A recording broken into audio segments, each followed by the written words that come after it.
All right, friends, we should be ready to rock and roll.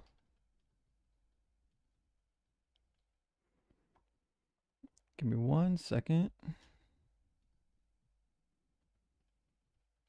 We're setting up the TikTok stream real quick. We'll have TikTok set up and ready to go in just a moment. All right, TikTok's live. Both of the YouTube streams should be live now. So welcome in, friends. I'm glad to have everybody here for our pre-Rapture party.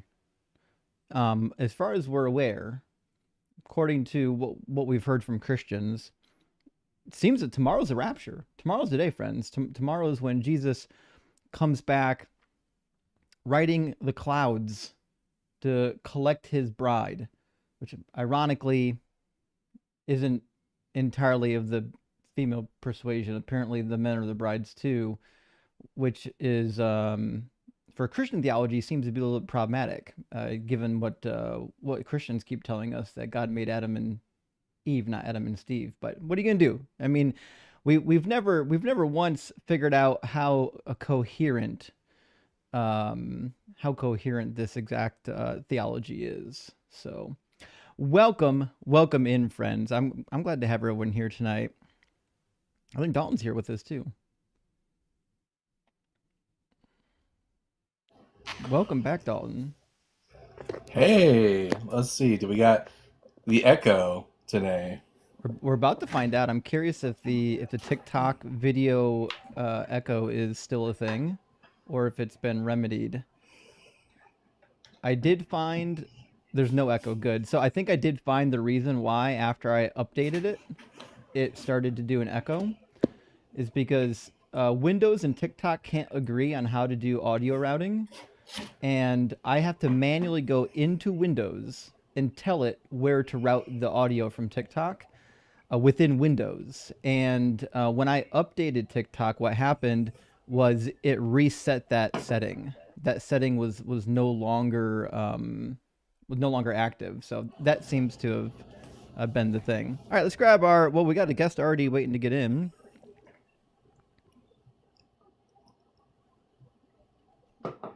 Maybe. Well, they were in the guest box. I tried to bring them in, and now they're gone. Oh, someone already got raptured. That's Pre-rapture. what it was. The rapture. It was absolutely the rapture. All right, we'll get the next one in here hopefully. Oh, they dropped two. They got raptured as well. Okay, we got a lot of raptured guests going on here.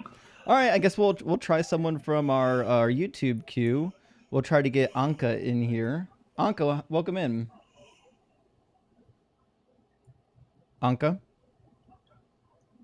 Anka. Did you Sorry, request by my accident? mic was off. There you are, Anka. Welcome Yeah. in. Uh, Hello. Yeah, I'm unfortunately not a believer, but I guess they getting raptured right and left. So like, maybe there's gonna be a slow day for you today. I just have a really simple, quick question. What's Mm-hmm. your favorite dumb story in the Bible, except probably the bears one? Bears does get a lot of extra play. I think one of my favorite dumb stories that doesn't get a lot of love shows up in is it First Kings 13 or 15? There's a prophet who goes out to deliver the word of the Lord, and on his journey he's instructed by God to not stop and stay the night at anyone's house or eat their food. It's a weird command, but it is what it is. Well, he goes and does his job and leaves. On the way home, another prophet of Yahweh says, "Hey, I'm a prophet of Yahweh. Yahweh sent me a message saying that you need to spend the night at my house." So he spends the night at a guy's house because he's like, "Well, shit, it's a prophet of Yahweh, right? God must have changed his mind." And then the next morning, God's so mad that he sends lions to eat the first guy. Why not the second guy though? Well, I mean, presumably the second guy was a false prophet. So He, nothing happened to him, or we yeah, just don't know? exactly. Yeah, nothing happened to the false prophet, just the good guy. God likes to kill his Okay. own. That's why he never killed Jesus, I guess. Well, Because yeah, we'll he see was a about false that. prophet. Anyways, I mean, Anka, great question Yeah. though. I appreciate it. Yeah, have fun. Cheers, buddy. All Have right. always liked the I personally always like the story where Samson somehow manages to corral hundreds of foxes and manages to get them to burn. It ties their tails together. It's crazy. Listen, I don't know much about tying foxtails together, but that's a fanciful story if there ever was one. Well, let me grab a couple of super chats, friends, and then we're going to get Saucy Nugs in here. We'll see if Saucy Nugs can have their connection work. Shadow, thank you for the $5 super chat. Says, what are you doing for the Rapture tomorrow? I'm thinking pizza. Actually, we're going to be doing a live stream tomorrow. A couple of us. We haven't got all the details set up, but we'll try. We'll try. We're going to do what we can. It may or may not go off. One thing I do know is Jesus won't be coming back. Melanitis, thank you for the 25 PLN, says, when I talk to some believers, they always seem to have an answer that nobody you talk to has. How to deal with that? Read more of the Bible?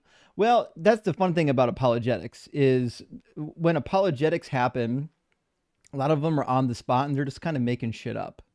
They're not really, they really have no idea what they're talking about. So like, no matter like how many Christians you talk to, you're always going to end up finding somebody just making up answers on the spot, which means not only do you have to know the typical rebuttals, you also have to be able to combat the bullshit rebuttals that are on the spot.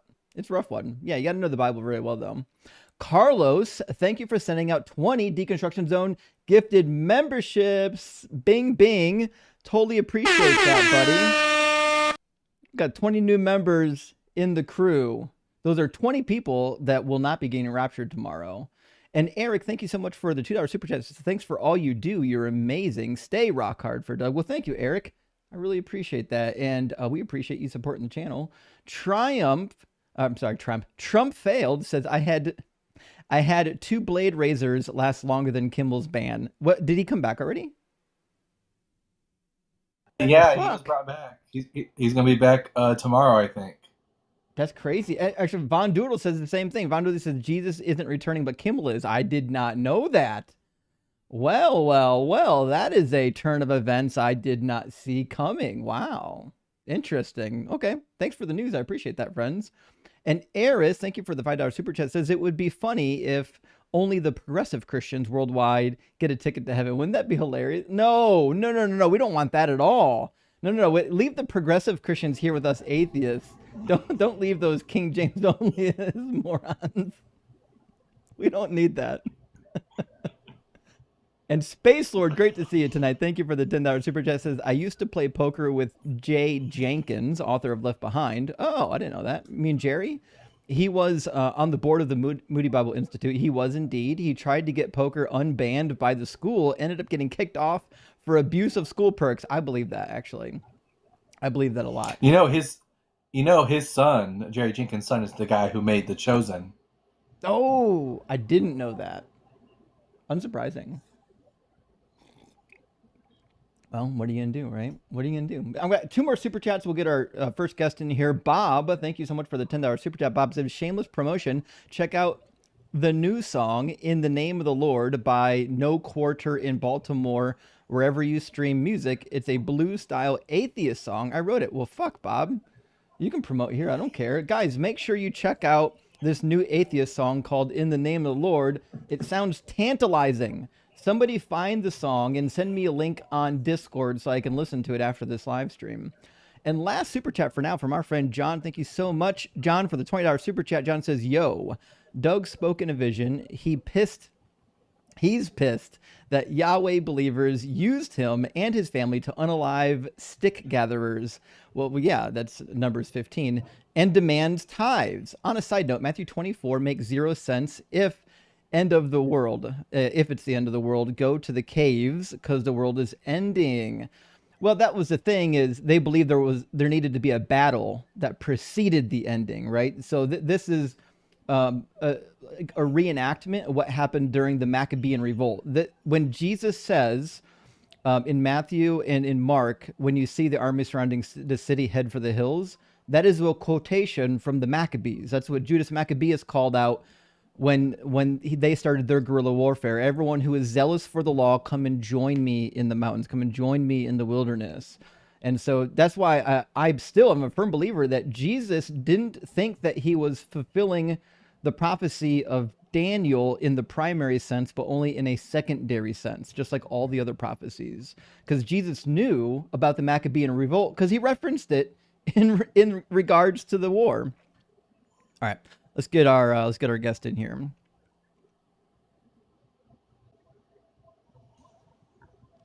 Ty, how you doing?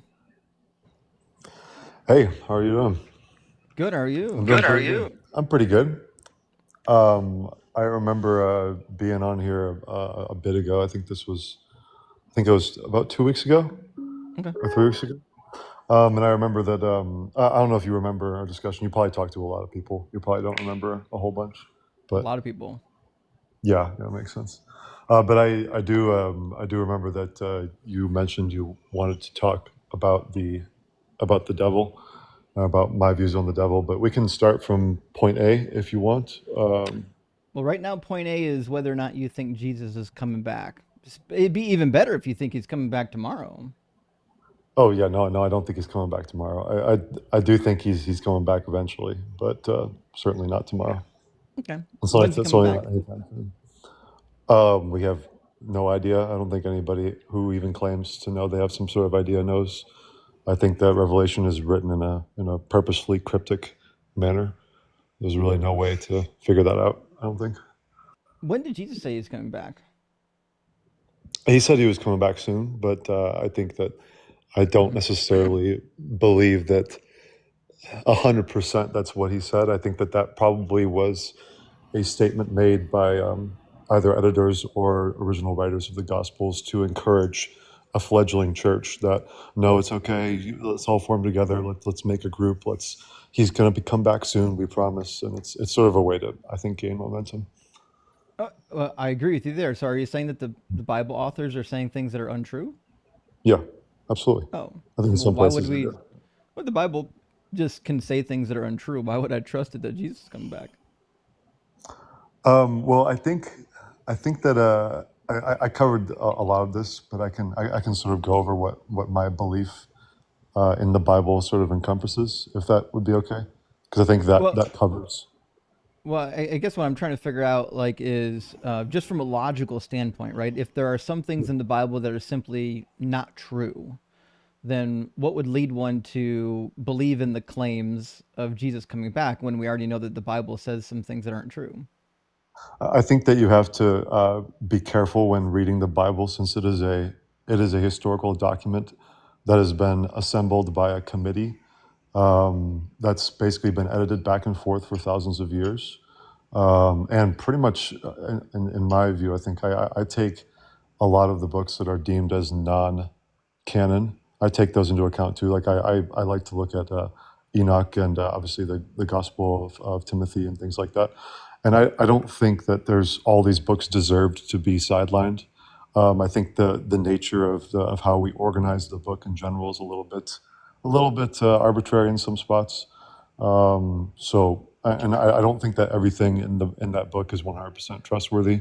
I feel like some things are more trustworthy than others, depending on the historicity, the general context, the cultural context, etc. I think that good scholarship comes from applying a general heuristic to ancient documents.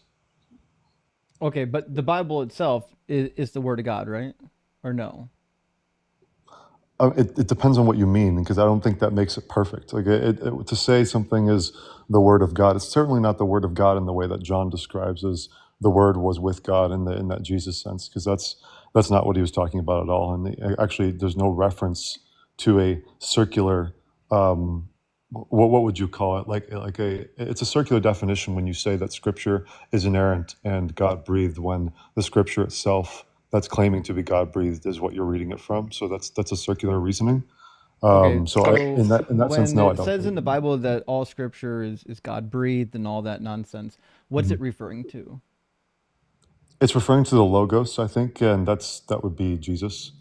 That's basically it's not referring to a text in that sense. It's referring to a tradition or a story or the I guess the old law embodied in form. Like it's referring to Jesus, I believe. Okay, so when Jesus says that you shouldn't live on bread alone, but on every word that proceeds from the mouth of God, he's not referring to the actual scriptures, he's referring to himself?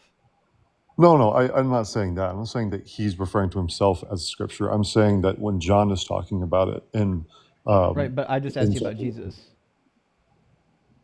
okay, so I'm sorry, I must have misunderstood your question then. Can you Yeah, repeat my it? question is when Jesus says that man shouldn't live on bread alone, but on every word that proceeds from the mouth of God, Mhm. that certainly couldn't be interpreted as Jesus. He's not saying that man should not live on bread alone, but on me.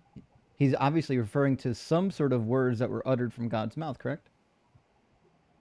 Yeah, I think that I'm not sure if that's a reference to the Old Testament. I'm not super brushed up on that, but I think that might have been a reference to an Old Testament passage about the law, and he does make references to the law, like he is there to fulfill the law, not to contradict the law. I think that's the word that he's talking about in Okay, those contexts. so when Jesus says every word that proceeds from the mouth of God, what are those words? I think you could argue that's the law and the Pentateuch in the Old Testament and the history, because they had access to those. At least they had the people who could read had limited access to those documents and those stories. Okay, So I and think when he's so the talking Old about the word so the Old from Testament God, is the word of God. no. I'm not saying that it's the word, because I feel like when people say something is the word of God, I feel like that's sort of a trap statement, because it's well, what do you mean the word of God? Do you mean it's from God's mouth? God doesn't have a mouth. He doesn't speak to people. That's I don't believe that. Yeah. Are you sure about that? The Bible doesn't seem to agree with that. Well, I mean, he doesn't speak to people literally, is what I'm saying. He doesn't like have a mouth. He appears to people in dreams. Um, I think most likely a lot of the oldest stuff that we have in the Bible is probably drug induced. So I don't. Drug induced. Yeah, for sure, Oh absolutely. boy. Like, You think Yeah. all the Israelites in Exodus 24 were all simultaneously tripping on some drugs and they heard Yahweh, the God of Israel, speaking? no. But those are old stories. So what I'm saying is that who knows what actually happened there. What I'm trying to say is that there's a lot of evidence to point that these early religions were very, very, very heavily influenced by psychedelic drug use and things like that. And I believe that that's one of the avenues that God or other beings communicate with humans. Yeah, but the problem that we're still having here is I'm trying to figure out when the Bible says the word of God, what is the word of God? Where can I find it? I think I think you can be safe to assume that when the Bible refers to the Word of God, besides in John 1, I think there may be a couple other examples when I feel like it's talking about Jesus. I think that you could say it applies to the Old Testament and the Pentateuch and the law, and um, I think everything before. You could probably say everything before Isaiah, anything like that would probably be accurate, because those are things that people looked at a lot as the word of God. I think back then they would even say that. So Okay, so then what you're saying the is word of God is not the old. when Yeah, God what I'm says trying to say is things that in the Old Testament, they're true. no. What I'm trying to say is that back then the word of God is not This the guy's New like Testament. bathed in olive oil today. We'll try this again.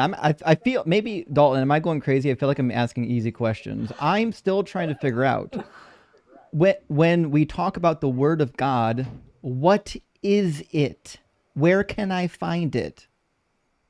I think I've said it's the Old Testament. It's the Pentateuch. It's the You things that just were told me around. that it's not. You said the Old Testament's not the Word of God and it's not perfect. No. I said that's in my opinion, and I felt like I didn't ask you saying that your. something. I didn't ask you if there's a difference No. between theology and your opinion. What I want is your opinion, right? In your opinion, is the Old Testament the Word of God?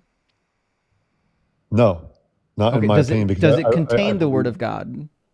yes. Okay, and how do you determine what is from God and what's not? Like I said earlier, we're using a general heuristic and looking at the cultural context, That's a etc. meaningless answer. We'll try again. What metric are you utilizing to determine which parts of the Old Testament are from God and which ones are not? Just saying the word heuristic doesn't get you anywhere. I know, but there's a lot of methods that scholars use. I know. Name one. Well, the cultural context would be one, and how many copies of a document would be another. So And if there's a lot of copies, it's true? no, this just means it's probably more culturally important if they come around the same time period. But I'm asking you what's true, right? When you say that there's the words of God in the Old Testament, and you're saying sometimes it's the word of God and sometimes it's not, all I need to know is what are you using to determine which parts are the word of God and which parts are not? I can certainly use the same logic that the Romans used to eliminate a lot of the old documents from the general corpus of the Bible. I can use their same logic.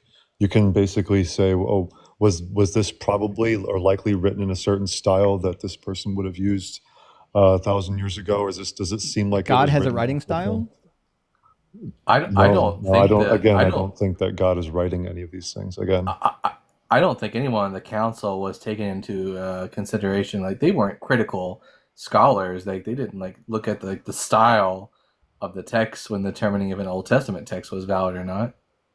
I think they did. I think that was a pretty big consideration. There was a lot of apocrypha, and I think there's a lot of bullshit that they had to sift Most through. of them couldn't even read the original scriptures in the original language, let alone critique them. Most of the people on the Council of Nicaea, is that what you're saying? Yeah, most of them couldn't speak Hebrew. I mean, people like Origen had to like, especially not Origen. Help me here, Justin, who wrote the Latin Vulgate. Jerome. Jerome, thank you. Jerome had to go and learn Hebrew in the Holy Land. Like most of the bishops and stuff on the council didn't know how to read Hebrew, let alone like be able to like critically critique it. In fact, yeah, the official Latin documents of the church were translations of the Greek, not the Hebrew. Oh, I'm aware of that. I actually am not super aware on how much that they knew, but they seem to. I mean, it feels like they had authority. I don't know. I don't think that claim is accurate. Could you maybe pull up some evidence? It's accurate, yeah. The people in the Council of Nicaea didn't know what the original language and everything like that. When the church fathers quoted the Old Testament, did they quote the Hebrew text or did they quote the Septuagint? I'm not sure. Do you know? They quoted the Septuagint. That was their like text. I mean, just like the authors of the New Testament don't hardly ever quote like the Hebrew or Aramaic. They quote from the Septuagint almost exclusively, and so did the early church fathers. In fact, Justin Martyr spent like 3 chapters ridiculing the Jews for trying to discourage Christians from reading the Greek Septuagint because it was his opinion that the Greek Septuagint was superior and contained prophecies about Jesus that weren't in the Hebrew scriptures. He wanted people to read the Greek. Yeah, I think that I actually, now I'm thinking about it more, I actually probably wouldn't disagree with anything you just said. I don't think it's common knowledge back then that they were the original Hebrew, but I like to look into that more. I'm not sure. Maybe they weren't super well known there. So yeah, let's not spend a bunch of time on the rabbit trail. The reality is, here's where this whole conversation should have been finalized by now. You're saying Jesus is going to return. I said, well, the Bible basically says things that are untrue, and you agree with me, right? So what I'm trying to figure out is if the Bible says things that are untrue, you can't even tell me how you've determined what the true parts are. Why in the world would I believe the Bible when it says Jesus is coming back, when it clearly gave you indicators that he was coming back right away and then it didn't happen? At what point do you just be honest and say this book is untrustworthy? Well, again, I think I sort of have to re-explain myself, is that the heuristics that I'm trying to explain with that scholars use for Buddy, what do you think the word heuristic means? Well, there's a bunch of different criteria. There's like the multiple attestation criterias. There's criterias of dissimilarity, and all. I think you're aware of all these as heuristics, right? You were. Yeah, I'm asking you, what do you think the word heuristic means? Because you just keep saying the word heuristic like it's meaningful to the conversation. I don't think it is. I guess we can just say a heuristic in this sense means a practical method for deriving truth. A practical method for determining, like through like experimentation and study what is true, not just what I feel is true. Yeah, I understand that. I understand that some of it is based on Okay. opinion. That's kind of the best that we can do with history, right? So We can't that's do why any I better. keep asking you. The word heuristic doesn't get you anywhere. I've asked you, what is the metric? What is the scientific metric? What is the observational metric that you are utilizing to come up with your heuristic exploration of the scriptures to determine what's true? Okay, you cannot reduce the texts like a Bible or a religious text or even any historical text for that matter down to scientific facts. You can't, or else we You can't do can't. You can't. Holy shit! So No, you if the can't. book says something Besides happened, you archaeology. can't use science and history and empiricism to determine if it actually happened. Holy shit! If a book I says don't a know. volcano erupted 1,000 years ago, I'm going to use science to determine if a volcano erupted 1,000 years It's ago. called archaeology, yes, and I'm aware that that's Yeah, not heuristic though. Remember, that's not a it is. heuristic. It is the definition of heuristic. Yes. Okay, no, what I'm saying is a practical method for studying the text, like Th- th- looking into whether or not Yes, a volcano a exploded. practical method for studying the text is using science to determine if the text is telling truth or Using archaeology, lies. I actually completely agree. Using Okay, archaeology, but so what I'm I'm asking talking you about. is Yeah. what is your metric for determining which parts of the book is true and which parts are false? And just vibes isn't an answer. Again, the heuristics that you're already familiar with, like multiple attestation, criterion of dissimilarity, variential analysis, contextual, like cultural context, archaeological corroborations, like anachronism. You know all these stuff. That But you can't not. none of that has anything to do with Jesus' return. Because all of that No, could be applied to Tacitus, it could be applied to Suetonius, it could be applied to Plutarch, and all of those books have mythological claims too. And you don't believe that the mythological claims in those books are true. So why would I believe that the mythological books in this, or the mythological claims in this book, are true when you reject all the other mythological claims in all the other historical books? how do you know I reject all the other mythological claims? I Do you don't. believe that Vespasian healed a blind man using the power of Serapis? I don't know. I haven't looked into it. If I get So evidence do you for it, reject that he did it? I don't know about it. I haven't studied that. Shit. Do you believe that Aristeas rose from the dead after being found dead in the fuller shop? Now that one is definitely. I'm aware of that one, but I think that one was probably politically motivated. So. Politically motivated by who? Oh wait, no, that one Aristeas wasn't. I think it was. What was the one that was politically motivated following the time of Jesus? It was, I think, 300 AD. There was Nero? one of them that was. Yes, that's the one. Yeah, Nero. But I didn't ask you about Nero. I asked you about Aristeas. No, I Aristeas mixed it up. was a nobody.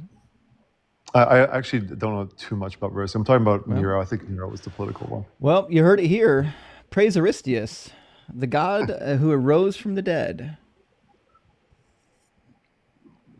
Heuristically, it makes the most sense. Does it? Is there evidence for that? Yeah. Okay. What about redactions and anachronisms and There's archaeological multiple attestations. There's multitude of witnesses. criterion of embarrassment? Anything like that we can apply to this? Well, why do most scholars not believe that Aristeas rose from the dead? Why is that the case? Because most scholars don't think anyone rose from the dead, much less like the sky fairy Jesus. I'm not sure about that. I think that there's a different level of scrutiny that's been applied to the resurrection story of Jesus. Not remotely true. I've yet to see anything that, like, in the Gospels that is remotely, like, you can use like a criterion of embarrassment to, like, prove that the text is authentic. Like, not most of the things the Christians point to aren't really all that embarrassing. I know. What I'm trying to say here is that I think that there's a different level of scrutiny that the Jesus story has been held to over the years that you can't compare it to things like Aristeas and Nero. You just can't. Not only do I disagree, I'm doing it right now. Tell me what's special about Jesus's second coming as opposed to the second appearance of Aristeas. I'm sorry. You want me to compare the Aristeas rising from the dead and Jesus? You said you can't compare it. I'm asking you, like, what's uncomparable about him? Well, crowds of people claim to witness the resurrected Aristeas. I think that we have to slow down and understand that this Aristeas thing, I'm not super familiar with it, but it makes sense to me if there's a lot of people claiming messiahs from all around the world, and this guy rose from the dead, this guy did this guy did that, and there's a bunch of stories, and not all of them are true, right? Well, I think none of them are true. Right. That's what I'm None of asking them for. may be Give true. me the reason why I would believe that your fiction is true, but the fiction about Aristeas isn't true. What's the reason?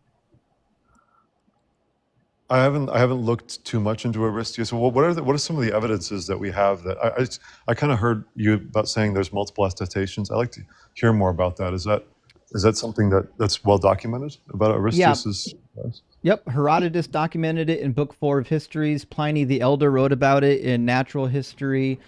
Apollonius wrote about it in his histories. Diodorus wrote about it as well, and so did Plutarch in Roman histories. And this was something that and this is something that's pretty well known in this circle. Is this character of Aristeas is risen physically from the dead? Yep. What's crazy is that now you're in a logical position where you have to consider whether or not Aristeas rose from the dead, rather than being like a normal human being and just realizing that nobody rises from the dead, and not even Jesus. Well, I actually don't know, because I think that if there's evidence for it, then we have to examine that claim a little closer, I think. I don't. Here's how I examine claims of people rising from the dead, and I think Dalton probably agrees with me. Dalton, has anyone ever risen from the dead? Not that we can see. Yeah, same. Never seen someone rise from the dead. As far as we know, death has a 100% win record. I'll believe in like necromancy when I witness it with my own eyes. But there's a lot of here's what I'm going to say. I don't know specifically about Aristeas, but there's a lot of claims in these old religions, and even in non-religious environments. Was Aristeas a religious figure, or was he became a religious figure after they saw him rise from the dead? He was a nobody until that. Once he rose from the dead, then he became deified. Okay, again, if it was mythicized heavily, it wasn't. What year was he? I love how he's calling the story of Aristeas mythologized, but he can't see the mythology in front of his face when he reads the Bible. No, I absolutely do. The double standard is crazy. I'm asking the mythic resurrection tropes around Jesus's and how those are similar or different to Aristeas.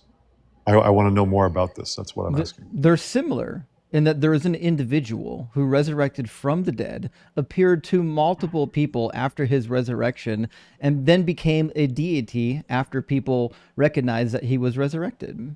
They put a statue of him next to Apollo.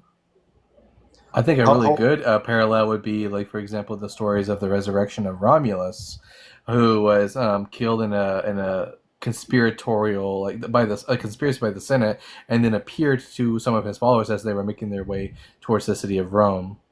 Okay, but if this is any way related to Romulus, then these are not presented at all as historical by these Greek authors. They are. They're in histories. To be clear, the books that record the resurrection of Aristeas are in Roman histories, in natural history. But they're not written like that. They are. Obviously. The book is history. Yes, they labeled the book history. I don't know about Aristeas, but the Romulus thing, that certainly is not presented as historical by the authors. Sure it is. Wrong again. Wrong again. If you actually read the story of Romulus, you'll recognize that they believed it was history as well. The Romans truly believed that Romulus was the founder of Rome, and even give historical the name of his brother and family members and his place in starting the Roman Senate. I don't know what to say else other than I disagree. I don't think that these stories were written and attested. Have you read them? As actual truth. Well, no, I haven't, but I'd love to read. How could you possibly know how they were interpreted? You haven't even read them. That's crazy. That'd be like if I said, "Listen, I don't think people thought that the Gospels were true," and be like, "Have you read the Gospels?" No, I haven't. I actually haven't read the Gospels. I think we're making a big mistake, and we're comparing the mythical tone. It's not very heuristic of you. There's a mythical tone. These are mythical tones to the Gospels. No, there was not. Absolutely not. There was a very, very early, vehement attestation that these were real historical events. That's very different. And I think Just like Roman histories. no, it's not the same. Yeah, no, just then you haven't read them. How could you say that? Quit lying to us, Ty. No. Ty, this is the crazy thing about Christians is they'll come up here and lie about books they haven't read. No. I am familiar with the early Roman history. I'm somewhat familiar with it, not super familiar, but I know that these were written as mythical traditions, and the resurrection of Jesus was not written as a mythical tradition. Who wrote the resurrection mythology? Wait, what mythology? There's no mythology. You said you know the mythology around Romulus was mythology. You don't even know who wrote it, and you haven't read it. How could you make that claim? Well, I've learned it in school. Like I would assume that From which author? You want me to start Googling things? I could, but it sounds like you haven't actually read it because you already said you haven't. No. I was taught that, and I've seen evidence that it is written as a mythology, and it's different than written. I'm asking you to back it up. Who said it? Which do you author? Want me to start again? Do you want me to start? Which author? Yeah. Quote me the source. Which author tells the story of Romulus as though it's not actual history? You can speak at me as I look this up if you want. You can talk to me a little bit more as I look this up. Whatever you want to say, I'm listening.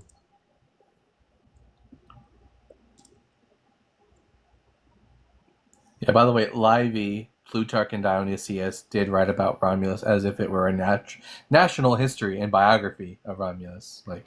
And it was a bios. In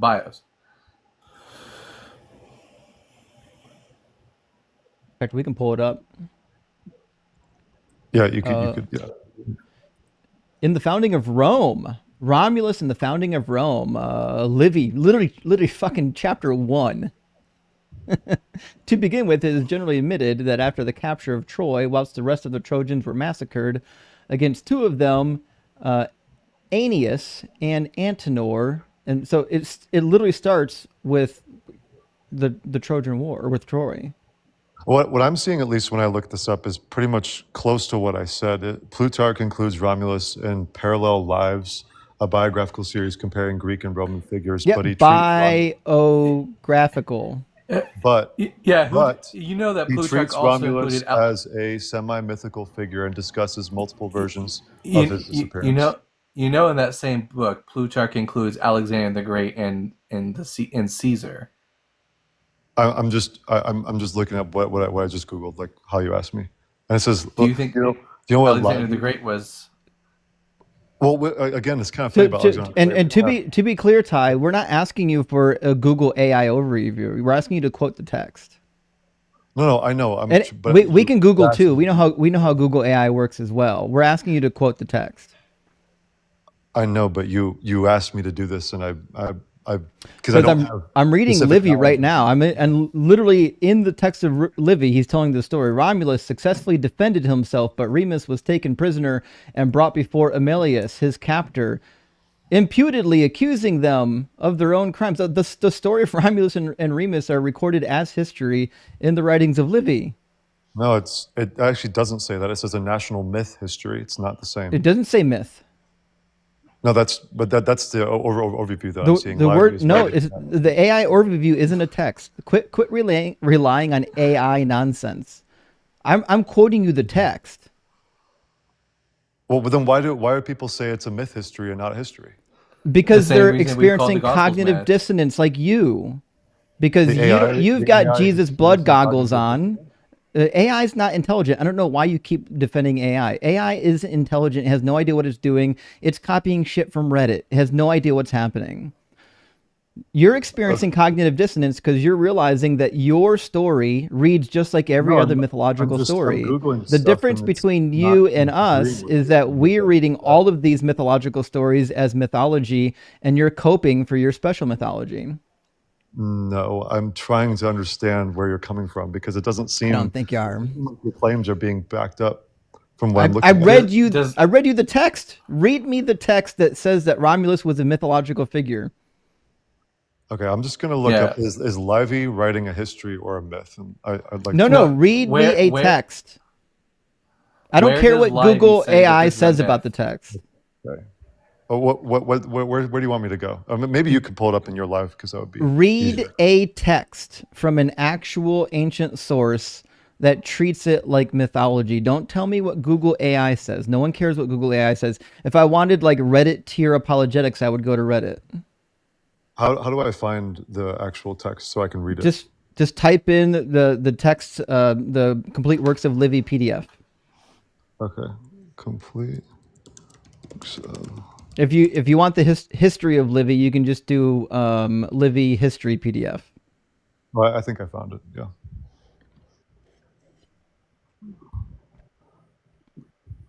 Complete works of Livy Delphi classics. It's crazy how much work you have to go through to ignore the tale of Aristeas, thinking that maybe if I pivot to Romulus, I'll have a better chance when Romulus is going to cook you just as bad as Aristeas.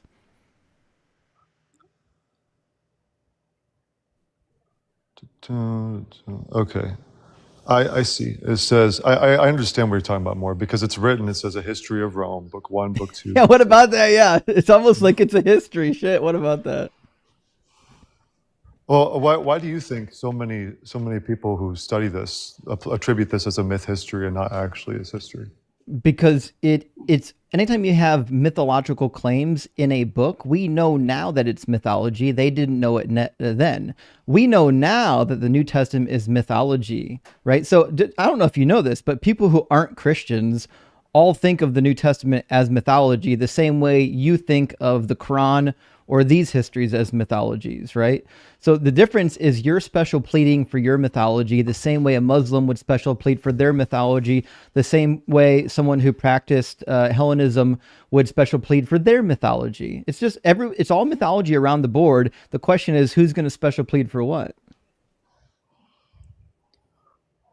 I actually I see what you're saying because there are people who claim to write history that are not writing history really. The study of history is more of an oral tradition that's passed down, and people believe certain things that happened when they're really not actually attributed to have happened because we have the modern consensus and we have the scientific method and things like that. I understand that point of view. I suppose what I was trying to say earlier is it's back to my same point, is that I actually don't disagree that from your point of view that you think it's special pleading. I see how you could assume that, but what I'm trying to say is that it seems like there's a lot higher scrutiny that is being applied to the New Testament authorship. Yeah, which is why we know it's not true. The scrutiny's only there because a bunch of people believe this shit. If nobody believed that the New Testament was true, nobody would be scrutinizing. We wouldn't give a damn. The same reason why, like here in the States, there's so little energy being put into the scrutiny of Hinduism because we don't give a fuck. It's not our religion over here, right? We're scrutinizing the Bible because not only is it just demonstrably untrue, it's also the fact that people believe it, haven't even read the damn thing. And the people who have read it have to do the nonsense you're doing, which is like, oh, well, fuck, it's not all true, but you have to use like vibes to figure out what is true. And I know you've asked me about like what criteria do I apply for this to show that I'm not using special pleading, and I'm having trouble because I am not an expert on this.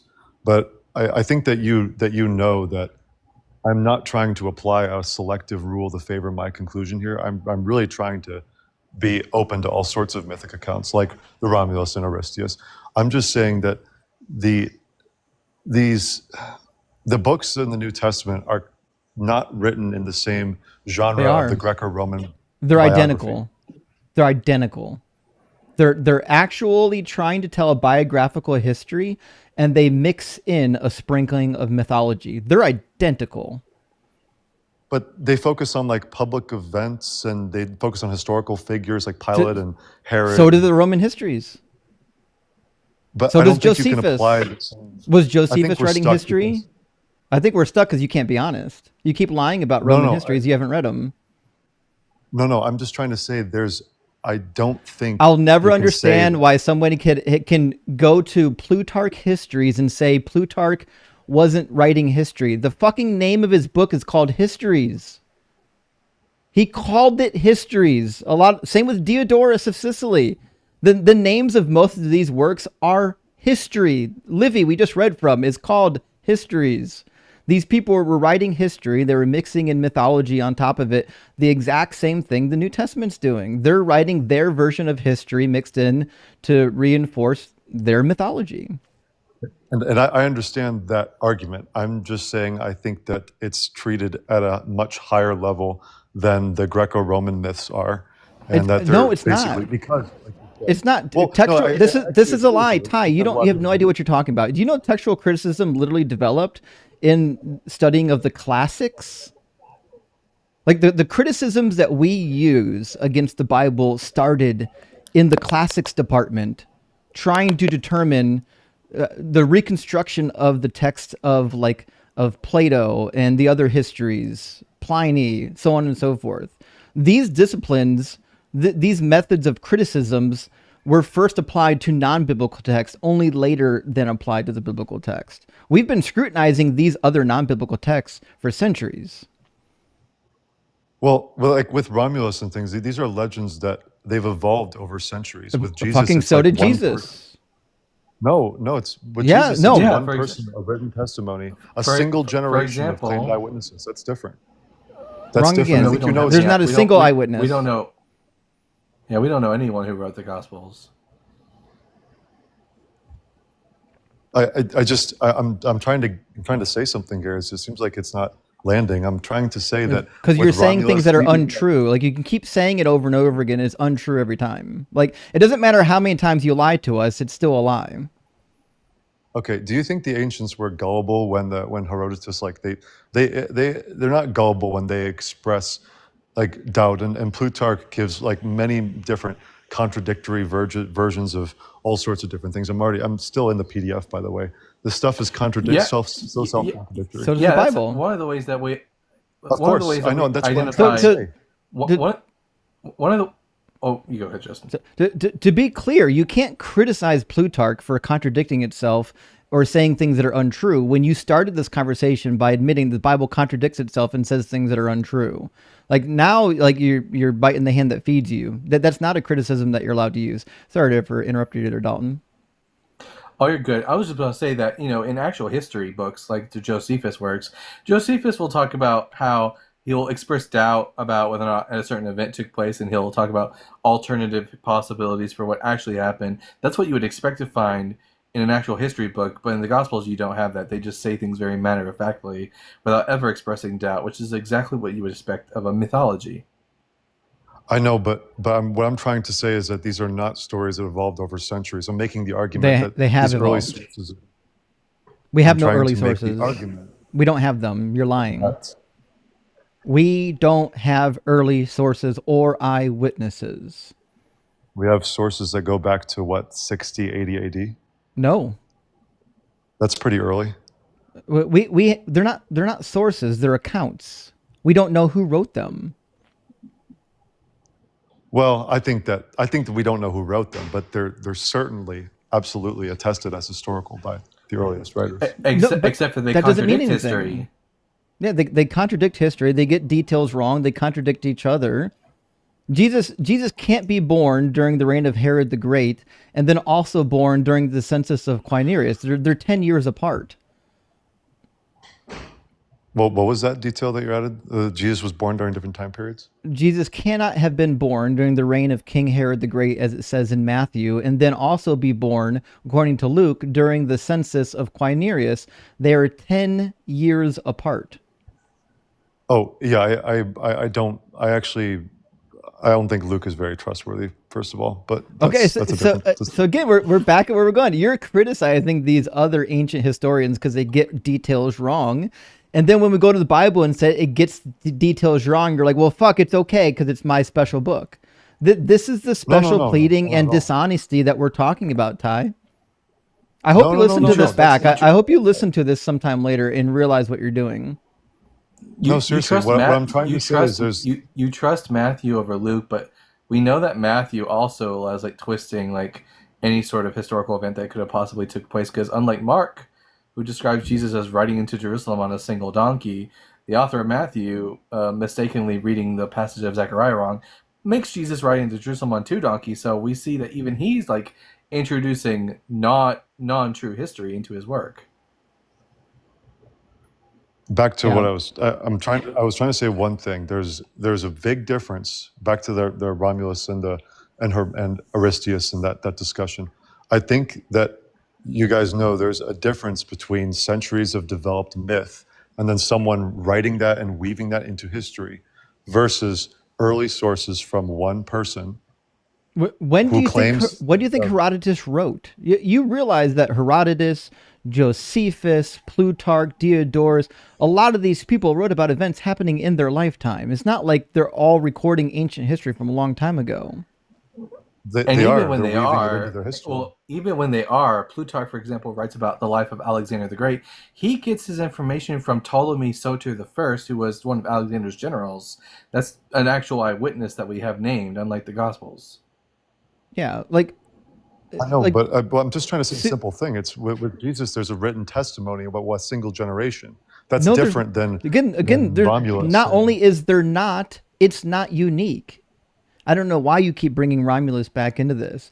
Like the Roman historians are recording mythology from their own time period. Suetonius, who records the miracles of Vespasian along with other miracles, lived in the 1st century. He was alive at the time period. He was writing at a time period much closer to the events of the supposed authors of the New Testament to Jesus's events. So why don't you believe in the miracles told in Suetonius's 12 Caesars? Maybe it would be helpful to say what kind of ancient evidence would convince you that something actually happened. I would need to have verifiable evidence that miracles of gods exist. I would need to know first that Serapis existed before I would believe that Serapis healed anyone. I would first need to see somebody going to hospitals and curing babies with bone cancer before they tell me that Asclepius is granting healing miracles. Miracles, by how do we definition, prove that? simply do not happen, and all the claims of miracle workers are fake. Every miracle worker I've ever seen is just a liar and a fraud, and that includes Jesus. And there were people that lived roughly in Jesus's time period that said the same damn thing about Jesus. Well, I feel like the standards that you're applying to other ancient evidence, like for example, for let's say Alexander the Great existing, are actually pretty similar to the types of ancient evidence I would consider for the New Testament story being true. So I feel like And you'd be wrong. it stacks up relatively well. Not even Again, close. we have. Again, our information on Alexander the Great comes from Ptolemy, who was a general of Alexander. We don't know who wrote the Gospels. We don't know where their sources. We don't know where they're getting Is their there proof of information. that? Is there proof of that claim though? Yeah, What's the Plutarch tells proof? us that's where he gets his sources from. Okay, He but what's the directly proof says- of that? Yep. The proof is that Plutarch it directly tells us that he gets his information from the works of Ptolemy the First, wherein the Gospels never tell us their sources. Yeah, and if your standard is because- the author of the work lied, then why wouldn't I just apply that to your nonsensical book? The author of the Gospels lied. Well, you can. What a You what can. a I'm saying dumb you can apply it for apologetic. any historical Plutarch lied, so therefore I don't care what he says. Okay, well the gospel authors lied. Well, no, I'm not saying Plutarch lied. I'm saying that you can use that across the board. I'm saying it doesn't Yeah. help either argument. Do you believe apply in the something- miracles of Alexander the Great? Do you believe that he performed miracles? Because you know there I'm- are historians that talk about the miracles that he did. I don't know. Maybe there was. Maybe there wasn't. I have Crazy no idea. that you have to now in order to remain a Christian, you now have to consider the proposition that fucking Alexander the Great was performing miracles. This is crazy. All right, listen, Ty, you've been up for like 43 minutes, and I think we've had one hell of a dialogue so far. But I gotta keep the conversations moving. Okay. All Sure. Yeah. No problem. right. Cheers. You know, I had a very same thing happen yesterday on my live. That I had someone come up and tell me that I was lying about what the Greek of John 1:1 said. So I asked them to read the Greek, and they go, "Well, I can't read Greek." like telling me I'm wrong about the sources. You don't know the sources. That's crazy to me how quickly they'll lie about things they know literally nothing about. It's the craziest thing. All right, friends, let me read a couple super chats. We'll get our next guest in here. Dr. Joe, great to see you tonight, my friend, and thank you for the $20 super chat. Dr. Joe says, we have a new nuance to Christian categories: conservative, evangelical, progressive, charismatic, Anglican, Gnostic, Orthodox, mystical, contemplative, restorationist, and now adding psychedelic, not to be confused with psycho. I love that clarification, Dr. Joe. That is amazing. Super appreciate that. And friends, if you don't know Dr. Joe, she's an actual real doctor and a licensed therapist. If you need therapy during your deconstruction, please get a hold of my friend Dr. Joe. And Ike says, watching from Belgrade, Serbia, subbed last week and now I'm addicted. Keep cooking. Well, thank you so much, Ike. I really appreciate that. Thank you for subbing. Thank you for watching. And of course, thank you for supporting the stream. And V, thank you for the $5 super chat. V says, I attended your talk with the Humanist group in Arizona on Sunday. It was excellent. Love to hear you talk about the prophecies without a crash out. Well, thank you, V. I appreciate that. And there might be some crash outs tonight. We'll see. We'll see what happens. I don't know. I mean, you never know, right? It depends on if the guests are going to be honest or if they're going to pretzel, you know? Patch Grabber, great to see you, says, I was going to joke about the rapture, but it's just not happening. Okay, here goes. What do you get when you cross Jesus and a dinosaur? Velociraptor. Of course you do. Of course you do. I'll give you... There you go. We got a drum roll. Dave, thank you so much for the super chat. Says, what time zone is the Rapture working with? You know, I like to think that it's on television standard, so Eastern Standard Time. I don't know. I could be wrong. Optimus Rhyme says most Christians are actually Paulites. Will anyone even get raptured? This is a good question. Like, because if you're a Christian, the reality is you don't really follow Jesus's words. You're following Paul's words. You don't believe in Jesus's words. And Mike Bowen says, think about how much free land will be available in the Bible Belt in a few days. I cannot wait. Can't wait. And Squeegee, thank you for the super chat, says, thank you for your donation. Squeegee Expert, thank you for your donation, friend. And our friend Yoda's with us tonight. Good to see you, Yoda. Thank you for the $19.99. Says, my weekly offering to Douglas Rockhard of House Stone, first of his name, Slayer of Goliath, foundation of the planet, and the sediment of truth. A Doug. I couldn't have said it any better. And your mama's house says, thank you for your donation. Well, your mama, thank you so much for your donation. That donation's almost as big as your mama. Chris, thank you so much for the $10 super chat. It says $10 from Crispy said, thank you so much for your super chat, friend. Crispy says, hey, Justin, did you see you got a shout out on today's Mr. Dirty? I think you mean Mr. Deedy video. It's good. Brian likes you. I love Brian from Mr. Deedy, by the way. I haven't seen it yet, friends. I'll send it to me on the Discord. I'll check it out tonight after the stream. And Nightman, thank you for the $10 super chat. It says, Mary Rapture Eve. I hope Satan leaves presents under my altar. I'll make sure to leave him out a plate of the fruit of the knowledge of good and evil. Yes. Just remember, it's probably not an apple. Maybe a fig. I don't know. It's hard to tell. I do love me some figs, though. And Jeff, thank you for the $9.99. Jeff says, I have a Rapture ice cream on me. Interesting. I didn't know that was a thing. Thought it would be better for the hot sauce tummy than a drink. Listen, I would, if the Rapture is coming, I would definitely turn to ice cream before hot sauce. I'm just saying that's my personal preference. Ice cream all the way. And Hank, thank you for the 669, says guest has confused heuristics for apologetics. Oy vey. That's exactly what happened. He thinks using the word heuristic is going to get him to the end point of his apologetic, and it's not going to. Chip, thank you so much for the $9.89. Says, I'm not familiar with that guy, but I know he wasn't written the way you say he was because reasons. I know. I'll never be not surprised by the boldness of Christians to say things that are entirely false that they know nothing about. And just two more super chats. Hank, thank you so much for the 666. Says Ty would be the first to accuse secular historians of using double standards. Christians, please read more than one book. Yeah. Well, to be fair, Hank, you know he's not even reading the Bible. Like they're not even reading the one book. And Crucifix Me, great to see you tonight. Says greetings from Oktoberfest.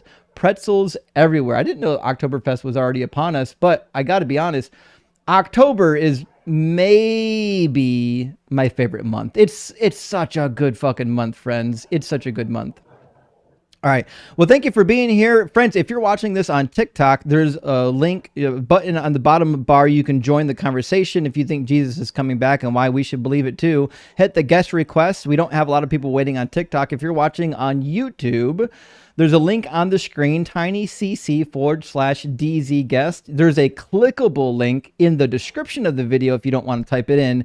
You can join the conversation as well. You don't have to sign up for anything. You don't have to give me your email. You don't have to have an account for anything. You just have to put the link in your browser and you'll be in line with everybody else. Welcome in, Source. Source? Source, are you with us? Source? Did you walk away from your phone, Source? Source? Yeah, so it looks like. Oh, well. Source got tired of waiting in line. Walked away from the phone. Justin, so. After last Friday's, your last stream happened, would it be appropriate that we can now refer to you as Justin Martyr? Yes, indeed. I'm okay with that. I'll get a chat GPT painting made up. Jag, welcome in. Hey, thanks for having me. Sorry I did leave the other night. I had some stuff going on. It's okay. Just a question for you. Why does everyone think that the rapture is happening tomorrow? Because they're not smart. Well, no, aside from the obvious. So I mean, most people think that the rapture is going to happen in September because it's got to be tied to the Feast of Trumpets, and they're convinced that the rapture needs to happen within the generation of Israel becoming a nation again because they can't read the Old Testament properly and they have no idea what Matthew 24 is talking about. And so every year since the founding of Israel, they're like, well, fuck, September's rolling around. Must be rapture month. Feast of Trumpets is coming. And so that's kind of why we keep getting these repeated rapture claims like literally every September. Yeah, and like for Christians have sort of noticed that Jesus dies on Passover and he sends the Holy Spirit on Pentecost. So they see that a lot of these events from the life of Christ are like coincide with Jewish festival days. So they just naturally think that the second coming events are also going to coincide with Jewish festival events. Yeah. Okay, so yeah, really, obviously, purely ignorance. Got it. Okay. Basically. Yeah. Thanks so much, That's Jag. literally all I was wondering. Thank you. Love you, Jag. Love you Good too, to hear from you, Dalton. my friend. Good to hear from you too. Bye, everyone. Jag's good friend. We don't actually have any opposition in the queue. We've got one friendly. I'll grab Kashka. And then if you think Jesus is coming back, especially if you think he's coming back tomorrow, we want to hear from you. Shit, maybe we'll be. Oh, they dropped. Okay, maybe we'll convert. Maybe we'll be Christians if you lay down a solid argument for Jesus coming back in September between the 23rd and the 26th. I mean, theoretically, it could be anywhere in between those dates, but let me grab a couple of super chats, friends, while we're waiting for the opposition to populate. Eris says, do they have a +1 option on the Rapture form? And what would Jesus come down wearing? That's a good question. Theoretically, it kind of seems like from the New Testament, Jesus is supposed to be returning with Elijah. So, in Moses. So maybe a +2 on the form. It's hard to say. But I don't know if we get a plus when we fill out the RSVP because technically we're the bride. I don't know. So Jesus is the groom and he's got 2 best men, I think is how this is supposed to work. I don't know. It's a tough one. And Space Lord says, my favorite dumb Bible story is Solomon and the custody fight. What kind of idiot agrees to take half a baby? Oh, I know. Well, I mean, to be fair, I don't think he wanted the baby to be cut in half. I think what he was suggesting was the mother of the baby would not allow it to be cut in half. So if I command the baby to be cut in half, the mother would step forward to preserve the baby. But I don't know if that's even like good and sound because theoretically anybody with a heart wouldn't want the baby to be cut in half. So at that point, I think the only way to determine who's the mother is by who is more vehemently against the baby being cut in half. I can't imagine that the non-mother would want the baby to be cut in half. That's asinine. But what are you gonna do? It's mythology.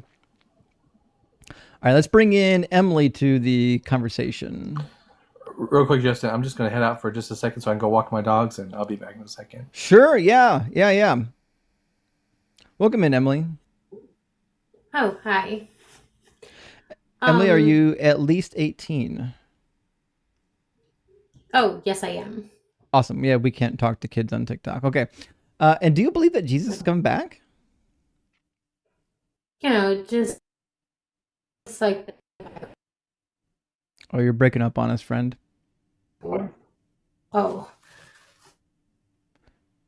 Do you have Wi-Fi?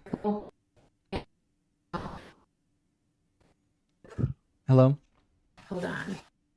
No. Sadie, I can see you in the comments saying that you want to talk with us. Use the link on the screen. If you want to talk about this topic, there's a link on the screen. It's in the description of the video. And if you're on TikTok, I mean, you just have to hit the guest request on TikTok. You'll get in. You don't have to do anything special. Well, they left. They got raptured, friends. Actually, Jesus came early. Jesus came prematurely. I guess you could say Jesus is pre-cum now. Cool. Well, let's see what we got going on here now. Zen, thank you so much for the $19.99 super chat. Zen says, hi, Justin. So glad the hot sauce didn't disable you. Next time, douse it on the crispy chickens, not on your vocal cords. Rock hard for Doug. Well, I did survive the great sauce apocalypse of 2025. I was lucky enough that after I ended stream, I basically just threw most of it up. So most of it came out the top end, not the bottom end, which is kind of nice actually. But yeah, the next day or two after, my throat was pretty sore actually from, you know, repeated hot sauce endeavors. All right, let me grab our next guest from our TikTok queue.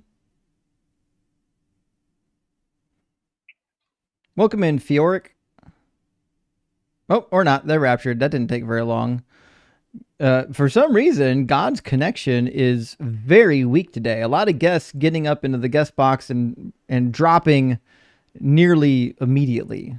Bill Ash, thank you for the super chat. Bill says, hey, Justin, just so you're aware, but I know someone who got raptured. Wait, just so you're aware, I know someone who got raptured already. You wouldn't know her, though she goes to a different school. I know, right? Just like Jesus, right? Jesus is basically your supermodel girlfriend that goes to another school over in Canada. I got a picture in my wallet, though. She's real. I promise she's real. 55445, thank you for the super chat, says, reference, no one has ascended into heaven and or the imminent return of the Son of Man, since both apologetics are in conflict with each other. I mean, I agree, right? Because contradictions just don't exist. That's been my experience. All right, well, we do have one guest in our YouTube queue. Let me grab Sean.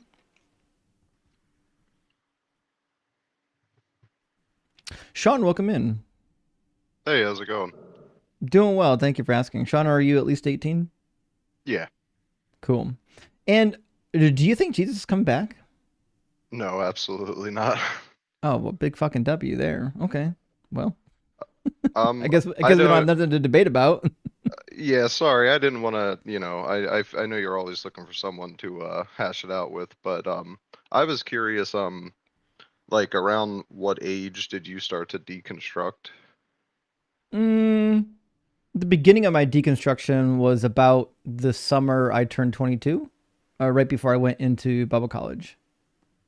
Okay. And it took me about 10 years to get to the finish line, though. It was a long one.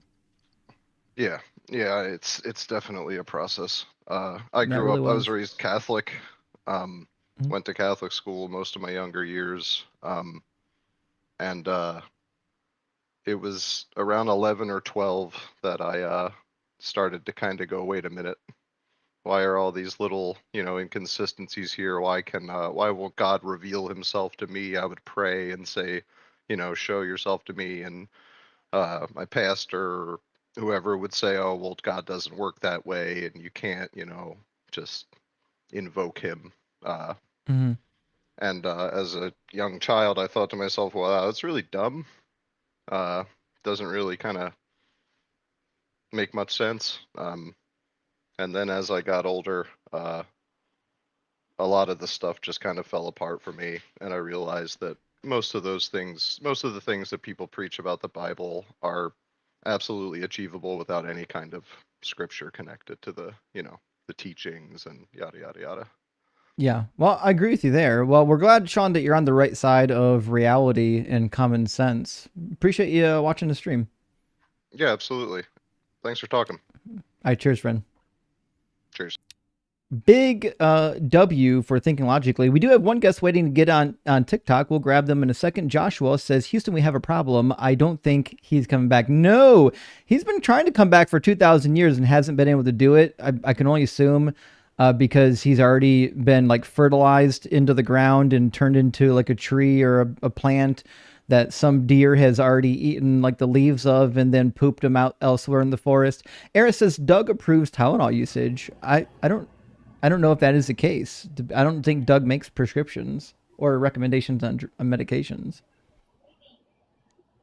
S, my friend, great to see you tonight. Thank you for the $5 super chat. Says, what happens if the rapture happens tomorrow? Less hate, less misogyny, emptier jails, less assault, more science, no mega. I couldn't agree more. And remember, your child is 3 times more likely to get SA'd in a church than even the second most common location, which unfortunately is a school. Still 3 times more likely. And keep in mind, 25% of those schools are religious institutions. So it's fucking bad. And I don't know if you've been tracking history. It's typically those religious institutions, those religious schools and orphanages that are doing the children touching. They make up a bulk of it. Chambermaid, thank you for the $20 super chat. Big W, Chambermaid, and beautiful puppy. Says, doing a Bible reread made it through the Exodus, and I have to say, the Bible could have been a pamphlet if it left out all the repetition. Couldn't agree more. All I do say, get to the fucking point the whole time I'm reading. I cannot agree with you more. The amount of repetition in the Bible is baffling for modern readers. It makes sense if you read ancient literature. In ancient literature, the repetition was important for memory purposes, and there were very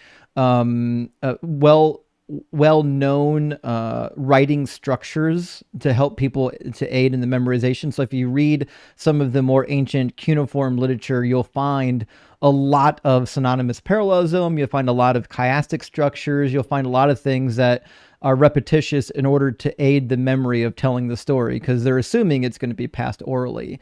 But Exodus had a lot of those memory aids in it because part of it is old, but it has also been redacted so much. Last one for now from our friend Carnage. Great to see you, Carnage. Thank you for the $4.99 super chat. It says, when did the rapture become such a widely accepted belief? Well, the form of the rapture that we have now really seems to have come and started from the followers of Darby. Obviously, prior to Darby, we have rapture theology. We have rapture theology going all the way back before the Middle Ages. However, it wasn't in the exact form we have it today. It was more along the lines of like what we would see in 1 Thessalonians chapter 4, where Jesus comes back, they meet him in the air, and then they live forever on the earth. We really don't even call this a rapture. This is more or less just the second coming.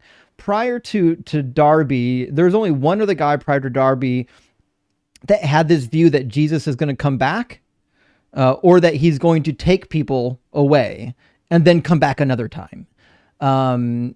So it is kind of a modern phenomenon. To be sure, though, the church has always believed that Jesus was going to come back to the earth in the form of the second coming, just not in the Tim LaHaye nonsensical way. Yeah, in the Bible, at least, what happens is that the believers are, quote unquote, caught up to meet Jesus in the air, but they don't like wisp off away to heaven. They just like return to the earth. It's sort of like the language that the author uses is sort of like how people would leave their town to go meet the emperor as he was arriving to sort of usher him in. It's the same kind of language that Paul uses. And that word for caught up in the Greek, harpazo, In the Latin Vulgate, it's the word from which we derive the word rapture. Thank you for the addition there. We've got Tom in the guest box, but again, let's get Tom into the conversation. Welcome in, Tom. Tom? Tom? It says you're connected, Tom, but I don't hear anything. And Tom is half connected? Tom, I don't think you got a good connection. Okay. Well, they're gone now. They said they didn't mean to request. Oh, that was an accidental request. I couldn't hear anything they were saying because it didn't fully connect on my end. Interesting. Okay. Well, I mean, not a lot of Christians out tonight. They must be busy trying to prepare for the rapture. We'll give them some minutes. If you're a Christian, you're like, listen, the rapture is going to happen and you need to know about it. You're welcome to join the discussion. The link on the screen is tiny.cc/dzguest. You don't need to give us any of your personal information, not your email address, not any accounts, not your name. You just got to click the link in the description of the video. Or if you're watching on TikTok, you can just hit the guest request button on the TikTok and you can get into the conversation. And I know that there are people who believe that the rapture is coming because they're filling my TikTok feed. So come and talk to us. Give us a reason why we should believe that your precious Jesus is coming back. Eric, thank you for the $5 super chat. Says, Justin, guest is louder than you. Can you up your volume, please? I can, and I did. I appreciate the warning. My Discord moderator crew let me know that my volume was a little bit low. I do have a little more boost I can give it if I need to. So let me know if I need to boost it any more than what it already is. What I've already boosted it. You know what I mean? All right, let's get our next guest in here.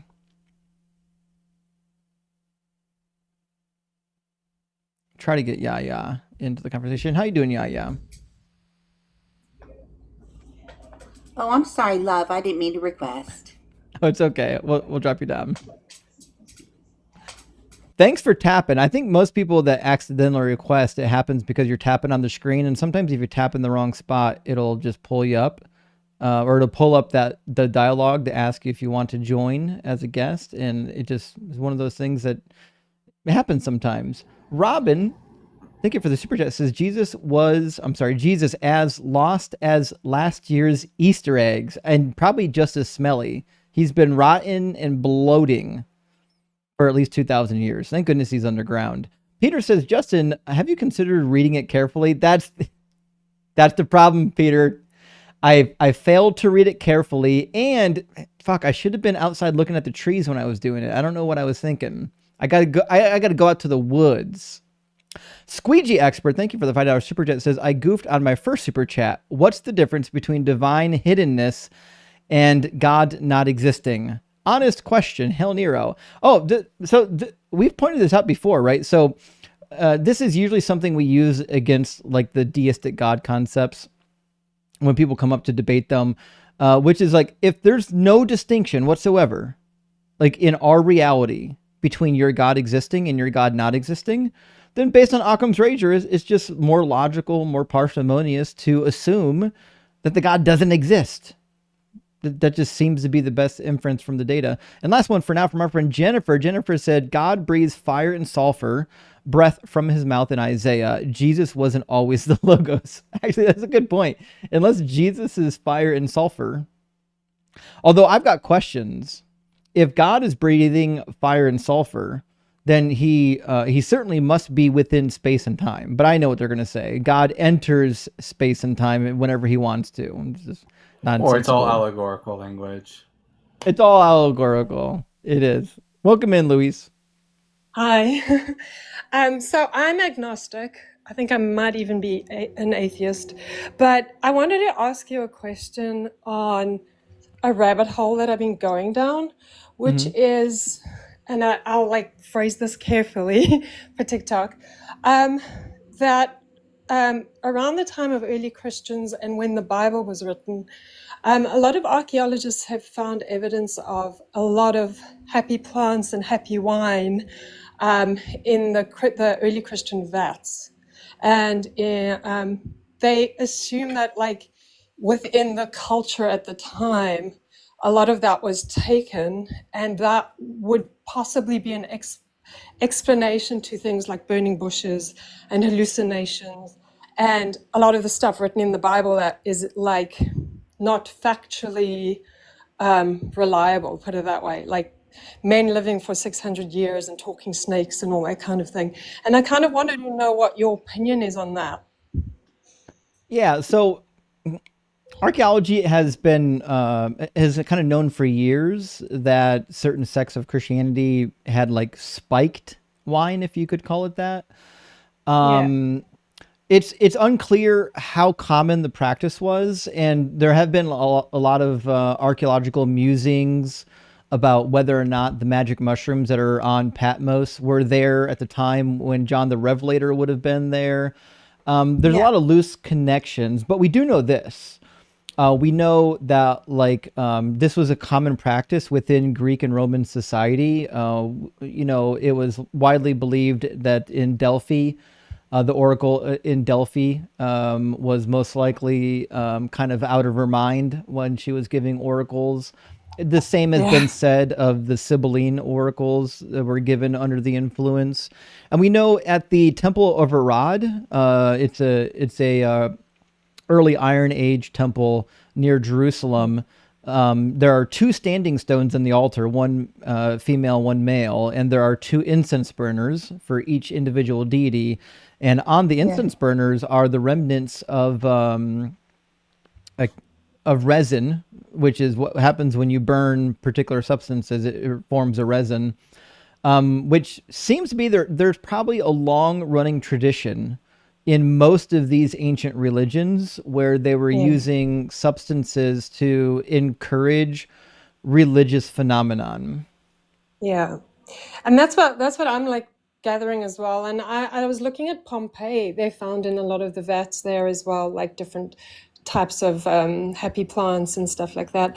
And I was just wondering, like, how much of an influence that would have had on all the scriptures at the time that they were written. I find it very interesting because I think that, they partook in a lot more of that in those days. And also, I think the breads, the sometimes the grains were not they were fermented or whatever it is, and also caused issues.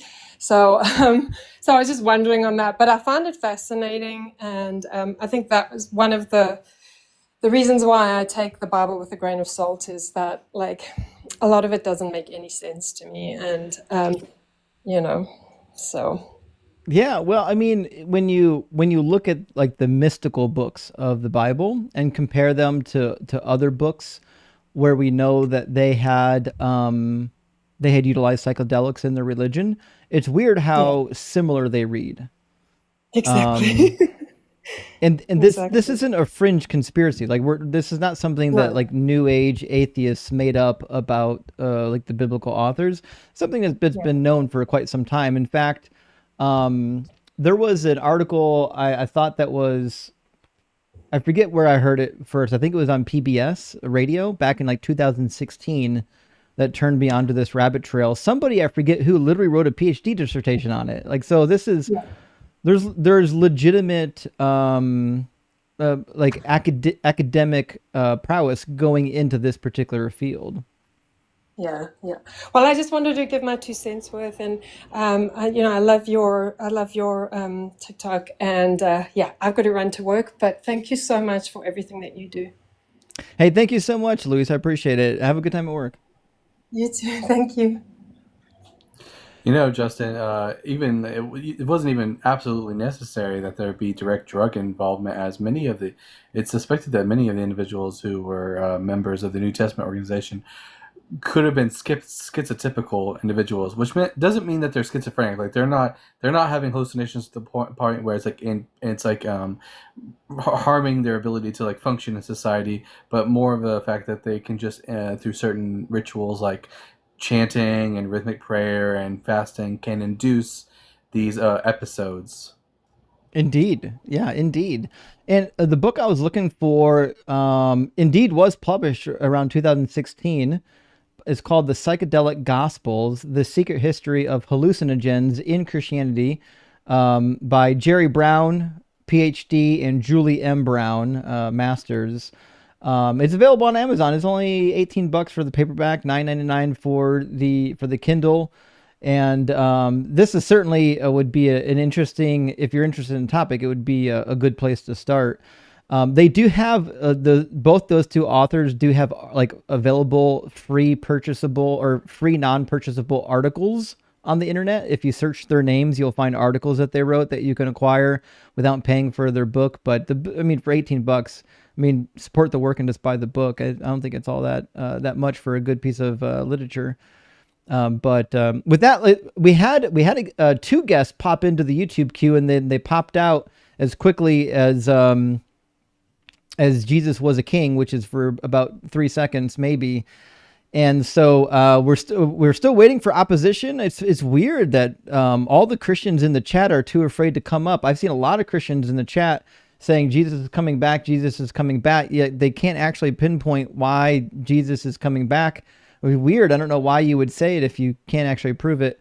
Crispy says, Mr. Deedy. I know, no, we knew what you meant. Mr. Deedy, but my autocorrect gave him a spicy new nickname. I know.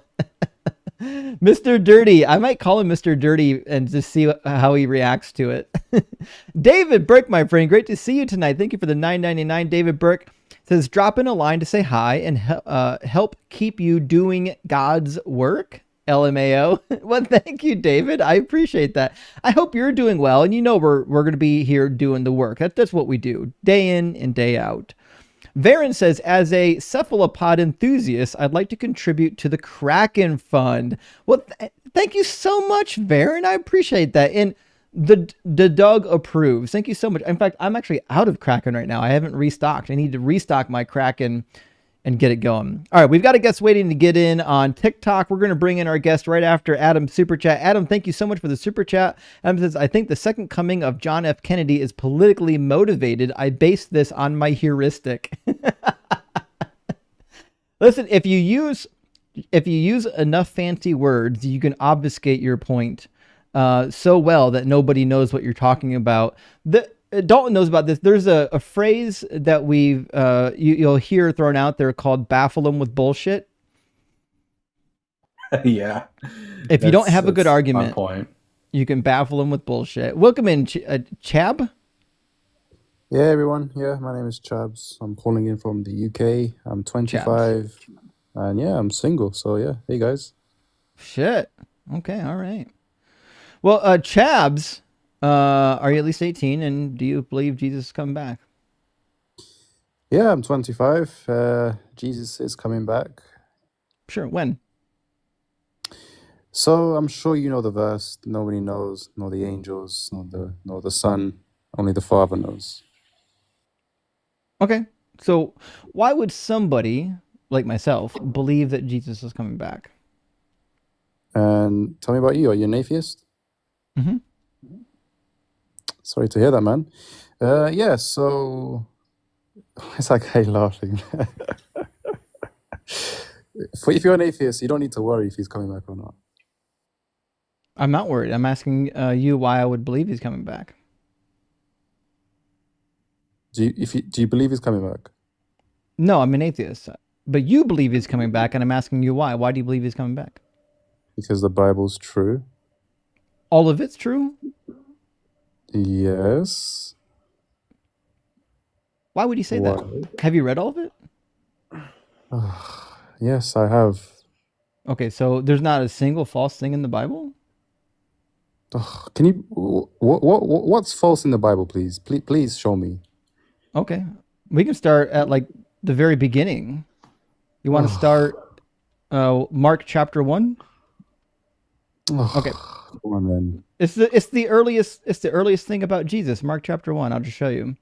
Come on, Says in the beginning of the good news of Jesus Christ, as it is written in the prophet Isaiah, see, I'm sending my messenger ahead of you who will prepare your way, the voice of the one crying out in the wilderness, prepare the way of the Lord, make his path straight. Can you find me in Isaiah where it says, see, I'm sending my messenger ahead of you who will prepare your way? I mean, listen, I'm not a flipping scholar. I don't know what you're talking about, man. I know, because it's not in Isaiah. That is a quotation from somebody other than Isaiah. Are you aware of this? Oh, I don't know what you're talking about. I'm not a scholar. I know you don't know. You said every word in the Bible is true. Now I'm showing you something that's just not true. I believe in the Bible. I believe the church fathers. I believe in the flipping Nicene Creed. I believe what they said. You know. Okay, so not everything in the Bible is true. Oh, why do you believe? Why is he laughing? He's a Chaz, troll. Are you sighing? Are you tired or something? Is it? I think he's a time? troll. I'm just tired of dealing with atheists because like they want proof of everything. Like, I'm just asking you about the Bible. I'm not asking for proof. I'm just asking you to read the Bible with me. You know what? Let's make this interesting. Let's entertain your guests. Why don't you prove to me atheism is the way? And I'll be an atheist today if you prove them to be facts. Atheism's the default position. It doesn't need to be proven. Yeah, also, that's not my goal. My goal isn't to convert everyone to atheism. My goal is to deconvert people from harmful religions. Like, if you deconvert from Christianity and now you're a deist, I could not give two less of a shit than anything else in the world. Deism isn't harming anyone. These religions, I think, are inherently harmful, which is why I don't think that people should participate in them. And they're pretty easy to debunk. Like, Christianity is super easy to debunk. Super easy to debunk. Oh, can you prove to me religions? Yeah, we already started on this. So we already started demonstrating that the Bible says things that are untrue. So let me ask you, like, if the Bible said, I don't know, 20 things that were untrue, would it mean that the Bible shouldn't be trusted? Okay, that's a good question. Let me answer that now. So, I believe that knowledge is passed down from higher knowledge, right? I was born in 2000, right? So obviously I don't know anything about the world when I was born. Where do I get my knowledge from? I get my knowledge from... That doesn't answer my question. My question was, like, what number of failures do I have to find in the Bible before I'm warranted to say, hey, I don't think this book is trustworthy? Say that again, buddy. Okay. How many errors and lies in the Bible do I need to find before I'm warranted to say, hey, I don't think this book is trustworthy? Honestly, maybe one. Maybe. So I already found you one. But I told you, I'm not a scholar. I'm sure there's people who are more smarter than me can answer you, but I'm not a scholar. Well, I mean, do you need to be a scholar to know if Isaiah did or didn't say something? Oh, listen, baby. He's a fucking troll. He's not even real. He's trolling. I'm not. Chat, I know you're a troll. I'm not a troll. Why do you keep saying liar. I'm a troll? I mean, listen, you're doing... To be fair, Chabs, you're doing a really good job. You sound like most Christians. Like, we know you're a troll, but you're doing a hell of a job at it. Why are you so angry with Christians? What did we do to you? What atheists hurt you, Chabs? No, I'm asking, what did we do to you for you to be angry about us? Nobody in the Christian religion has done anything to me personally. The reason why you're an atheist because your life is shit. No, my life is great. No, it's not. Buddy, I'm my own boss. Okay, doesn't mean you make a lot of money though. I literally quit a job in electrical engineering to do this. So I'm making enough to replace an electrical engineering job. You hate your life and you blame God for it. And then you say, oh, I don't want to believe it. Fuck. He's trolling. It's true though. Am I lying? Okay. I hate my life. I think you hate your life, Chad. That's why you're always sighing. Those are the reasons why people they stop believing in God because they believe. All right, Chab. Good troll. You did a good job. You did sound like most Christians, to be fair. Those are all nonsensical points that Christians would say, but I can hear you laughing under your breath as you say them, so I know you're a troll. But anyways, listen, thanks for coming up. I'm gonna give him credit. I think that was a decent troll. Yeah, that guy was single-handedly supplying every tree in his area all the carbon dioxide they needed. Indeed, indeed.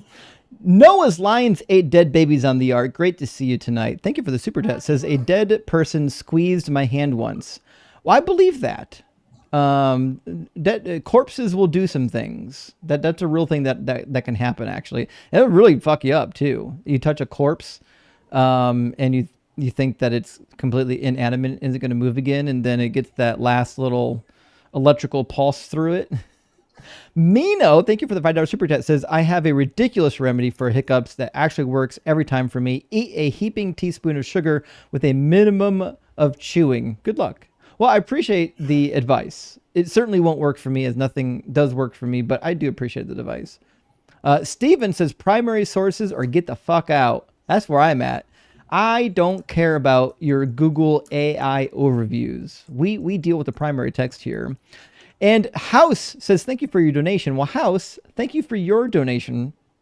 Really appreciate that. And Peter, good to see you. Thank you for the 5 Canuck bucks. Says those Greek and Roman histories have a greater veneer of historical truth to them than the Gospels. To him, it's as if they were writing the Aeneid. I agree. Yes.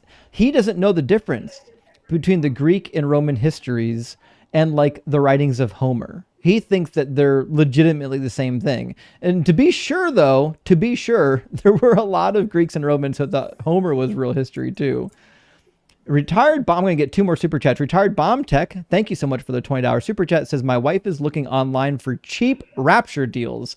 Can't wait for all this land getting ready to open up for purchase. Here's to your future hot sauce Netflix and chill GoFund.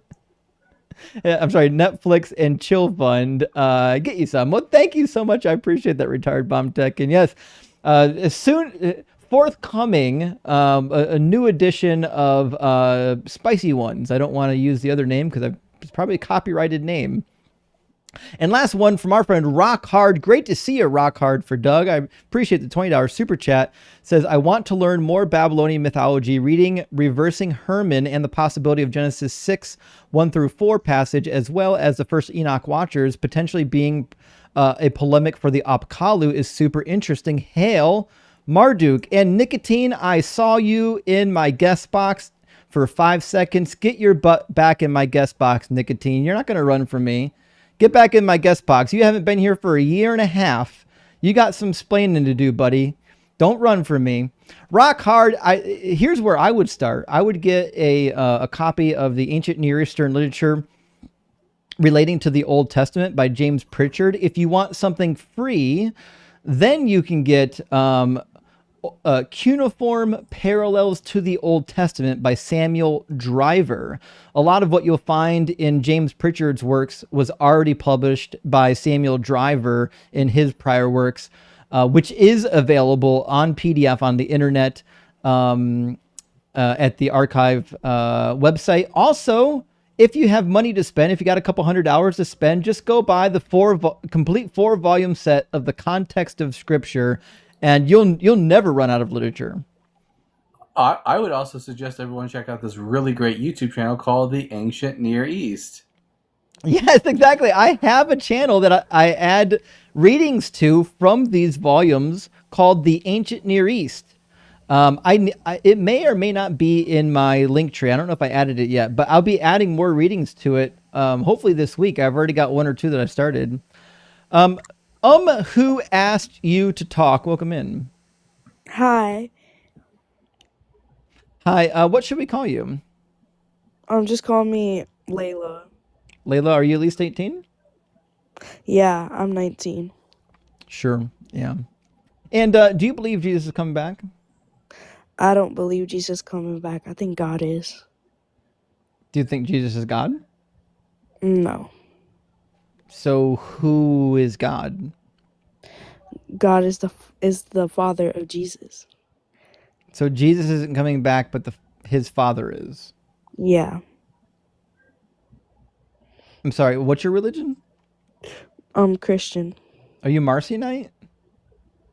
No. Have you read the New Testament? Yeah.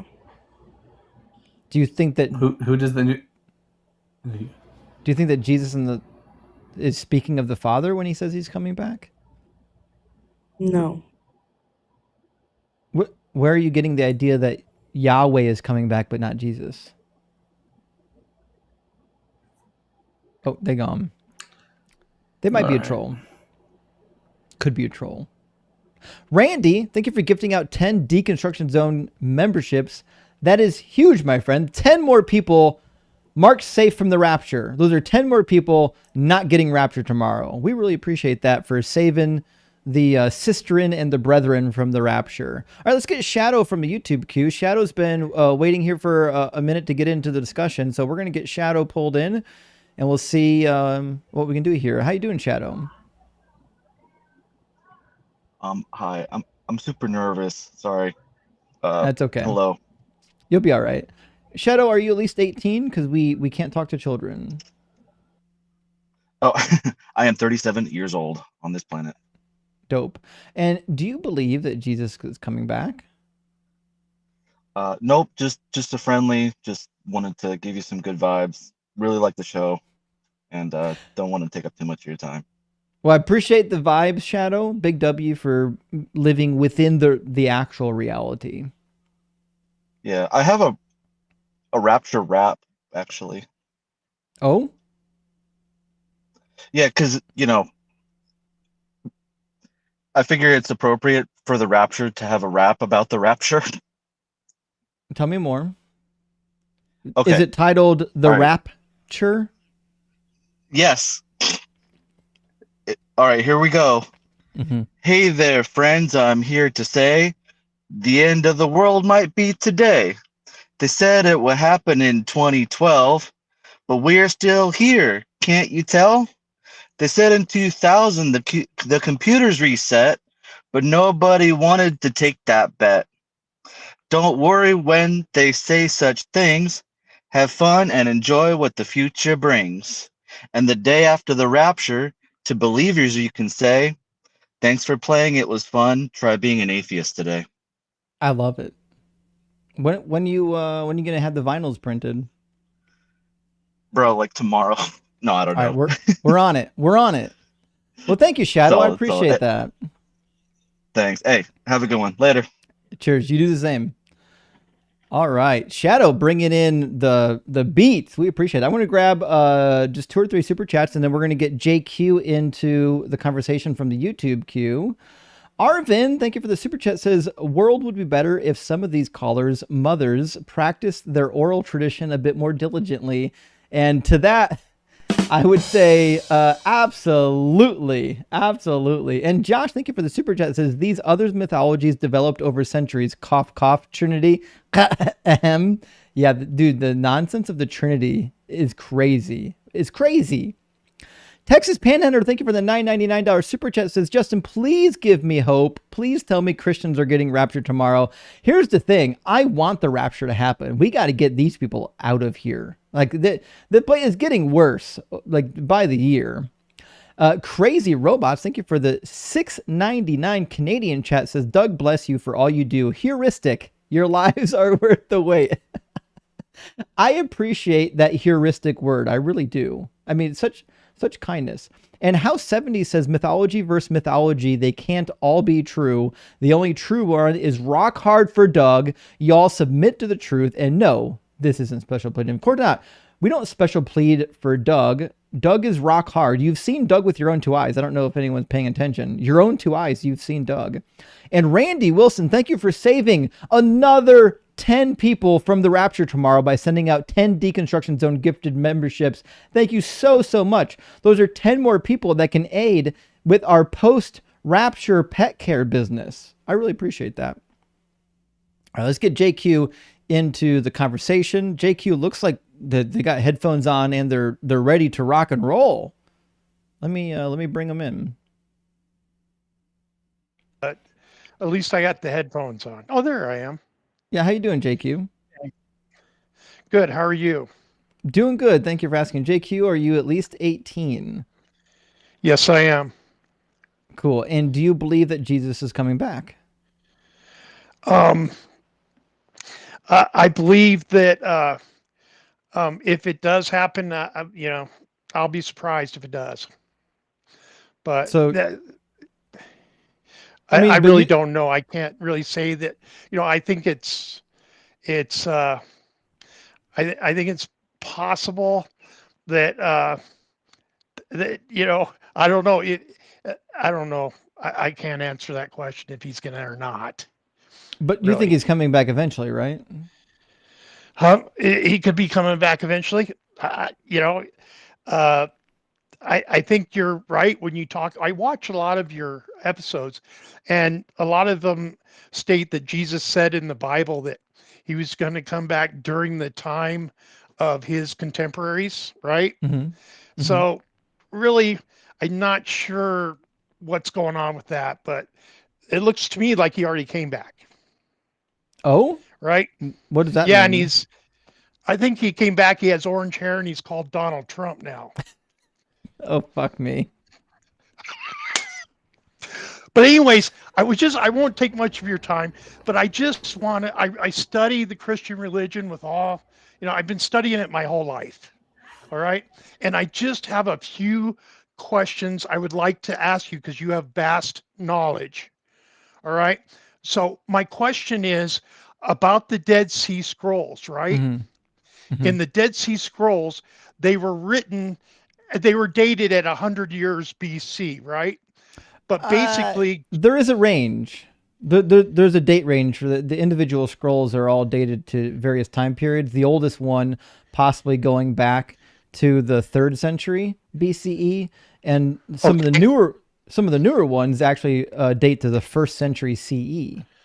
Right. And those ones that talk about the wicked priest and the sons of darkness and all that, those stories match that of John the Baptist and Jesus, right? Well, it's widely believed that the Book of Revelation and some of the Johannine philosophy mirrors what we find in the Dead Sea Scrolls, where there's going to be a teacher of righteousness, and then eventually there's going to be a cosmic battle between the sons of light and the sons of darkness. And even in the Great Melchizedek Scroll, we find Melchizedek warring with the archangels against Belial and the sons of darkness, and kind of the same nonsense in the War Scroll. So it seems like the New Testament Christian community, like they were walking hand in hand with the Dead Sea community. They seemed to, if they're not the same community, they at least are like super related. So it's possible Jesus could have grown up in the Essene community. It could be possible.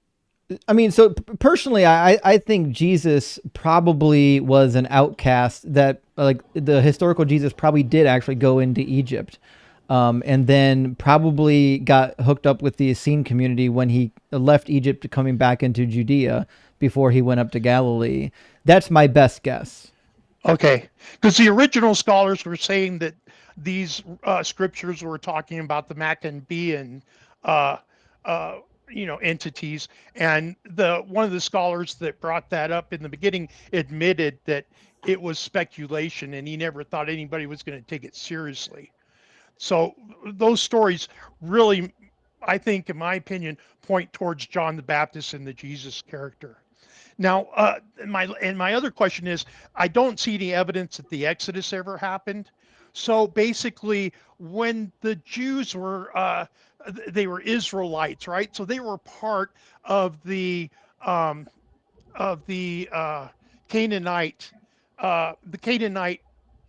basic civilization, right? And so all those different societies that had ites for their last name, they were kind of like all under one roof, right? I mean, not so much. They wouldn't have identified themselves as like having any political unity. In fact, they fight with each other a lot in the archaeological record. But to be fair, I think the legend of the Exodus goes back to the expulsion of the Hyksos in the 1600s. I think that is, and I think that is such a well-known event that the Israelites are tying, we'll say the Judeans rather than the Israelites, are tying their heritage to that event, even though it's been passed down to them orally and almost none of the details actually match anymore. And this seems to also explain the Midianite hypothesis, which is why the worship of Yahweh seemed to be imported from Midian originally, and then into the Judean foothills, and why the religion of the north seems to have actually still followed the Canaanite pantheon. They didn't seem to adopt the Midianite religion until the Judeans became more powerful after the Assyrians came in and wiped out the northerners. So there seems to be there is a small contingent of Semitic-speaking people that probably did leave Egypt at some point, that serves as like the historical memory of the people, even though, you know, most likely it was a really small amount of people. Most likely what we know about them doesn't match anything that's in the Bible. It's one of those things where there's always a kernel of truth somewhere. And in like the conquest narratives, you have more like historical kernels. We've got a bunch of nomadic people in the Amarna tablets. So Akhenaten, when we discovered his palace, we found about 315 different cuneiform tablets that were correspondences between the pharaoh and between various city-states within Canaan during like the 13th and century or so, 13th and 14th century. And it depicts a great number of cities being attacked by nomadic people groups referred to as the Habiru.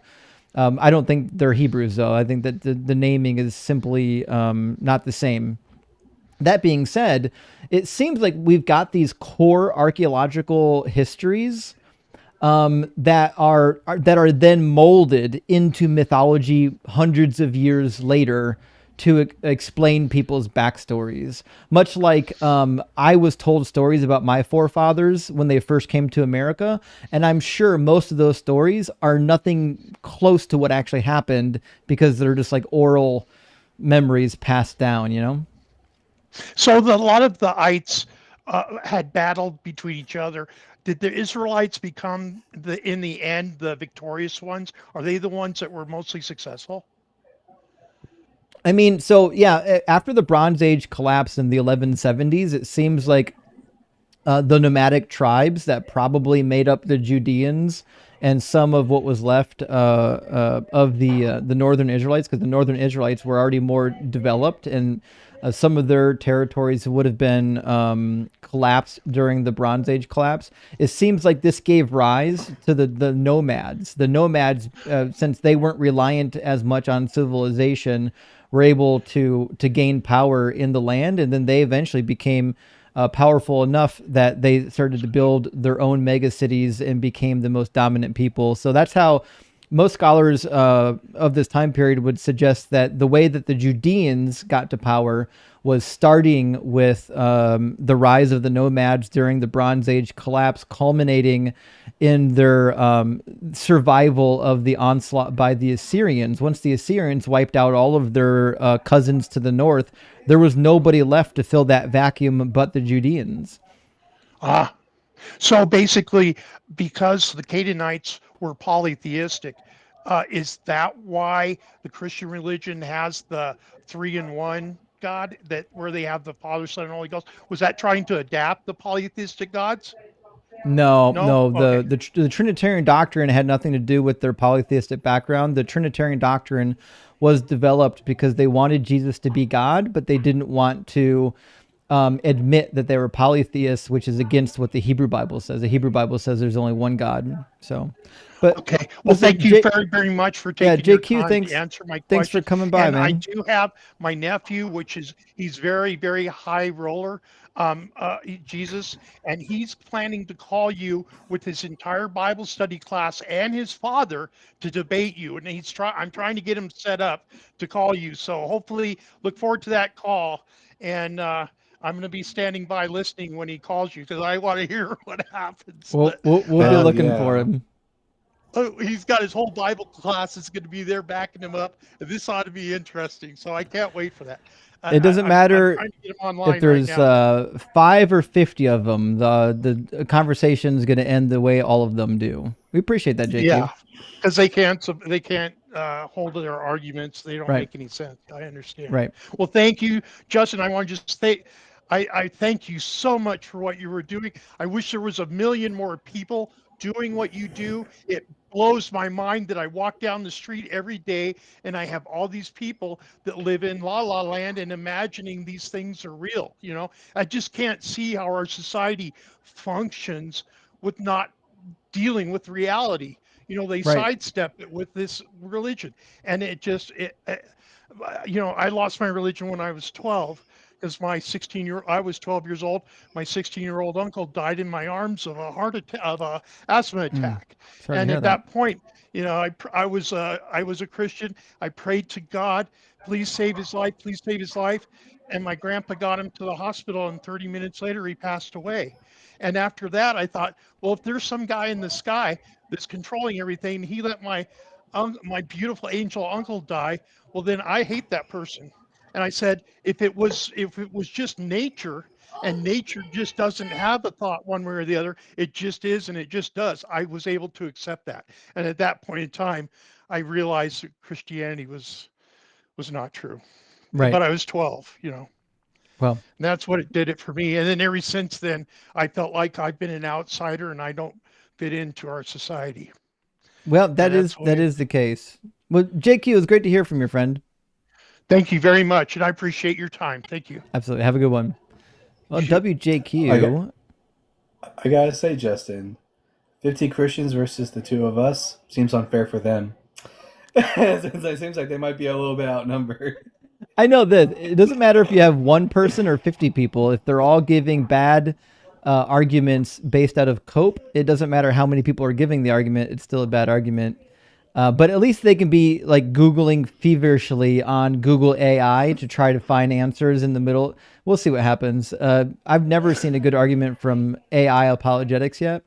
Mike Leitner, thank you for the $20 super chat, my friend. That's huge. It says, my brain is rattled from recent events. So in a moment of silliness, I ask, is Hugh Ristix a cousin of Herman Nudix? Thank you for using your platform for good with the hugest grace. Praise, Doug. I appreciate that. My understanding is that Hugh Ristix is the sibling of Huge Grace. That was my understanding. I don't know if they're a cousin to Herman Nudix, but there seems to be some sort of relationship there. We don't know exactly how much, maybe just a tip of a relationship. And Mike, just thank a friend you. of the family. Mm-hmm. Absolutely.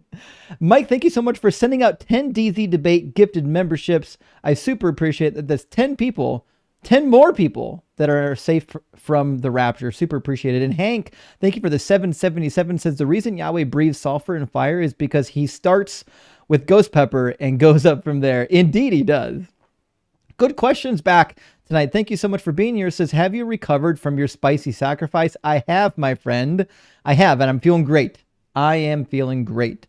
And Science Lover, thank you for the 1800 THB. Thank you so much, my friend. Says, sorry your life is so bad, per the troll, Justin. Keep your spirits up. I know I hate my life. I hate it. It's the worst. I get to do the thing that I love the most and be my own boss. It's the worst thing that's ever happened to me. And Larry, thank you for the $10 super chat. Says the Browns, yeah, exactly. And the Browns fucking won. Praise Doug, Sharon, Bam Bam, and Pebbles. Indeed. Indeed. What a weekend of miracles. And last super chat for now from our friend Alan says, FYI, the she-bears are a lunar myth. Elisha is the moon, and the she-bears are Ursa Major, and Ursa Major circling the pole. Dragons in Genesis YouTube channel. Oh God, no. Why do people do this? Why are people so desperate to mix astrology with the Bible? I will never get it. It's very reminiscent of that Zeitgeist film. You're right, it is. Let's bring in Gaston. Oh, one fights like Gaston. Welcome in, Gaston. Gaston? If you're busy doing push-ups rather than talking, that's okay, but you're going to have to get up. Gaston? He's eating a dozen eggs. So he could be as large as a barge or big as a barge? Yeah. That may be one of the best early Disney songs from the Disney revival era. I guess we'll give him a second. I'll read a super chat from our friend Cora while Gaston's trying to finish gulping down a dozen eggs. Cora, great to see you, friend. Thank you for the $20 super chat. It says, hi, DZ. I'm really hoping they're raptured. It might help to stop the cult from designating everyone as an extreme terrorist, especially the trans community. We, in fact, are the least violent and actually receive the most violence. I couldn't agree more. Of all the minority groups that violence are committed against, the trans community is one of the most, what's the word? Most harassed groups on the planet. And it's not just in America. This is true even in foreign countries. Go to Thailand, Philippines, places where you even think that the trans community are accepted, and they're still harassed, they're still bullied, they're still executed, they're still treated poorly. Gaston, are you with us?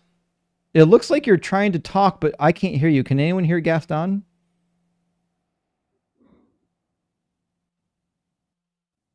Gaston?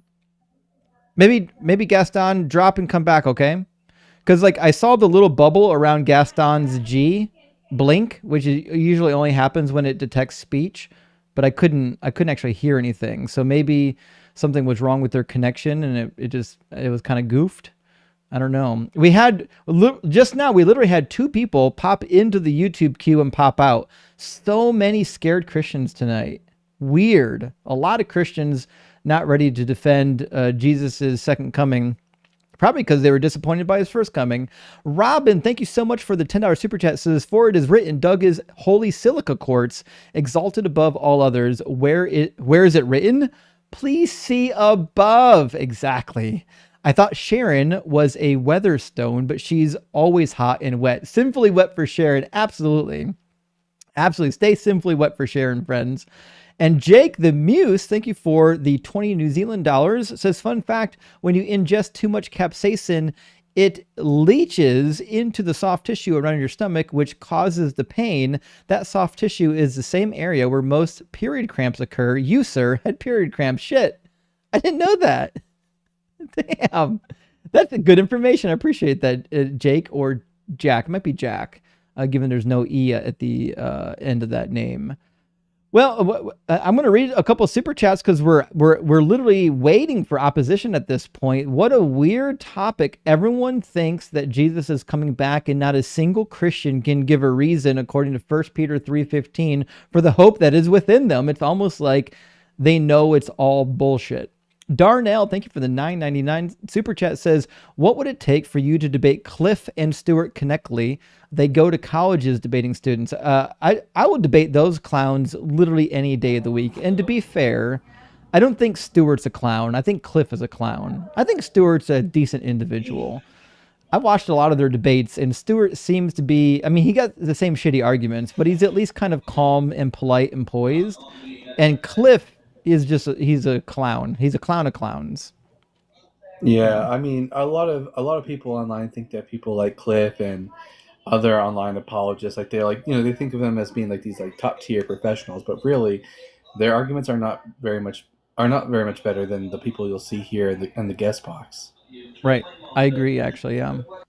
Amir, thank you for gifting out 1 and 2 Deconstruction Zone memberships so that we can save 2 more people from the rapture. Appreciate that, Amir. Good to see you. And John, thank you for the $5 super chat. It says Browns win. Oh, Justin, prophet of Doug, please rain down your blessings on my poor saints. I hope my meager tithe will suffice.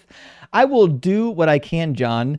And Mr. Gonzalez, I saw you pop in and out of the guest box on YouTube again. I don't know if your connection is bad or what's happening over there, but once you're in that guest box for more than 5 seconds, I'll be happy to bring you into the conversation. I don't know what's happening over there. I hope your connection isn't just connecting and disconnecting automatically, or else we might not actually be able to have a conversation. But if you're in the guest box on purpose, and I assume you are, because the YouTube guest box can't be called up by accident, then by all means stay up there. If you're watching on TikTok and you want to tell me why Jesus is coming back, obviously you don't have to use the link on the screen. You can just click the guest request at the bottom of the screen. I can take you on TikTok or on YouTube. It doesn't matter which platform you're on. Steven, thank you for the $5 super chat. Says a dumb apologetic is kind of redundant. Steve, I agree. That's a fair point.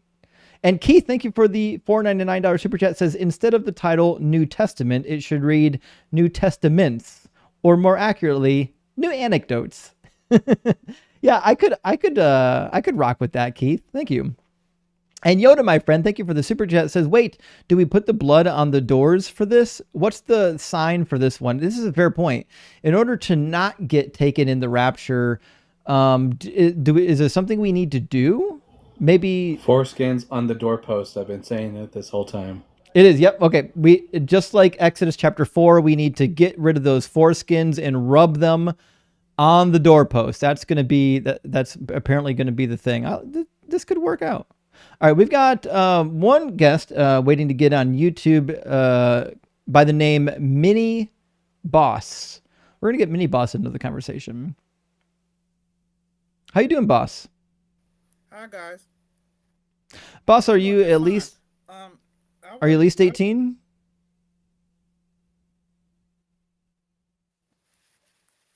I'm sorry, what's that?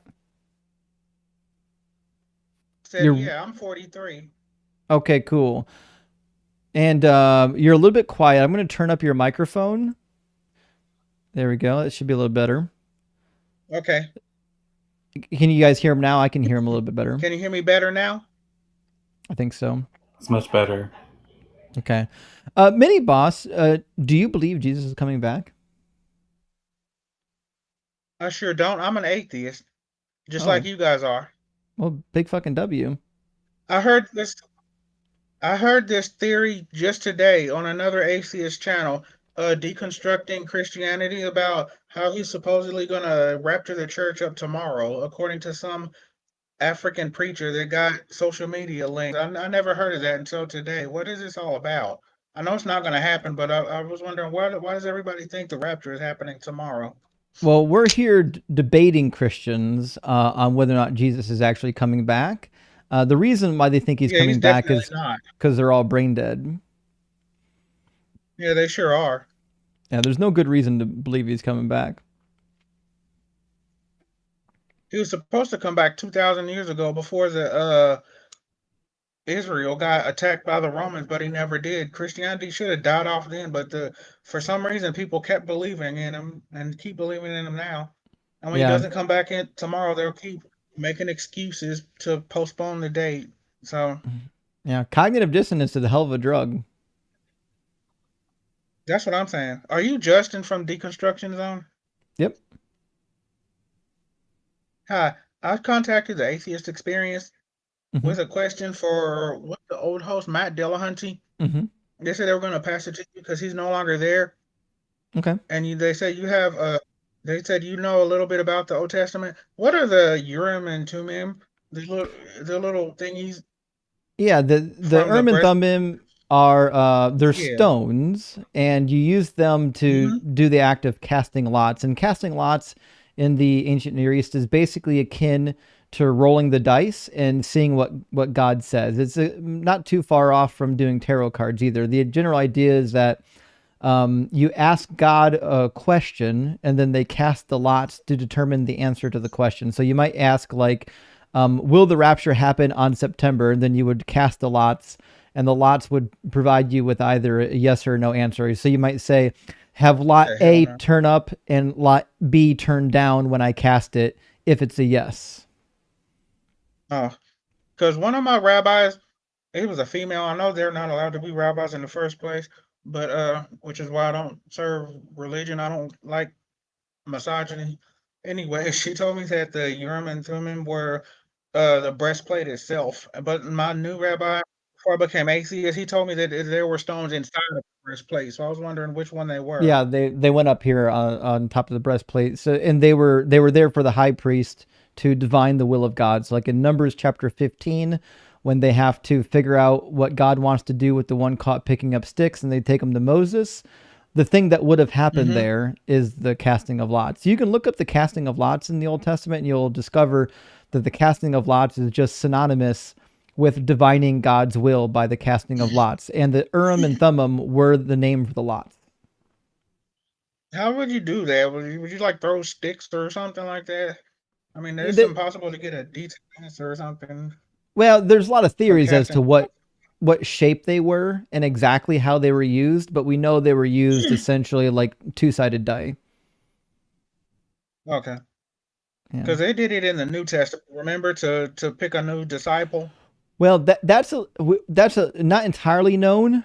If that's related, that seems to be a different form of casting lots. Yeah, it sure did. That was definitely a different form. Right. It seemed like illegal or something. Right. Kinda, because Jesus never told them. It seemed like the same thing the Roman soldiers were doing with his garments, casting lots to choose who would choose his garments. How did they do that one in the New Testament to choose the new disciple? Listen, Minnie, as long I would love to just shoot the breeze with you on these questions because they're fun questions, but this is a debate live stream, so I've got to move on to the debates. Okay, friend? Okay, can I ask one last question about the rapture? Well, you're about to find out. We're debating the rapture all night, man. Okay. If the rapture did happen. All right. Well, we had a guest in the TikTok queue. I was trying to get to them, and they dropped out. So if you just dropped out of the TikTok queue, come on back. We'd love to talk to you about your rapture. This is why it's really strange. Yeah. I was gonna say it's really strange, Justin, that when I was a Christian, I used to look at things like shaman, throwing the bones and thinking that was a very strange practice, and yet the Urim and Thummim was part of my religion. It's a strange phenomenon where believers are blind to exactly how the religion is, just like everyone else's. Yeah, they really ignore the stuff pretty easily that seems like out of their wheelhouse. The Bible's full of this supposed God deciding for you through the casting of lots. Just like type in the word lots in the Old Testament, you'll find tons of examples. Penelope, thank you for the $20 super chat. Penelope says, I'm sure a lot of us can relate to JQ's sentiment of not fitting in. DZ is making life more bearable and giving hope to thousands. Thank you for what you do. Rock hard for Doug. Well, thank you, Penelope. I appreciate the kind words. And yes, my goal is to normalize deconstruction. It's okay to question and realize the bullshit you've been fed is bullshit. It's okay, friends. You're safe. You'll be fine. Brian, thank you for the $10 super chat, says, got my Doug's Pretzel Factory mug today. I'm so excited to spread the word of Doug and his huge grace. Well, thank you so much for ordering one, Brian. We do have Doug merch on the YouTube channel shop. Friends, get your Doug merch.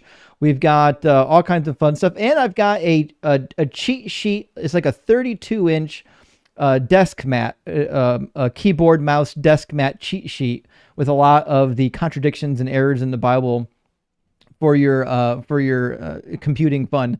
Rob Feller says, raised LDS, the Mormon callers are giving me PTSD. Less, please. Well, we haven't had a Mormon yet today. I can't make any promises, though, whether or not we're going to get more or less of them. And Josh, thank you for the $10 super chat. It says, hey, Justin, been binging your content, which at times means watching old lives. Apologies in advance if this is a sore spot, but whatever happened to Hanji? She used to be up with you all the time. Well, I don't talk about the Hanji episode a lot because, there are reasons why she's working on other projects now, but I love and appreciate Hanji in our community. She's a beloved friend in the community, and even though she's not on the show, I support her work. So if you love Hanji, please, by all means, find her on TikTok and follow her channel. She's just another great creator in our community. And Smack, thank you for the 50 NOK, says, are rabbis looking into upgrading from casting lots to magic 8 balls? Big increase in godly specific fucking words. Specificity. Guys, asking someone with a lisp to say specificity is the most evil bullshit you can do. I'm just saying. Smack, thank you so much, though, for the $50. And yes, God could definitely use an 8 ball. I agree with that. And Brian Petite, Thank you for the $20 super chat. It says, I am now an atheist and just recently found your show. I was thankfully mentally liberated from the very hyper-Calvinistic reformed line of poison. Keep it up. What you're doing is much appreciated. Listen, I'm going to agree with you, Brian. The hyper-Calvinist form of Christianity is not, it's not just brain rot, it's poison. It's the most horrific doctrine ever invented. The doctrine is based on the principle of God can be evil and fuck you up all he wants. He's God. You can't question it. What an evil My doctrine. least favorite form of Christianity. Yeah, it's the worst. It's, to be fair, it does line up with the book of Job. The book of Job, really the conclusion is you can't fucking question God. Just take the shit he's dealing with you and love him for it. Yeah, I'm gonna Romans say as well. No. Yeah. Yeah. Deborah Grace, great to see you. Love your new profile pic. Deborah Grace says, Jurassic Jesus coming on a Rapture. I could not agree more, Deborah. Good to hear from you. Also, guys, if you're not following Deborah Grace, I do recommend it. Follow Deborah on YouTube and on TikTok. We'll get our next guest into the conversation, although I've talked to this guest before, and I don't recall if they're a troll or if they're for real. It's hard to recall. How you doing, Christian? Hey, I'm good. Christian, are you at least 18? And do you believe Jesus is coming back? Yeah. Okay. And when do you think Jesus is coming back? Oh, that's right. Not sure. Christian, are you a Christian? Yeah. Okay, cool. But you do believe Jesus is coming back, but you don't know when. Yep. Okay. Next question.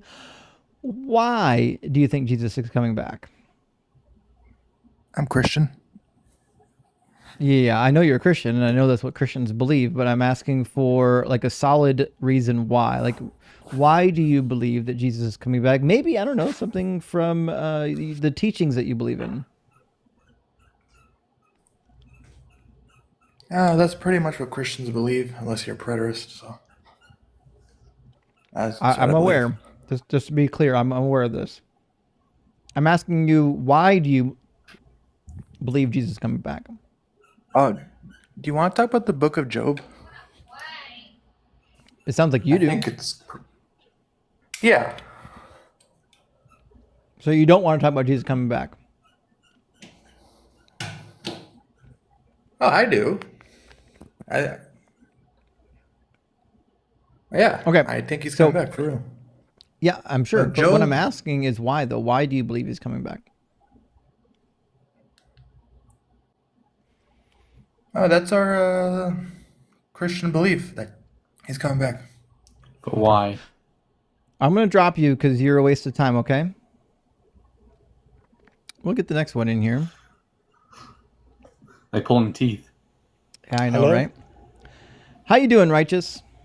Hi, Justin. I'm very good, thank you. Sorry, I didn't come up to the debate. I listened to you a lot. I was just wondering if it's possible. Your mic sounds really harsh. I don't know if you've noticed, but I don't know if you need to turn the gain down or something. But yeah, it sounds really harsh. I don't know if you noticed. The problem I have is I turn it down, like it should be about right there. That's a normal volume for this mic.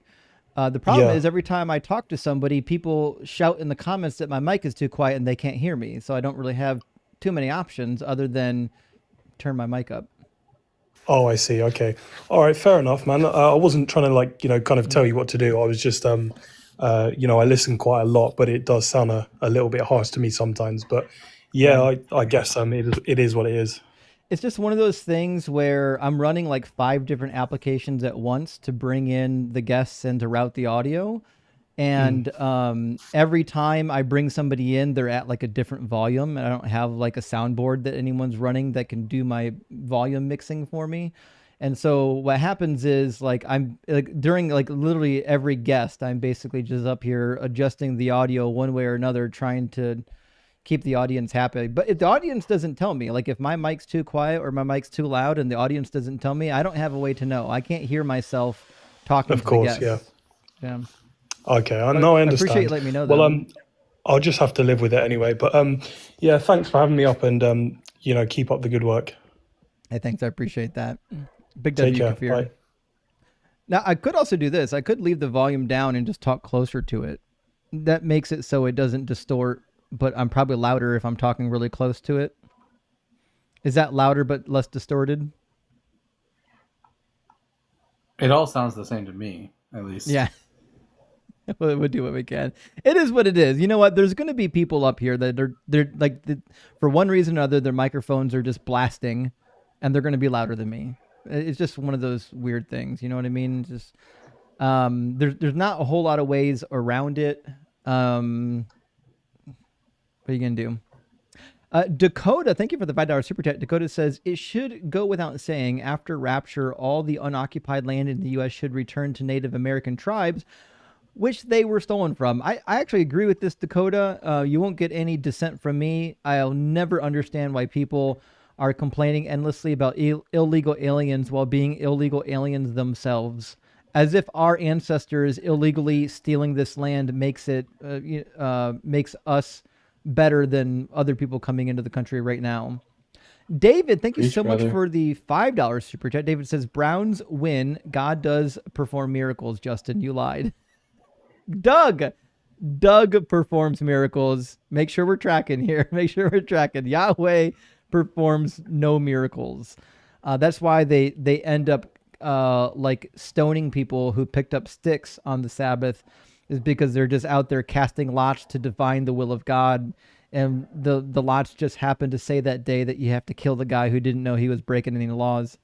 Acme Hero, thank you so much for the $5. Says, I suggest all Dugites go to the thrift store tomorrow and buy a few complete outfits. So lay out in public spaces around town. Actually, I'm going to be putting together a live stream tomorrow. We're going to be doing a Rapture watch tomorrow, friends. It's most likely only going to be on TikTok. I don't know if there's a way to get it onto YouTube, because I'm going to be driving around to remote locations, doing live at location type of stuff. So if there's a way to get it on YouTube, I don't know how to do it, but it will sure be live on TikTok. We're going to have a lot of fun. We're going to have some friends involved. The Rapture Watch live stream is going to be dope. I'm going to be waiting out by the abortion clinic to see if the protesters disappear. Bob, thank you so much for the $5 super chat. Says, ask them to transfer all their money. They won't prove Jesus is coming back tomorrow, but it will prove they actually believe he will. Bob, this is a good point. If they really think Jesus is coming back tomorrow, then what we need to do is make them prove it. Also, Trinitarian in the TikTok comments, I can't invite you. I mean, there might be a way to do it. If you don't know how to use the guest request button, then there's no hope for you. I certainly don't believe your Messiah is coming back if you're on TikTok and you don't know how to hit the little dumb indicator to talk.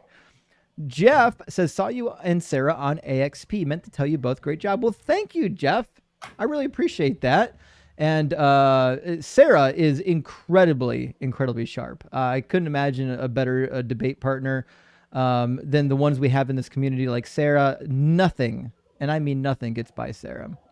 Dalton too. It was a great show. It was the first time I tuned into AXP in a long time.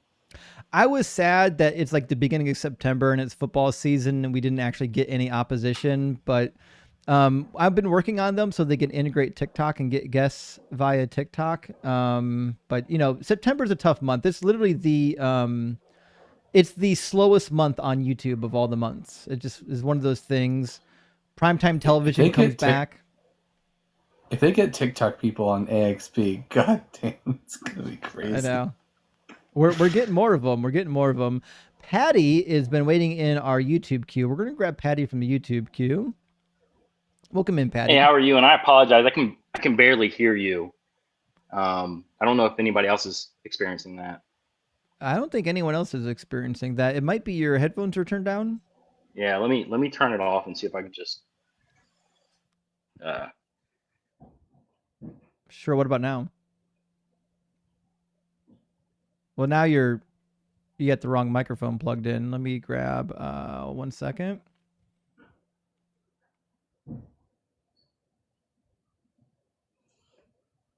If you unplugged your headset, it's not going to hear you anymore. Oh, that's way better. All right, good. Hear you really well. All right, dope. Yeah, great. So Okay, Patty, hey, so first, thank you for having me on. I appreciate that. And channel seems cool. A couple things. So you're saying the rapture, but you're also saying coming back of Jesus, and those are two different things. So I was wondering, which one are you debating? Both. Okay, well, the rapture is like a dispensationalist belief. That's a little bit different. Yeah, neither one's happening. Versus the coming back of Jesus. The rapture of the people is different, and really, I don't see that in the Bible. I'm Then when I say aware. that, I mean the pre-rapture. Yeah, I'm aware. Neither one of them are happening. Okay, so what's the debate? And we'd love to have a conversation. The debate is Jesus is dead. He's worm food. He's fertilizer. He ain't coming back. Okay, what do you do with like Pliny the Younger and all that information? Pliny the Younger wrote a letter insinuating that he was killed, not that he rose from the dead. I mean, there's like, I don't think that's accurate. I mean, they have you read it? They talked about Pliny the Younger talked about people debating or talking about Christos as well. I mean, there's a lot of information written about Jesus's resurrection. What does Pliny say about Jesus? There's 5,000 witnesses. There's quite a bit of different things. 5,000? You're misquoting 1 Corinthians. 1 Corinthians says there's 500 witnesses, and not a single one of them's named. Not a single one of them left testimony. What are you talking about in 1 Corinthians? I'm definitely not talking about 1 Corinthians, but what are you talking about? Well, there's not a single source that says 5,000 witnesses. There's a lot of, I mean, yeah, there's Mary Magdalene, there's the witnesses. Of course, you got the Bible there, so I don't want to cite. Did Mary Magdalene write something for us? No, I mean that would be John. Okay, right. So I'm asking, like you said, there's 5,000 witnesses. Where did you get that number from? Yeah. I apologize. I was not ready for a debate on this. So most of that comes from, like I said, there is a lot of historians that do talk about this, and then you have the early church fathers, you have the 12 disciples, the idea that pretty much every one of them died saying these things, and we don't know all that. of them are martyred. We have no idea how the disciples died, other than ones that are mentioned in the Bible. So James was executed according to the book of Acts. There's more than just James executed in the book of Acts. I mean, there's a story about every one of the disciples. Everybody. Who got executed in the book of Acts? Maybe other than John, James, the son of Zebedee. Sorry, say that again. I'm sorry. Yeah, who got executed in the book of Acts other than James, the son of Zebedee, of the disciples? We know Stephen, obviously, Stephen in Acts chapter 7, but I'm saying... Yeah, I was about to say Stephen, too. Is he not... Stephen's a disciple? He was not one of the 12 disciples. He was just a deacon. Sorry.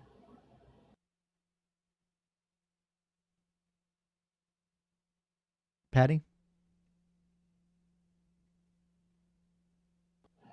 Paddy Wagon, are you there? He got raptured. Fuck, the rapture actually happened. Oh, sorry. There we go. He's back. Like, where do you think we get all these stories from, Patty? About, like, for example, you'll probably be familiar with the story of Peter being crucified upside down. Like, where do you think these stories actually come from, and how much later, after the supposed deaths of the apostles? I mean, that's a great question. I mean, you do have a lot of the early church fathers. I mean, you have Polycarp. You've got a lot of guys that you're these people aren't fighting over ignorant things. I mean, they're fighting over. Polycarp recorded the death of the disciples? I don't think it's right to argue like that. You asked me one question and then you asked me another completely different question. No. I'm asking you what you mean when you say Polycarp.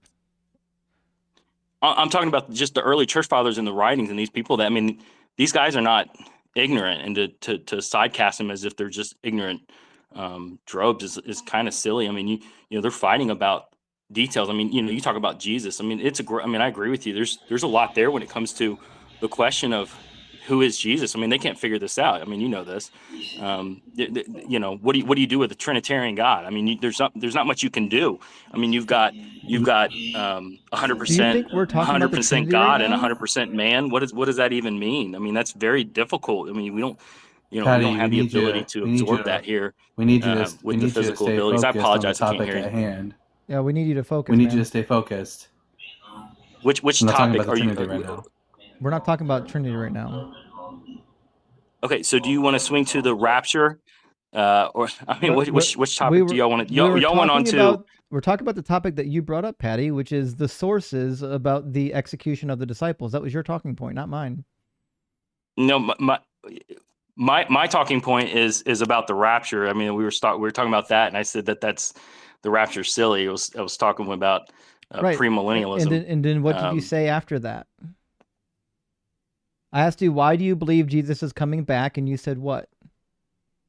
Oh, yeah, that's right. Yeah. I mean, yeah, no, I absolutely said, it was written about, it was talked about. And I'm right about that. I mean, it was written about and talked about. I mean, that's not unknown. I didn't come here with 50 sources. I didn't come here to We're not asking you for debate you in 50 that manner. I sources. mean, We're asking you to think critically about the sources that you brought up. Okay. So you're saying that one of the reasons we should believe in the resurrection and second coming of Jesus is because we have these disciples that went to their death proclaiming the resurrected Jesus. And our point this entire time has been, we don't really have those sources. Most of the sources we have that talks about the death of disciples come hundreds of years later, and they're full of all kinds of crazy other side pieces that you wouldn't accept. So for example, the narrative that tells you how Paul was executed, or how Peter was executed on the upside down cross, also says that the Holy Spirit gave utterance to a dog to provide a speech to Simon Magus and his household.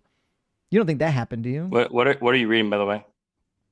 The Apocryphal Acts of Peter. That's where we get the story from. That's where it comes from. Yeah, no, I of course I wasn't canonized on purpose, but no, it's good to know. Right, but that's what I'm saying is the sources that. No, I understand what you're saying. I mean, it makes a lot of sense. Yeah. Yeah. And I apologize. I didn't come in to go, hey, let's throw down on sources. And this is the first time I found your channel where I would come in. Mm-hmm. Next time I'll come in with all my sources ready to go if that's how the debate's going. I thought it was more of a theoretical debate more than a, hey, where's your proof on XYZ? So yeah. Sure. I mean, to be fair, this is all theoretical, right? I mean, I hope not. I mean, it needs to be measured.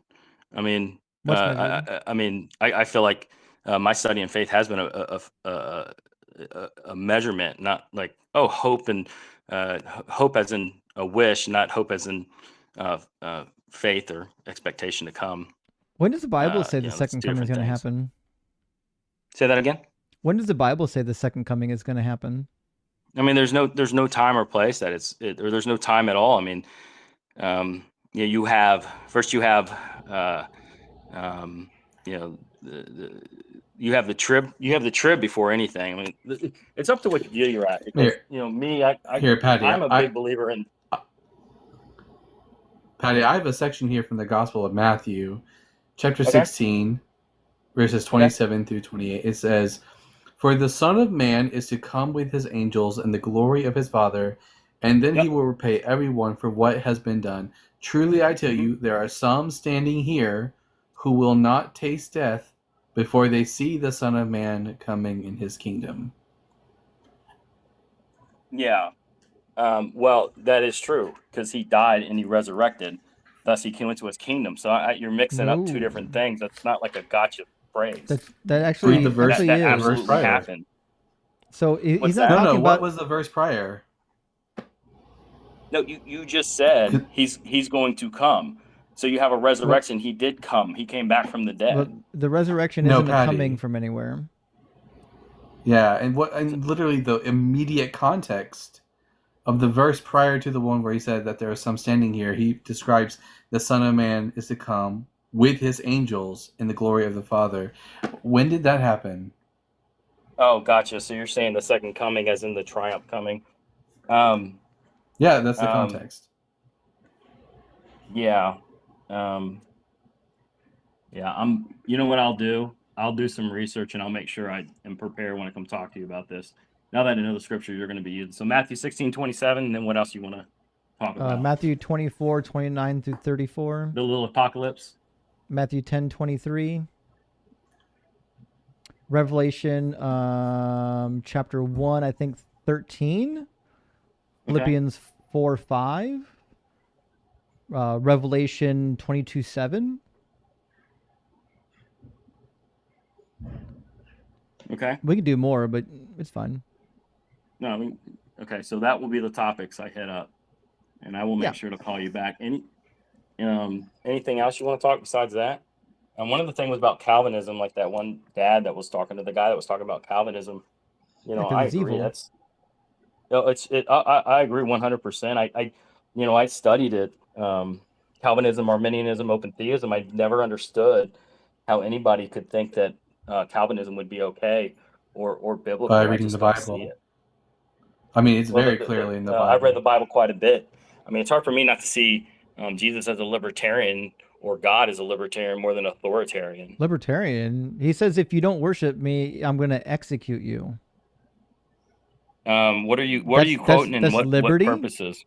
Luke chapter 19. No, if you look at Jesus and his works is never through the state of Rome. It's always opposite. I mean, you look at when he's turning the tables over and in the temple. Mm-hmm. When he comes out and they talk about the mountain and they talk about how I'm going to throw this mountain into the sea. The whole point of that is to say that that's the temple he's looking at. He gives the a whole parable system, of his second coming, right? Say that one more time. In the Gospel of Luke, chapter 19, right before the triumphal entry, he gives a parable about his second coming. Have you read it? The parable of the 10 pounds. Okay. And at the end of the parable is about Jesus coming back. It's about the king who's leaving people in his place to do his work, and he's going to come back expecting them having to produce something while he was gone. And then in the parable, investing the three people who were supposed to invest and one buried one. Is that what you're talking about? Yeah. Right. At the end of the parable, Jesus, being personified as the king, says, I tell you, to all those who have, more will be given, but all those who have nothing, even what they have will be taken away. For as these enemies of mine who did not want me to rule over them, bring them here and slaughter them in my presence. The doctrine of the New Testament is you will worship Jesus or he'll literally slaughter you. You think that's liberating? I think let me look it up because there seems to be a little misunderstanding here. Not on my part. You said, where is it? Luke 19. I don't think the word slaughter is in the New Testament. Sure is. Verse 27. Oh, it's not that one. I'm going to see if I can do this while I'm on the phone. Can you still hear me? Yeah, I can hear you. Okay, great.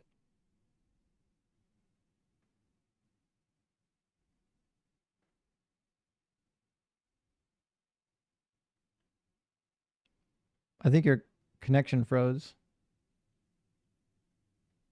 Sorry, I'm looking at a Greek New Testament on my phone. Where's the word slaughter? Verse 27. Oh, thank you. I see it up here. Thank you. But as for the enemies of mine who do not rule over them, bring them here and slaughter them. So you're talking 27. They get killed. You can say kill, you can say slaughter, you can say tear apart. It doesn't really matter which word you plug in there. Jesus is going to kill you if you don't worship him. Yeah, I mean, first of all, it's a parable about it's a parable about the king. Number one, number two, is Jesus the king? Don't rule over them. Hold on one second. Bring them here and slaughter them in my presence. I've never read it that way, and that's Luke 7:19. You've never read slaughter them in my presence as slaughtering them in their presence? Is it Luke 19? Is that what you said? Yep. Well, okay, I'm here. Hold on. All right. Furthermore, the enemies of those who did not have willing to.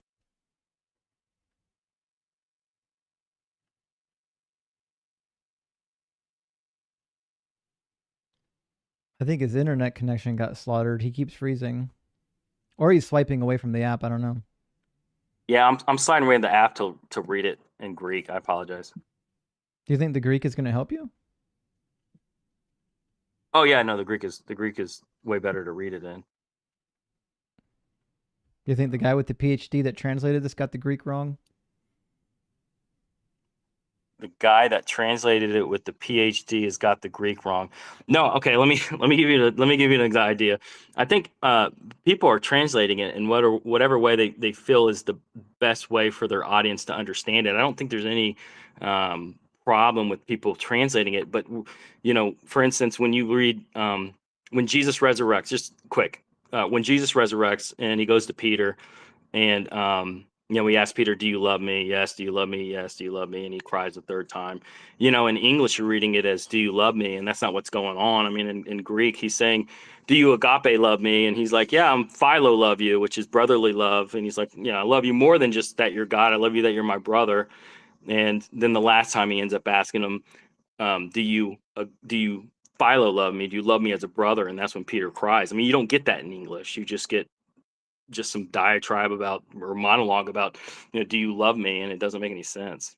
So you think maybe in the Greek you could find some hidden gem where slaughter doesn't mean slaughter? No, I'm going to take it all and it sits in Laban. I mean, I'm not here to. I'm gonna listen to what you're saying, and then I'm gonna say, I'm gonna look at it, relook at it, because let's say you're right.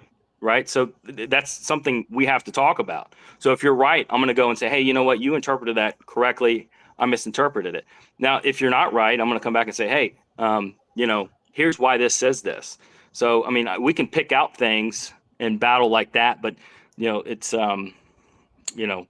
it's not the best way to do things. But I don't mind looking at all these scriptures and taking it in the context that they're written in, and then coming back and having a conversation. I think that's what you want. You want a conversation, and I like that.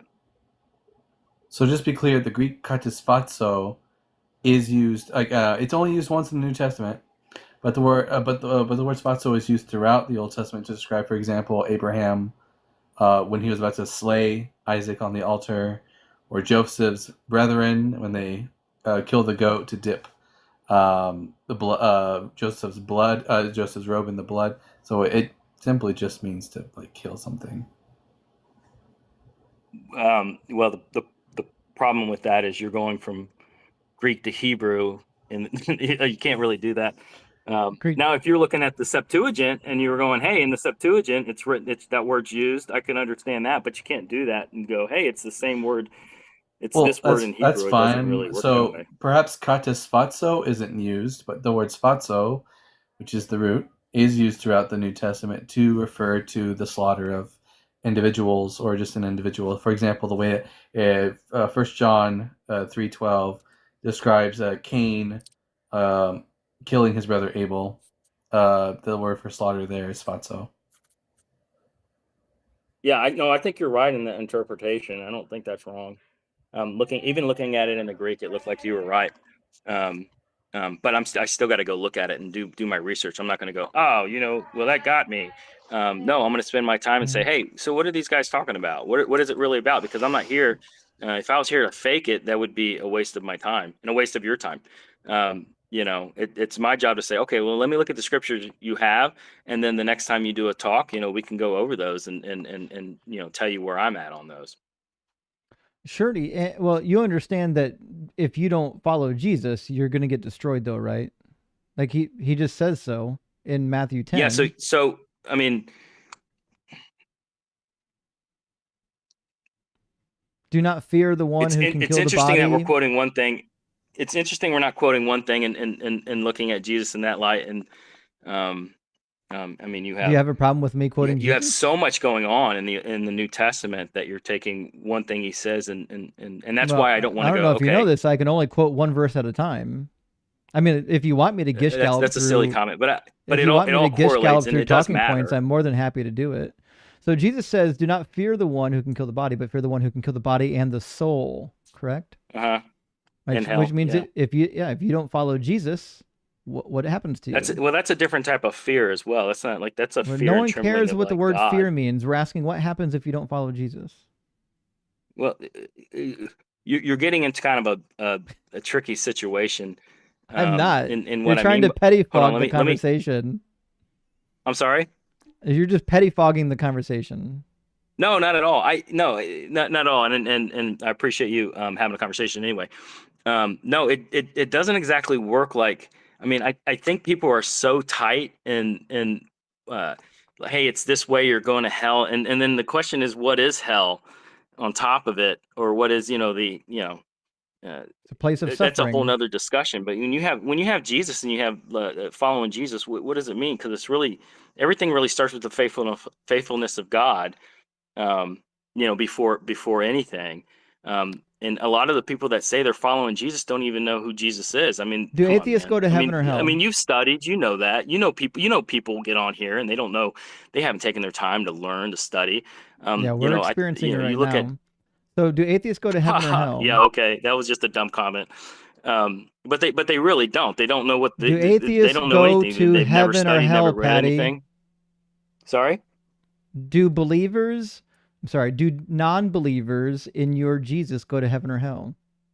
Well, the question is, what is hell? Because it's not heaven or hell. And You can heaven, interpret hold on, hell no, whatever. because first Patty, of all, stop no, talking. You're avoiding my question. I'm no, not you're having. not. I'm not having a What you're discussion doing, right now. what on you're what you doing think. is you don't understand that you don't. Okay. I don't want you to obfuscate onto a pivot of whether we're using the same version of hell. That has fucking nothing to do with what I'm talking right now. What I'm asking you is about the state of the non-believer. I'm not asking you what you think hell is yet. All we're asking is what happens to the non-believer when they die. What happens? Okay, so are we talking about heaven or hell? You want to go stay on hell or heaven? Because we don't go to heaven. Number one, that's not a thing. We'll try this again. Do I get to go to heaven as a non-believer when I die? God is a merciful God, and I don't know. I'm not here to tell you one way or another. What does Jesus say? Those who believe in me have eternal life. And do I believe in him? But there's a lot there. I don't think it's that simple. I mean, I think it is. It's kind of like Calvinists. Calvinists keep it so simple, and they miss out on so much stuff. And there's too much going on there, man. And, I mean, I'm not going to look at somebody and go like, God wants to damn you. I think in the Spirit, you cannot enter the kingdom of heaven. Yeah, unless you've been born again, you cannot enter the kingdom of heaven. Got it. Okay, am I born of the water and spirit? I don't know. I'm not here to judge you. Well, the answer is no, I'm not. So does that mean I get to enter the kingdom of heaven? I think that you do more work than more Christians do on studying. So I'm just being honest. And besides that one comment you made a minute ago, everything else has been very well done. And I can appreciate that. And I would rather have a conversation with you than most people that call themselves Christians, because you're studying. I mean, and to say you don't care, that's silly. You do care, or you wouldn't be studying about it. Yeah, I do care. No one's ever, I don't think I've ever been accused of not caring. The question is, what does the Bible say about non-believers? Jesus says, unless you're born of the water and the spirit, you don't get to enter the kingdom of heaven. It says again in Revelation 21 that the people without faith go to the lake of fire.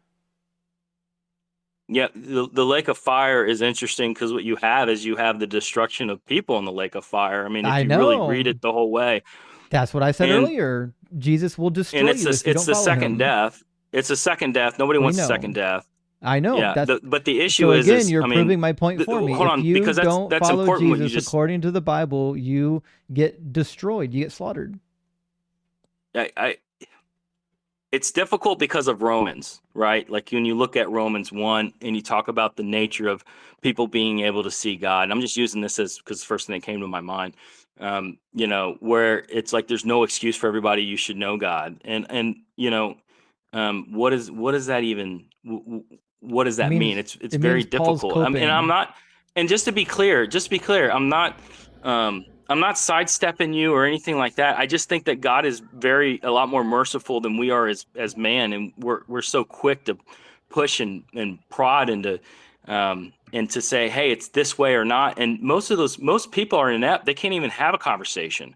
So when you go to Revelations, or you're talking about the end of Revelations where you're in hell, I mean, it looks like the angels that go to hell are tormented, but it looks like it's a second death for the people, which means non-existence. So, when you go into the topic of the second hell and Buddy, you talk about that, well, the second hell, The thing Remember is we you started are this completely conversation annihilated, and it's by saying to me me is, insisting that if you don't follow Jesus, he kills you.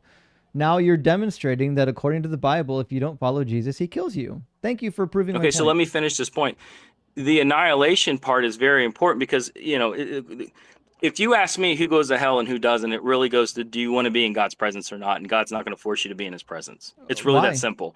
And let me finish this point real quick before crazy you say thing to something. say. Like, if my child didn't want to be in my presence, I wouldn't murder it. I would never murder my child. It's not murder. Let me explain. Let me explain, and then you can talk. Hey, if you give me a second, I can explain I it to won't you. force you to be in my presence, but if you don't worship me, I will murder you. What a loving God. Also, the song. Okay, so can I finish the point now? Because I let you finish. Escape from God's presence. What's that? I'm sorry. I was gonna say it's also quite clear in the Psalms that there is no place where I could go to escape God's presence. Yep. Well, okay. First of all, there is, because evil is the absence of God. So you can't say there's no Where does the Bible no place. say evil no is the place absence is of empty. God? Emptiness is actually. Sorry. Where does the Bible say that evil is the absence of God? I mean, that's exactly what it is. I mean, you know, evil is the absence of God.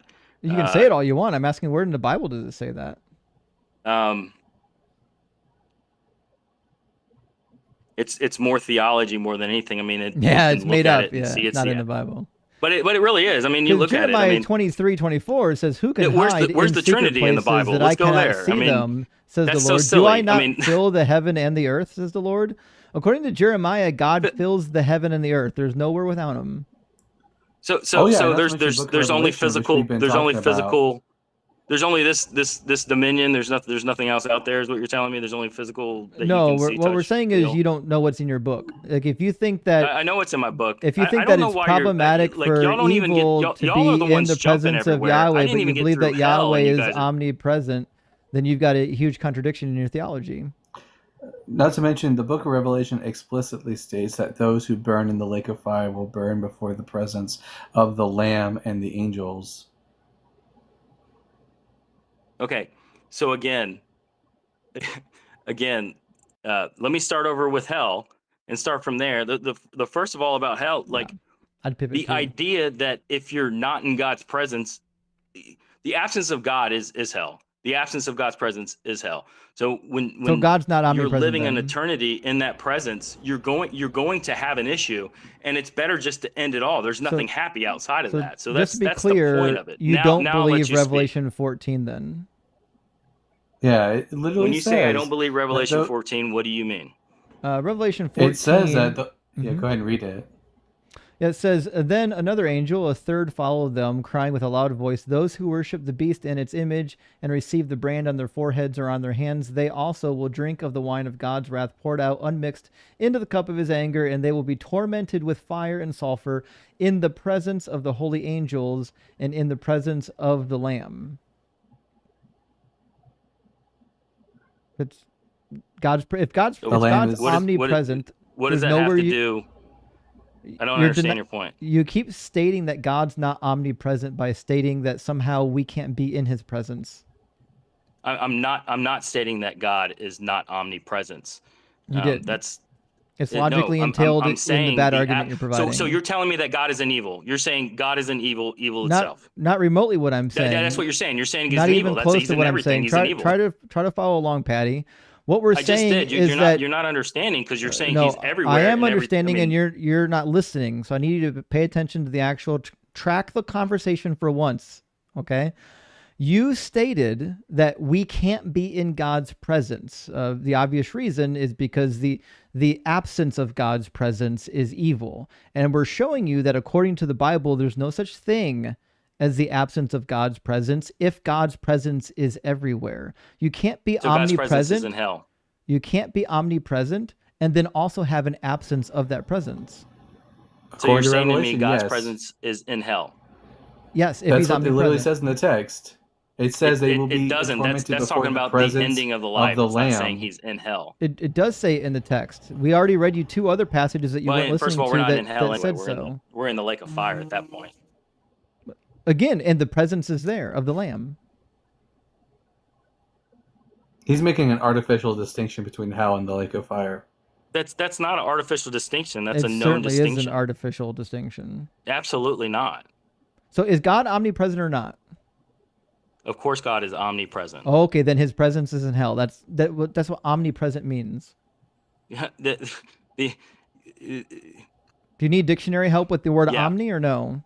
No, it's interesting to me that you guys look at it like anything Like that's words have evil, God is going to meanings? be in that. We I mean, didn't that's kind mention of silly. we didn't mention anything about evil. All we're talking about is the meaning But of the word that is omnipresent. presence. Omnipresent means that your presence is literally everywhere. There's no place where your presence is not. So either he's omnipresent and evil is around him all the time, or he's not omnipresent. It's got to be one or the other. Yeah, no, that's fair. But to act like, I mean, the whole point of the lake of fire is complete destruction. We agree. Yes, if you don't follow Jesus, he will destroy you. He'll murder you. He'll slaughter you. That's fair. I'm fair with that. I mean, and you know, it's the following Jesus. It's what it is. Yeah. Okay. So you think that it's liberating, that Jesus is liberating because as long as you follow him, he won't murder you. You find that liberating? Or is that like more like Stockholm syndrome? What I find liberating is when you read it, let me just start with Jesus and the disciples and all that. So you have such a non-governmental use. Everything is persuasion. It's not a force. So I guess it's where It is a force. Struggling with you guys. There is no force. It's, there is. Come and follow me, the rich man ruler, right? When he's debating, it's like, give up all your things. No, and he's got a me. gun to your head, Patty. Pay attention. If the equation is if you don't follow me, I murder you in the most horrendous way possible, that is in fact the equivalent of having a gun to your head. That's a forced decision. I would say I put before you life and death, choose life, and you're that's not a forced forced to choose decision. life. Yeah, if you're the one deciding who dies, that's a forced decision. Yeah. Yeah, the gunman's holding the gun to your head and says, I put before you lay life before and you death, life choose and death. life. The whole point, like, okay, you would go back to the term This God of love sounding worse itself, and worse right? every Like time you he talks. Sorry? I said this God is That's sounding not worse choice. and worse every time you talk. Yeah, What that's is not not choice. choice? That's coercion. That's coercion. There's no coercion in that. You like, I There guess is that's where coercion in it. there's That you just to tell you you've that this is literally life. defined coercion. Like if you determine what life Coercion is is the idea that you're making somebody do something. You physically Patty, are making them do something, not putting that's not coercion. not putting an that's option on the literally table not what for that you. word means. Not even close to what that word means. Coercion? That's not nope. Coercion isn't mean you're physically forcing anyone. Coercion is akin to strong arming someone. It's akin to persuading. Dude, that's the same thing, man. It's not the That same is the same thing. thing. Look up the Yes, definition it of is. either Come of on, those phrases. you're Neither not one of them strong mean. arming it. Like, okay, Neither one let's of use those your term things. strong arming. Neither one of those things Let's use your mean what term- you think it is. The practice of Let's use your persuading term someone strong to do arming. something by using force or threats. To say that I put before you life and death, choose life, versus, hey, I'm That's going a- to make you do this. That's a threat. There's That's a two force. different things, man. It's two different things. Sorry. They're not two different things. If you're the one who determines who lives and dies, then any threat of if you don't do this, you die is the equivalent of having a gun to your head. If you Yeah, I don't think- determine that, then it's not the same thing. But God does determine it. So let me ask you, so if somebody commits murder, do they deserve to die? I don't believe in the death penalty. No. That's not what I'm asking. I'm I asking do believe they it. deserve to I die. I believe don't in believe the in the death penalty penalty. I either, asked but you I'm I asking, gave you the answer. I said no. I don't think we should be in the job of murdering people. does anybody for deserve to committing die? crimes. Somebody kills two people. Do they deserve to die? I'm not I asking. would- Should you There's put them under? there's okay, not a 1,000 single people. there's not a single person on the planet, past, present, or future, that I would murder for any reason. I'd gladly lock them up for the rest of their life, but I'm not going to be murdering them. Yeah, that's not the question. I'm asking, do they deserve death? Restorative justice is always better than retributive justice. And I agree with you 100%. But I'm asking you, No, you don't. deserves death. Like, No. don't wordplay it. I'm asking, do they deserve If I thought death? they deserved death, I would be in favor of it. But I don't think anyone deserves death. In fact, I think most people who commit heinous Somebody crimes kills somebody kills a I child, think kills most your people. child, and I apologize for using that term. But if it, Patty, you can't answer my go ahead. question. You can't even listen to my response while you're talking over me. It's crazy that you like haven't read Colossians that tells you that you need to like actually be respectful to the people you're talking to. Have you read Colossians? There's a What's tiny time difference between you and I when I speak and when I hear you. That's why it sounds that way. So I apologize if it sounds like I'm interrupting you. What's Colossians 3:12 saying? Oh no, you're looking at it right now. Tell me. I am. It says, God's chosen ones, holy and beloved, clothe yourselves with compassion, kindness, humility, meekness, and patience. I can only assume that means you shouldn't be talking over me incessantly. You're right. I can't hear you, and I apologize. There's a delay, so I can't tell when I'm talking and you're talking. Yeah, I'm sure that's the case. So the reality is, back at the point that we were actually discussing, which you finally figured out, which is you have an ultimatum as a human being. You don't have a choice. You have an ultimatum, and it's love me or burn. It's life or death based Yeah, off it's the of same thing. based Love me or off burn. of morality. It's not based on morality. And it's not based on morality. It is, and it's not. Morality has nothing to do with it, because in your faith, anyone can go into heaven, whether they're a moral person or not, as long as they believe in Jesus. All their sins get forgiven. Even Jeffrey Dahmer confessed his sins, became a Christian at the end of his life, and according to your doctrine, he's in heaven. Well, first of all, you wouldn't be in heaven because that's not how it works. No, That's no one's saying he's in mythology. heaven right now, Patty. You know what I mean. Stop pettifogging the It's conversation. not in heaven later either. None of that's Christianity, so I'm not really sure why you're your saying that. doctrine, he enters the kingdom of heaven. You know exactly what I'm talking about. That he'll spend eternity on earth. Is that what you're saying? The kingdom of heaven is what he'll be entering. You can interpret it any way you want to. We're not debating the interpretation of the kingdom of heaven. We're debating who gets to go there. And according to the doctrine in your book, Jeffrey Dahmer gets to go there. Yeah. I understand what you're saying, and I agree. There is no what you're saying, and hopefully I can get this out without the video stopping. But yeah, I agree. It is not about your morality; it's about the morality of God, the morality of Jesus, should we say? But the accepting Jesus, man, it's. I think it looks different than we interpret it. You know, I don't think so. That having this conversation is more akin than not having this conversation. I'm just being honest. I mean, Good to see you, I'd Oso. rather talk to you. I'd rather have a cigar, sit down, talk with you, and have a conversation about all this stuff. To be honest with you. Yeah, I mean, it would be a lot of fun. I certainly would enjoy a good whiskey. But the reality is, like, I don't think I would be taking moral advice from a deity that thinks it's okay to own slaves and murder babies. Yeah, I wouldn't either. Well, have you read the book? Because he does both those things. Well, so you're talking about leaving Egypt on the murdering of babies, and I didn't say anything about which leaving one are Egypt. you talking about? Did you not sorry? read the Old Testament where God tells you that you can own slaves if you're an Israelite? I thought we were on the first debate, or the first the kids, I'm not the slavery. responding. Well, I mean, we can do the kids first if you want. He tells you in 1 Samuel 15:3 to murder babies. He does the same thing I'm sorry. in I'm 1 sorry. Samuel chapter 2 and Deuteronomy 20 and Numbers 31. Which one do you want to go to first? Sure. Let's go to Deuteronomy. Sure. And I apologize. I should have had a Bible ready. It's okay. I've always got the verses. But I appreciate you having conversations with me. I do. I mean, it's a good time. That's what we're here for. It says in Deuteronomy, when you draw near to a town to fight against it, offer it terms of peace. If it accepts your terms of peace and surrenders to you, then all the people in it shall serve you as forced labor. But if it does not accept your terms of peace and makes war against you, then you shall besiege it And when the Lord your God gives it into your hand, you shall put all of its males to the sword. You may, however, take as your plunder the women, the children, the livestock, and everything else in the town as spoil. You may enjoy the spoil of your enemies, which the Lord your God has given you. Thus you shall treat all the towns that are very far from you, which are not the towns of the nations here. As for the towns of the people here that the Lord your God is giving you as an inheritance, you must not let anything that breathes remain alive.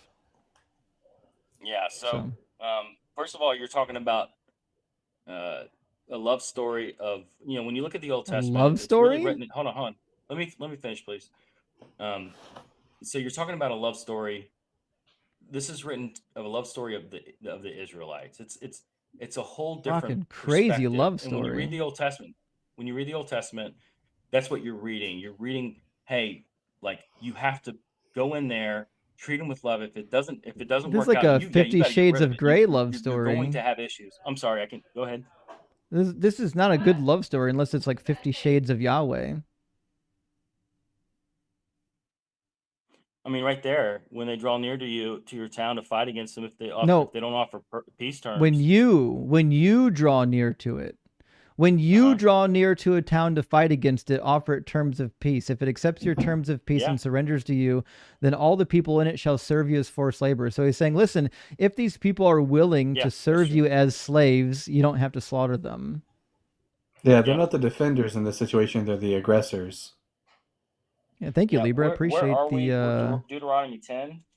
I appreciate whatever that thing was. What is that thing? The Night Star. Who, Thank you, me? Libra. No, I'm talking to someone on TikTok.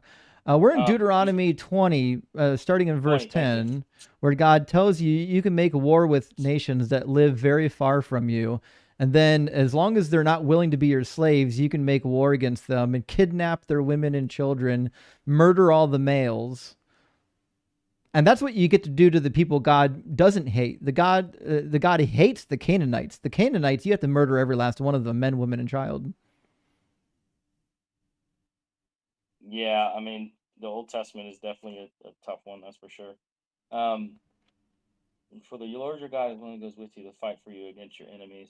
I mean, this is about the love of, I mean, I could tell you the same thing. It's about the love of Israel. I mean, it's talking about in verse 4, for the Lord of God is the one who goes with you to fight Now for you against we're in your verse enemies and to 10. give you victory. Try to follow. We're at the part where God says you can enslave other people and murder them. It's not murder if they don't offer pieces of or if you don't have terms It of is. peace. I mean, What's the contract? The contract is you become my slave. If you don't want to be my slave, we murder you. Yeah, if ISIS in the Middle East acted in this manner, you would automatically if they walked up to a town and said, "Make peace with us, or we'll like plunder you," and then the town, didn't give in to acts of like of this threat, you would probably rightfully like point at that and go, "That's horrible what they just did." But because it's the Israelites, you give them a pass. yeah, I mean, again, this is written from a different perspective, and I mean, hanging out in Deuteronomy and me explaining, what people should do when they're going into town. I mean, that's not going to be helpful for me. Well, I don't know why it's unhelpful for you. The conversation was, I don't think it's wise to take moral advice from a guy who says it's okay to murder children and enslave people. And now I'm showing you a passage where the God instructs you to do both of those two things. Thanks, Libra. Not exactly. I mean, I hear what you're saying, but not exactly. Which word did I get wrong? He's not telling you to murder them. Yeah. He's saying You get to kill him. If there is no peace, then make No, sure he's you saying, don't get destroyed. You go. He didn't say them. anything about make sure you don't get destroyed. This is a town far away from Israel. It says Israel is the aggressor. They're going I'm out. sorry, go ahead. The terms of peace is you can be their slave. That's not peace. That's an ultimatum. The terms of peace is be our slave or we slaughter you. Yeah, and slaves is a whole different meaning back then than it does now. No, it doesn't. Eved. Yes, the Hebrew word eved. Eved is a word. But I mean, okay. Do you believe that the Israelites? Do you believe that the Israelites were slaves in Egypt? Do I believe that the Israelites were slaves in Egypt? I think it's the same thing that I'm talking about. Slaves were still different. What's different? I mean, you could. Yeah. What's the difference? yeah, I mean, the difference is most of the time you have the word slave or doulos in Greek as well. Well, we're in the Old You're Testament, so it's going to be Hebrew. So focus up. you're absolutely right. But I mean, What are the words used in the Old it's not Testament for like we're thinking slave? about it like you're getting beat to death. We're asking And you. Well, you are getting beat to death, but we're asking you what's the difference between like slavery and biblical slavery? I mean, first we're in Deuteronomy. Deuteronomy is going to be different than, being a slave to God. I mean, that's a whole, We're talking about being Not owned metaphor. as property. But you just asked in the Yeah, that's Bible, not so that's a whole. I mean, in you're the talking Torah. 3,000 years. In the Torah. In the Torah. We're not talking about the New in the Testament. Torah, in the Metaphorical Pentateuch. slavery. Man, it's a good question. I mean, you're not working your slaves to death. You're working your slaves for the purposes of. I don't know why you think that people work their slaves to death to begin with. That's a nonsensical point of view. That would be the worst thing you can do for your investment. People literally didn't work their slaves to death because then you wouldn't have a slave to work anymore. It's called India. I mean, yeah, it did happen, dude. India's full. That's why you don't see any black people in India. To be clear, nobody's making the statement that it's never happened. What we're saying is you just said that. You just said it never happened. I didn't say. Not once did I say never. I almost never use the word never because it's stupid. The dichotomy. The dichotomy was on purpose. I don't know if you know how words work. But when I say almost never back to back with the word never, I think most people will see what I'm doing. So the reality is, throughout slaveholding history, people understood, even the ancient Greeks and Romans, that it's unwise to kill your slave, even if you want to do so. In fact, there were Roman emperors that killed a slave or two, and even the Roman emperors were chastised for killing their slaves because it was imprudent. It was a waste of money. It was a waste of funds and resources. So the reality is, hold on. The reality is, you're saying the difference between biblical slavery and real slavery is that they're not murdering their slaves. And what I'm suggesting to you is that real slavery, for most of history, isn't the equivalent of just murdering your slave. Correct. Yeah, yeah. So again, what's the difference? It would be stupid to murder your slave. It still happened. It happened a lot. Nobody said it never happened. In India, they would work your they cut off your genitalians and then work you to death. Well, saying a lot, you just said that it happened a lot. I don't think we have good justification to say that it was happening a lot. Like Justin said, I mean, you're on it wouldn't Google, make any so why don't sense. you look it up? I know you're there. Well, we're trying to get you to Google. actually focus on the text, because it sounds like what you're going to do is try to say that slavery wasn't slavery, which you've already started. And the reality is, the definition of slavery has nothing to do with whether or not you murder your slave. The definition of slavery is if you own another human being as property, they don't have their freedom to leave, they don't get paid for their labor, and they are compelled to work. And if they don't work, you get to beat them. Do we agree that that is what slavery is? Yeah, and so here's what we're going to do. I'm going to study this as well, and then we'll have a conversation later. Well, I'll read you the passage that you can go study later, because in Leviticus 25, God says, "As for the male and female slaves you may have, it is from the nations around you that you may acquire male and female slaves. You may also acquire them from among the aliens residing with you, and from their families who are with you who have been born in your land. They may be your property. You may keep them as a possession for your children after you, for them to inherit as property. These you may treat as slaves. But as for your fellow Israelites, no one shall rule over one another with harshness." So these are people that are clearly owned as property. They are slaves. Yeah, I mean, you can go to that. I mean, what you see is a revelation of understanding who God is through the Old He's Testament. A fucking monster. I mean, you know this. Yeah, well, I know. No, I'm saying that he's a monster. That's why I don't take moral advice from him. Dude, you can't even have a conversation, man. You just interrupt everybody. Good night. So look, listen. There's revelation throughout. I mean, you look at going up to King David all the way through to Jesus. The understanding of who God is develops and develops and develops. So there's a lot going on that. I mean, when you look at Abraham, taking Isaac right up to there. I mean, there was a lot of child sacrifice at the time, where the firstborn was sacrificed, and people What's this thought got they to were do with doing it to slavery? Yahweh. Sorry, What's any of this nonsense got to do with slavery? it has to do with the idea that I'm going to look at Leviticus 25 and then read that in the situation that's going on at the time and come back to you. I'm making the point that our understanding of who God is and and the understanding of people and the lineage in the Bible gets updated as we go, because we're living differently, we're doing different things. So there's not a complete understanding right away when you're reading the Old Testament versus the New Testament. I mean, you can see Well, that through the early fathers if as well. I mean, there's, I mean, what do you do with the Trinity, right? I mean, Trinity is not in the Bible. You don't get that till what, 325? So what's going on? That's the And what's going on is you're ignoring the text about Yahweh that you don't like. The text about Yahweh that talks about him clearly being a pro-slavery, pro-child murdering monster. You want to whitewash that later. And I'm saying you can't whitewash it. It's in the text. You can cry all you want about how God is reformed. He's better now. He gave us Jesus.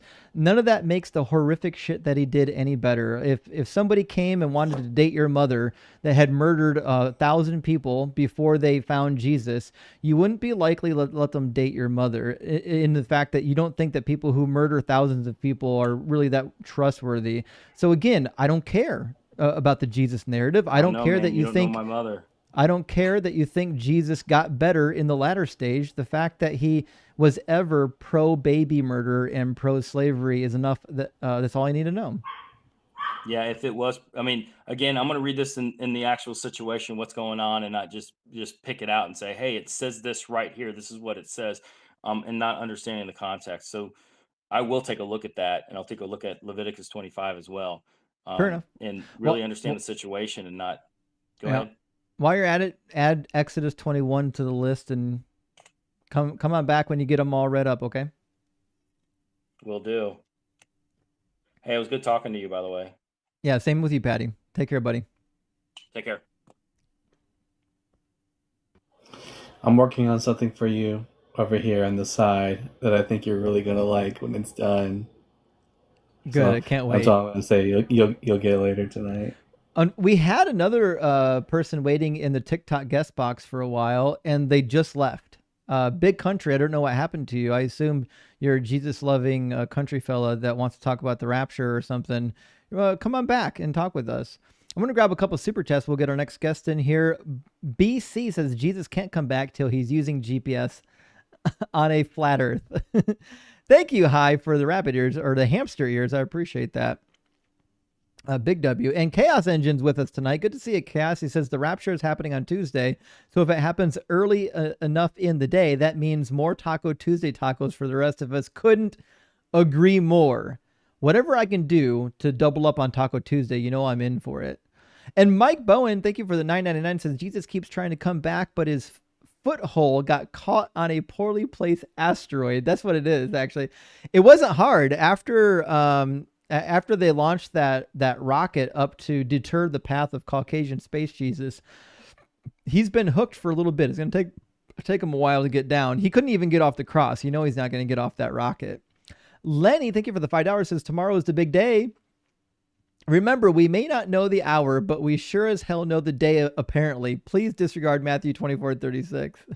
Libra Skeptic, thank you for the DJ glasses. I appreciate that. And X-A-Million, thank you for the $9.99 super chat. Says, Prophet Justin, please expound on the soothing properties of Doug in his talcum form, along with Sharon Stone, and this form, some sort of trinity, where there's actually more than three. There's Doug, Sharon, Rocky, and Pebbles. So we've got a quadrinity. And obviously, Doug approves of properly sourced and ethically obtained and advertised talcum powder, just not the kind from Johnson & Johnson that's giving people cancer. Supernaut, thank you for the $5 super chat. Says, Livy Eb Urbe Canida book.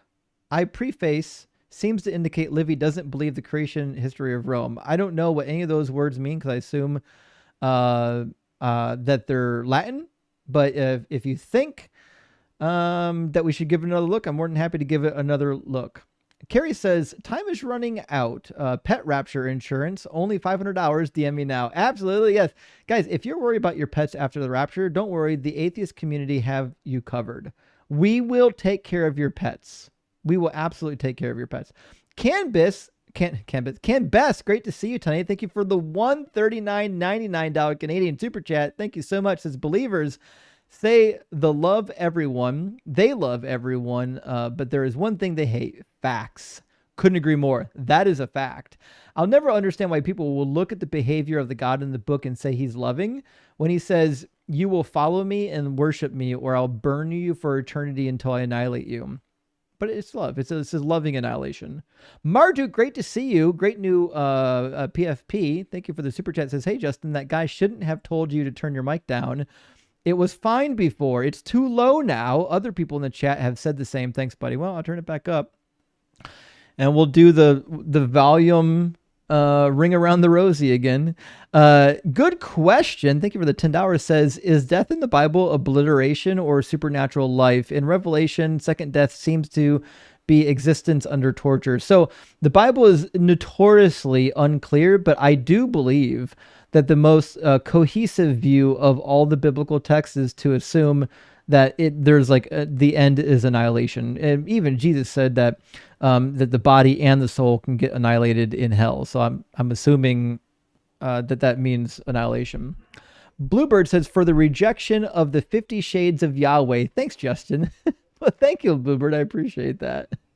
And Josh Barber, my friend, great to see you tonight, says, I just came up with a new term for people like Patty: shitpologists. Excuses, deflections, platitudes, nothing of value. Couldn't agree more.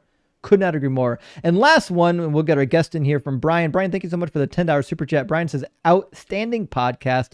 Well worth the time. Well, thank you, Brian. I appreciate that. And this is a niche topic, so I know we're not going to get as many guests up here, but we're doing the best that we can to keep the conversation flowing. We're going to get Holmes Customs into the chat now. Welcome in, Customs. Did Customs fall asleep in the queue? Customs? I can barely hear them. There we go. There you go. How you doing, Customs? How's it going? Good. How you doing? So I haven't been on here long. I'm guessing you think God's evil because he just doesn't do everything good and great that, you do if you were God or something? No, not even remotely close. I think God's evil because he does evil things. So, for example, he commands the murdering of infants. And when you're an all-powerful entity, you never actually have to murder babies. You're all-powerful. You can do anything you want to. So do you think that the individuals that murder babies are good or bad? He's not an individual. He's God. Yeah, but do you think murdering babies is He's good or not bad? the guy next door. He's not the... Well, did Pharaoh let his people go? Crazy that you've got to think Did about it it. for a purpose? God's ways aren't your ways. Just to be his ways aren't clear, my ways. it was a yes or no question. Do you think that it's good or bad? Well, actually, it's a one-word question. Do you think it's good or bad to murder babies? Don't cherry pick and wrap it up. I'm not cherry pick. I'm asking you whether or not it's good or bad to That's murder the real babies. debate here. Not it's good or bad to...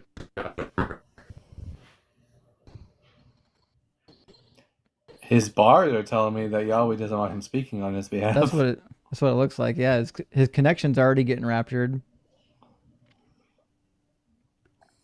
Do you think it's good to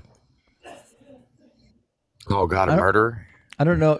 Yeah, it is, because he is. Do you think that infants are when you kill them that they can be guilty of something?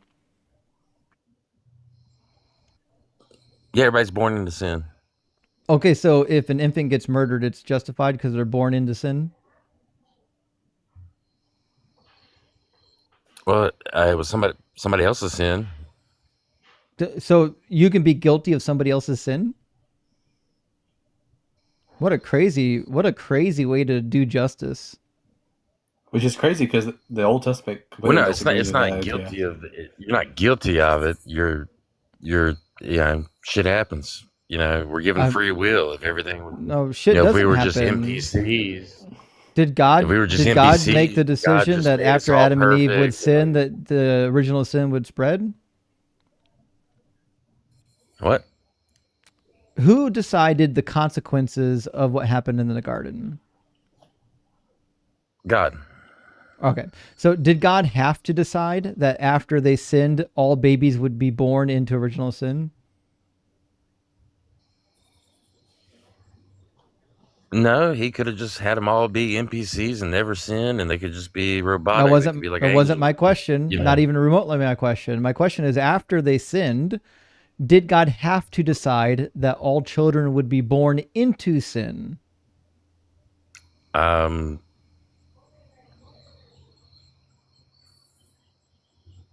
No, he could have just took out the devil right then and just been Again, done we're with not, it. And we're everybody, not talking about the devil. We'll try this again. So you said that babies have guilt on them because they're born into sin, something that they didn't do. It's somebody else's sin.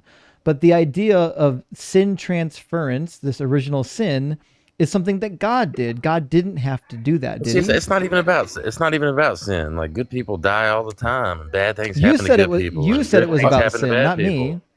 Man, you sound thought like there a wasn't sad good Timothy guy that's like, oh, I didn't get my way. God didn't. I have no do idea who everything Timothy good. is, but what I'm trying to help you Like every school understand shooter's named is Timothy. that You know what I mean? Like, that they're all a bunch of murdering babies is there's no justification for it. So you think it's okay to murder babies because of something Adam and Eve did?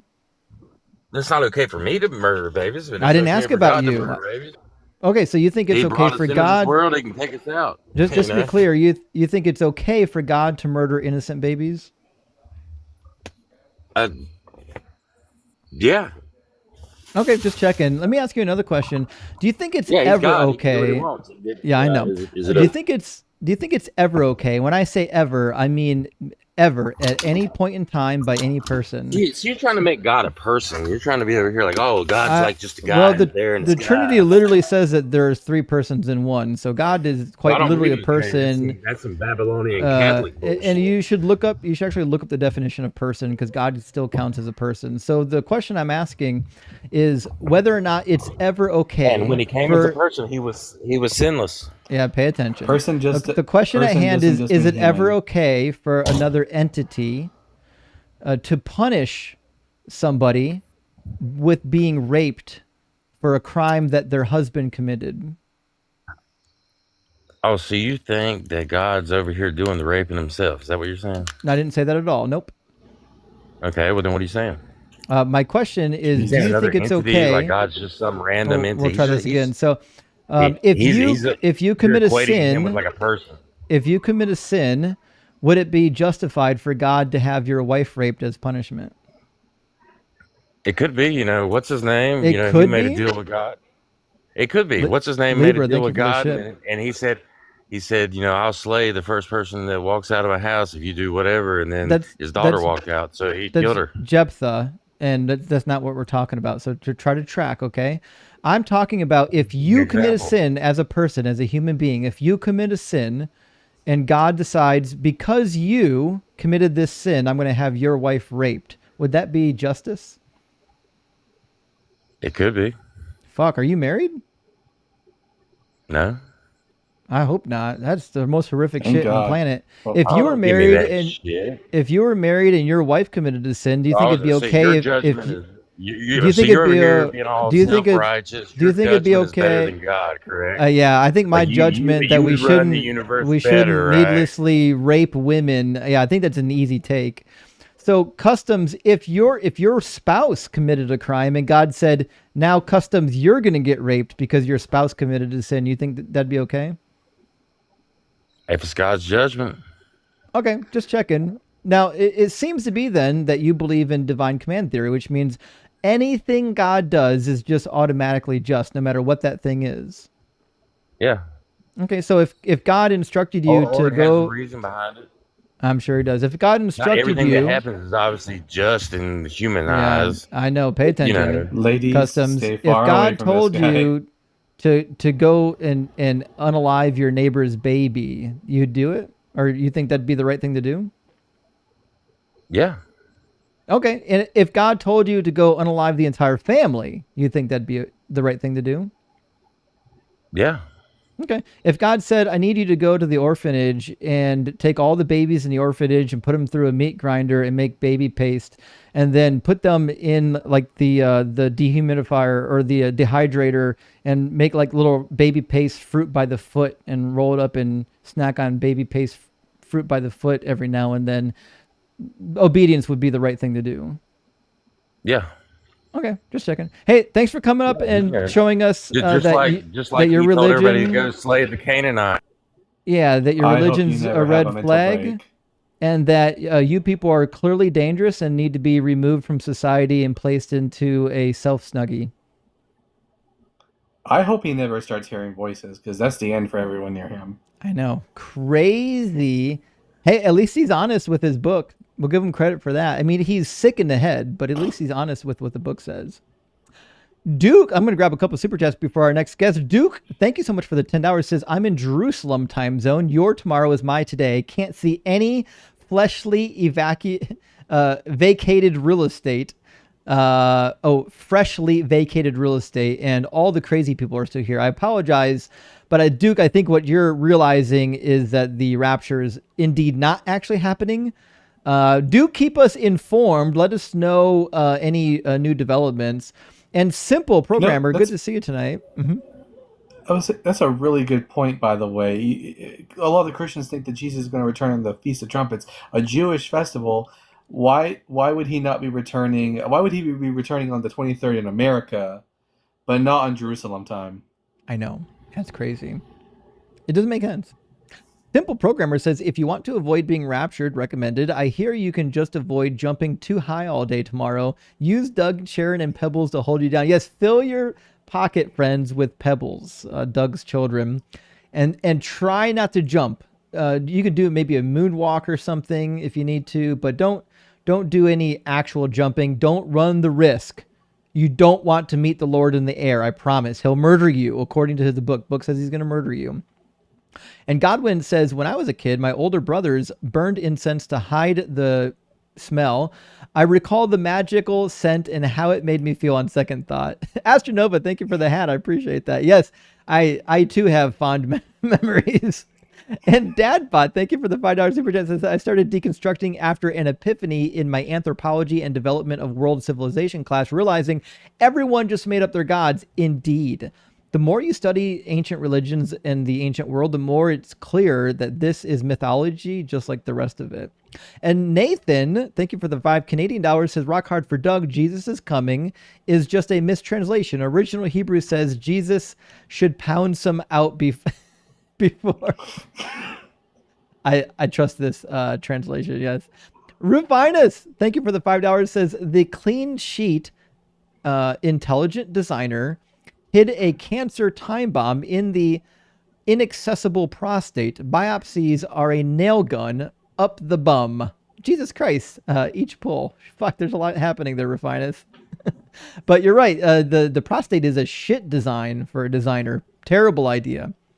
Crispy says, challenge accepted. Body hack that will work. 1, hold breath. 10 seconds. 2, keep holding and drink fluid for 10 more seconds. 3, exhale slowly, hiccups gone. Nope, doesn't work. Already done it. Sorry, doesn't happen that way. For some reason, it's just become like a sort of thing on this channel to give Justin advice on how to stop hiccups. Yeah, just to be sure, friends, everything you're going to suggest, I've already tried it, and I promise you it won't work. I love you for suggesting, but it won't work. Bertram, thank you for the fireworks and living in the moment. Nah, Welcome bro. into the discussion. Thank you. I'm so mad. Like, I heard your last discussion with that guy and the way you treated him and twisted stuff. I can't. I can't. Are you here for a debate, or are you just here to talk about the meta of the let's debate. conversation? I want to clear the air. That was not okay. And What was not that okay? shows the tolerance. That shows the tolerance of the left. The great tolerance left. Good job. So we should endorse gods that Good job. murder babies and rape women? Are you talking about my God, the God of Israel, of the world? The God of the Bible. of the Torah and the New Testament? Is that what you're saying? Mm-hmm. The Tanakh? and Okay, the you New have no Testament? right. You have no right to point your finger at what he does. Why not? Because you support abortion and murdering innocent, helpless creatures. Why would you So think you that? are the devil. Why would you think that? Do you support abortion? Yes or no? Do you? I don't support murdering babies. Do you support abortion? I don't support murdering babies. So he can't answer because he does or he doesn't, and he doesn't want his fan base who does support it to know. I support a woman's right to choose what to do with her own body to non-sentient entities. No. You have no right. You support mass murder. You are a devil, and you deserve to burn. No, there's no way, bro. Christ. This guy's a You are troll. a demon. No one can be this No, dumb. I'm serious. You are So literally a to be hypocrite demon. to be clear, You what support I'm murdering innocent creatures. I don't. Nah. Do you support? Yeah, you just said it. Do you You support just said you raping let women? them want them to choose. You just said it. I have it clipped. You can clip it all you want. Everyone here knows my position. My position is I believe in a woman's right to choose what to do with her own body. I don't think that's actually So controversial. you choose she can murder a baby. So- Okay, good. Thanks for the clip. so- Nope. You So can the clip it all left you- is the most evil thing. Thank you. You can clip it all you So want. don't point your I don't finger know at God, 'cause you're a demon. if you got lost. Do you think it's moral to put a sword through a baby? See, you have no right to tell God Okay, so what to so do just when just you to be support clear, you murdering can't babies. answer the question because you're a coward. So you're the hypocrite. You think that abortion's evil, but you think as long as they're already born and out of the womb, then you can thrust them through a sword and you can bang their head against rocks. That's the moral time to I would execute never do babies. that. No. Okay, so just to be I clear, would never do that. What are you talking just to be clear, in the womb, absolutely horrible to execute them. Outside of the womb, it's okay to execute them. I mean, you think it's okay to execute them in the womb. I don't That's think like they're the most babies. demonic thing I've ever. I don't think they're. I Yeah, don't they're think. not- I don't think they're viable, sentient, living entities. Because You think they're it's okay to do it outside the That makes it womb. worse. That makes it No, worse. it for doesn't you. make it worse. Life doesn't start at conception, my friend. Life is a amorphous term that you can't even define. The fact that there's a clump so a of creature cells who's so that are young, it's being multiplying in developed. You the want fact to that kill a creature that's being developed because it's so try young. this again. So the fact that there's a clump of living cells or multiplying cells inside of somebody's body doesn't make them sentient. And I've already given you my position on abortion. My position on abortion is I am Well, you support killing babies.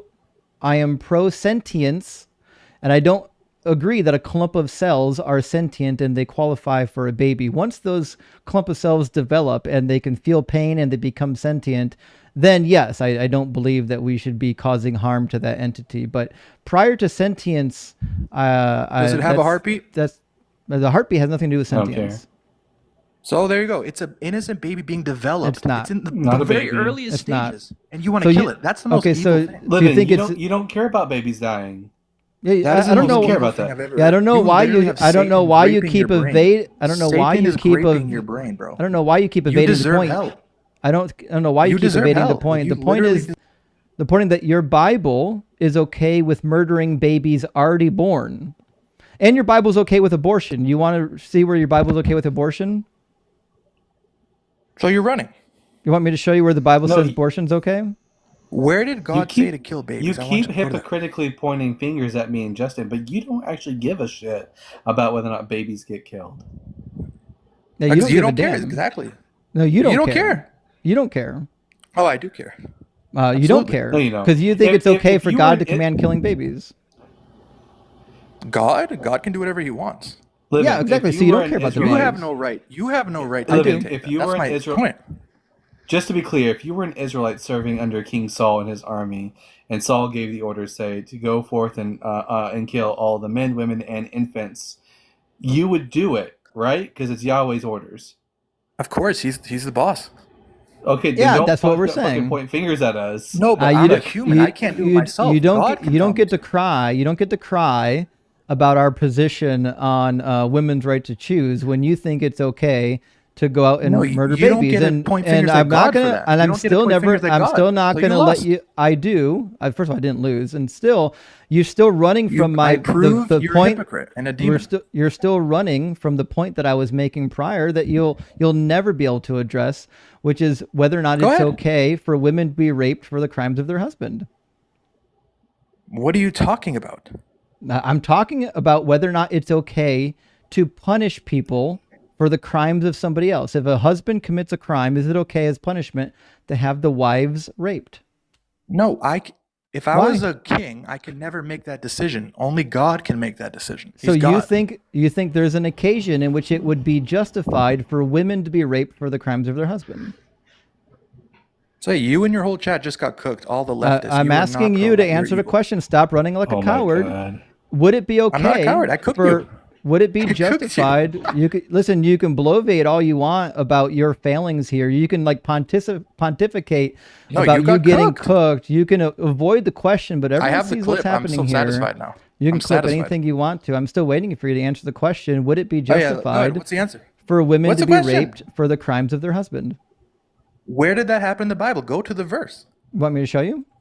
Just to be clear, I'm waiting for an answer before I show it to you. No, I want to read it first. I'll answer. So you don't know if it's justified? I just said whatever God says. He's the coolest. He's the alpha male. He can do whatever he wants. To be clear, he wants. you have no way of knowing if it's justified to have women raped for the crimes of their husband. I just said if God says it, yes, he can do whatever he wants. Okay, just checking Did because he he just does call do it. God an alpha male?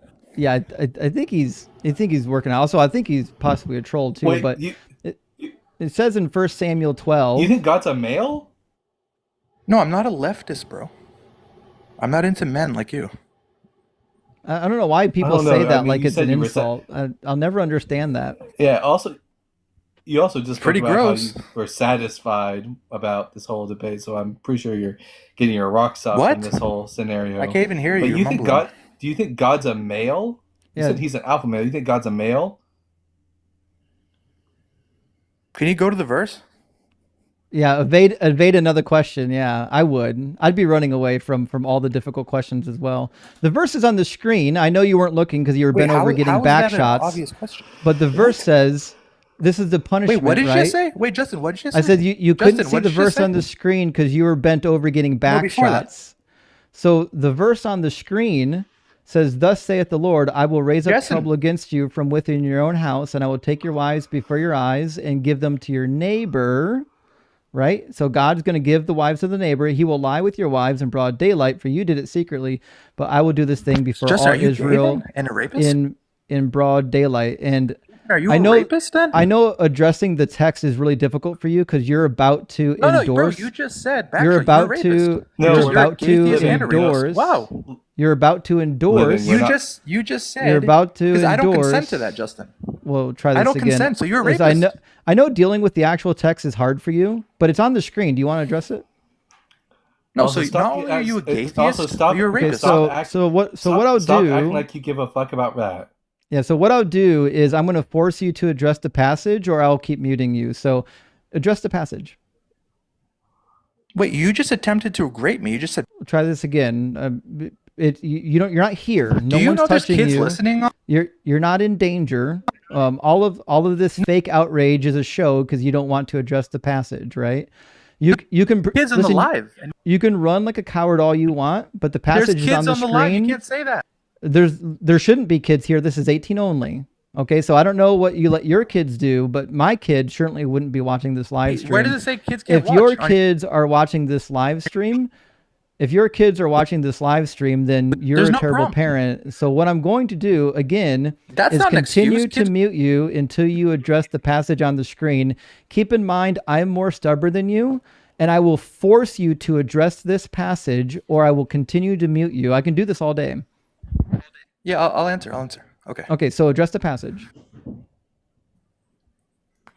So you're a pedophile and a rapist. Okay, thanks. Okay, so you're not going to address the Because passage. there's kids on the live. There's kids on the live, and you're talking about raping me? That's gay. Just to be clear, you're not going to address the passage. Bro, you defend pedophilia too. Wow. I'm sorry, but didn't your God knock up a teenager? All right. Well, he's a waste of space. He's just going to avoid the actual topic the entire time he's up here because he's a coward. And I'm not sure. I mean, as fun as it is for a couple minutes, I'm not sure it's worth wasting any more time on him. That was not a serious person. That was clearly a troll. That's why you shouldn't allow babes in Christ to debate because they ain't ready for it. No, certainly not. Certainly. Let me grab a couple of super chats, friends. We'll get our next guest in here. We've got people waiting to get in. It looks like now that the sun has went down and Jesus hasn't come back yet, people are ready to debate. Anthony's, thank you for the $5, says Doug can be submerged is dragons breathe, reaper, pepper, puree, and be unmoved. I think there was a question in there, but I don't know what it is, my friend Anthony. But we really appreciate you being here and supporting the stream and for being a Dougite. And Apostate, thank you so much for the $5, says your hermeneutics might be sound, but how is your exegesis? I do. That was a good use of words. I appreciate that. And by the way, I do love some Cheez-Its, by the way. Cheese might be one of the best foods on the planet. Luke says maybe all the Christians got raptured already, and that's why they haven't been calling in. One could hope, actually. One could hope. And Wiz says Betamax or VHS. I mean, Betamax is better, obviously. VHS won out, so that's what we have. I'm not sure it's a real battle, though, you know? Adam says, do we have to remove the foreskins or just rub it on the door as it is? On a side note, anyone have a foreskin I can borrow? I seem to have misplaced mine. Well, I think in order for it to be a true foreskin, I mean, to do it the right way, you gotta circumcise it. You gotta remove it. Just a tip, though. Just a tip. And Rufina says, what was the YouTube channel you did a week ago Saturday morning, maybe Sunday morning with two dudes, not the line, Talk Heathen, AE, or AE, cheers, and PD. Well, thank you, Rufinus. The show is called Unapologetic, and it's on Sunday mornings. It's me, Dr. Blitz, and Ian, and it's a fun time. We got science, philosophy, and Bible. And Josh says, gotcha. Glad there wasn't a falling out or anything. Love your stuff. Gonna need you to stop taking days off, though. Need more DZ. Sorry, Josh. I'm trying. I produce like 6 hours of content at a time, so I'm doing my best. Spencer says, Rapture priests with lisps especially despise specificity. Spencer, I see what you did there. Spencer. That was evil. Muffman says, Joel and Mezzo were talking smack about Doug the other day. Did you ever actually smack them fools for that? Listen, they're just denying the truth and unrighteousness. It's going to be okay, I promise. All right, let's get Solomon into the discussion. We had more Christians in the chat and they've dropped out, but Solomon has the power of the Holy Spirit apparently. How you doing? Is it Solomon? I think it's Salmon. Can you guys hear me? Yeah. Oh yeah. So I was gonna go with the topic because like all the other people, they for some reason they didn't want to do the topic. So yeah, I believe Jesus actually didn't. I believe Jesus wasn't actually unalive actually, and Jesus himself says this actually in the Gospels. You guys want me to show you? No, we agree he's unalive. Yeah. The question is, do you think he's coming back? No, I don't believe he was unalived. So that's why I know he's gonna come back. Oh, you don't think he ever died? Yeah, he says he won't actually. Are you a Muslim? Show you? Yeah, yes, of course I'm Muslim, bro. Because Jesus himself says he's gonna die. No, he actually doesn't. Let me show you real quick. No, you'd be wrong. The gospel writers wrote that after. Do you want me just to show you, like, in the New Testament where Jesus predicts his own death? He actually doesn't, because I can show you the disciples. He actually doesn't? Let me show you right now. The disciples refute that fact. Actually, what a weird position to take. Let me show you. I've never met an honest Muslim. They all have to get up and lie. It's the only thing. It's the only thing that they can actually do. Like even in the earliest Gospels, in the Gospel of Mark, he predicts his own death. Host. Okay, this is gonna be funny. Okay, go to Luke 24:21. Let's see if Jesus predicted his death. Okay, guys, you heard that. Let's see. Luke 24:21. Okay, if he did, why are the disciples doubting him? Now let's see if he actually predicted his death. Everybody watch this. Come on. I'll just show you the exact places where he did when you're done with this charade.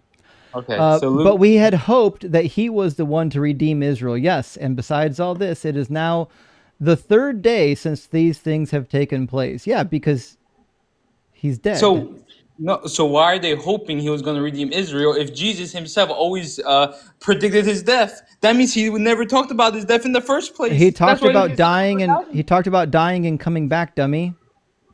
Well, look how he insults people now. It's crazy. But no, I just disproved that Jesus predicted his own death. Now we can actually move on. We're literally reading a passage where people are coping with the fact that he died. Yeah, okay. Why are they surprised? Didn't Jesus preach about that? Just to be clear, one verse prior says he's dead. It says our chief priests and leaders handed him over to be condemned to death and crucified him. He's dead, bro. Yeah, did Jesus say that? Your reading comprehension is bad. Yeah, mine is bad. Yeah. You don't believe in God. That's actually funny. I certainly don't believe in your pedophile God. That's for sure.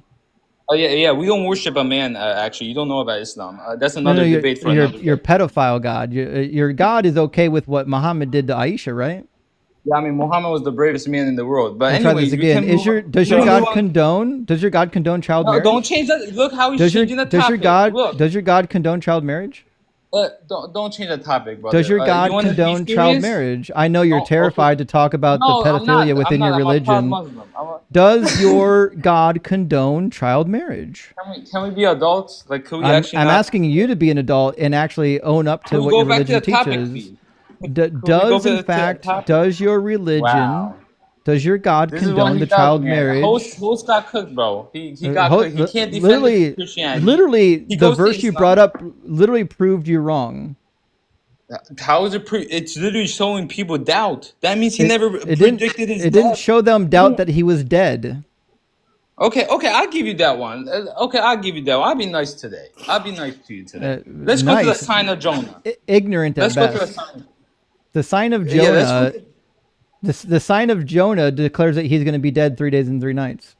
No, that's actually what they talked about the Messiah after his alleged crucifixion. That's not what he actually meant. And I can show you in the Q gospel, it doesn't actually talk about the 3 days. First of all, you can't. And second of all, you don't have a Q gospel.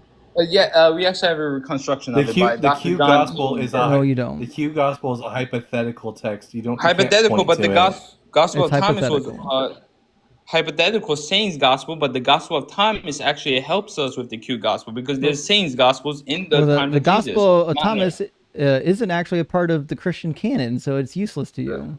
Yeah, of course it's not because it has no narrative. And also, it's written after the alleged existence of the Q gospel. Yeah, so the sign of Jonah was actually Jesus being saved, just like Jonah was saved from the whale. Actually, that's our interpretation.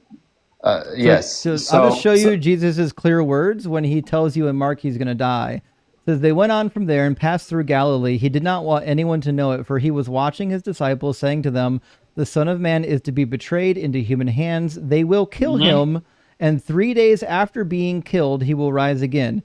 Jesus' words in the earliest gospel is that he's going to die. Yeah, and that's why they doubted him, and that's why they went to the tomb and were surprised the body wasn't there. Yeah, sure, that's because he was dead. Yeah, he's dead. He's dead as a door now. Yeah. This guy doesn't know anything, bro. I'm serious, bro. Salmon, why would they be surprised that his body wasn't there if his body was never there? They thought it was there. Yeah, why did they think it was there? Because they believe they were unalive. No, because according to the it? Gospel of John, they watched him get placed in the tomb. Okay, so if Jesus was talking about his resurrection... Muslims, I don't know why they bring up these bad Bible arguments. They don't even read their own holy book. I know they're not reading the Bible. I did read it, actually. I memorized it, actually. You certainly did not. The fact that they went to the tomb and were surprised means Jesus never even talked about his resurrection. Why are they surprised about it? I literally explicitly showed you where Jesus said he's going to die. He just said that. He never said those. So when Jesus says things in the Gospels, he just didn't say it. No, as Muslims, we believe that the Gospels are historical data. We don't take it literal. No, you don't. You just said Jesus didn't say the thing Jesus said. I know, By what means can you determine that Jesus didn't say these words that are attributed to him? Okay, good. This is the best question you actually asked today. That's actually really good. Yeah, so we can trust me when I tell you the Quran isn't the right answer. Okay, look. No, we actually had the 5 Gospel Seminar, which is a huge book about the red letters of Jesus, what There's the historical only 4. Jesus actually said. We also have the Q Gospel. Why would I believe your additional gospel? Yeah, so because it's more historical than the Bible. If you read the other things, you don't have a Q gospel. Okay, but I just talked. We have historical data methods that historians use, where they said Jesus never claimed to be God, where they said this happened. We use rigorous. You don't have any of those things. So Jesus never actually said these words. I don't even believe these words. Muslims pretending to do Bible scholarship is the most embarrassing cope I've seen in a long time. Also, why does Paul say Jesus wasn't crucified in Galatians 3:13? He does not. He does say that. He does say Jesus was crucified. He says. He literally does not say that. Paul said, "I wanted to know nothing among you except Jesus and Him crucified." Okay, yeah. Why is he telling those? Why is he saying that to the Galatians? Why were they not believing? Why were they not Actually, believing? What he says to the Galatians in Galatians 3:1 is, "Oh, foolish Galatians." Yeah. He talks about how Jesus was clearly shown to be crucified among them. Shown. Yeah. Okay, that's the word he uses. Romans 10:9-10 says, if you confess with your mouth that Jesus is Lord and believe in your heart that God raised him from the dead, you will be saved. The dude was dead. Yes, and Paul met zombie Jesus on the way to Damascus and thinks he was a prophet of some kind, but he wasn't. He was the false prophet that Jesus talked about.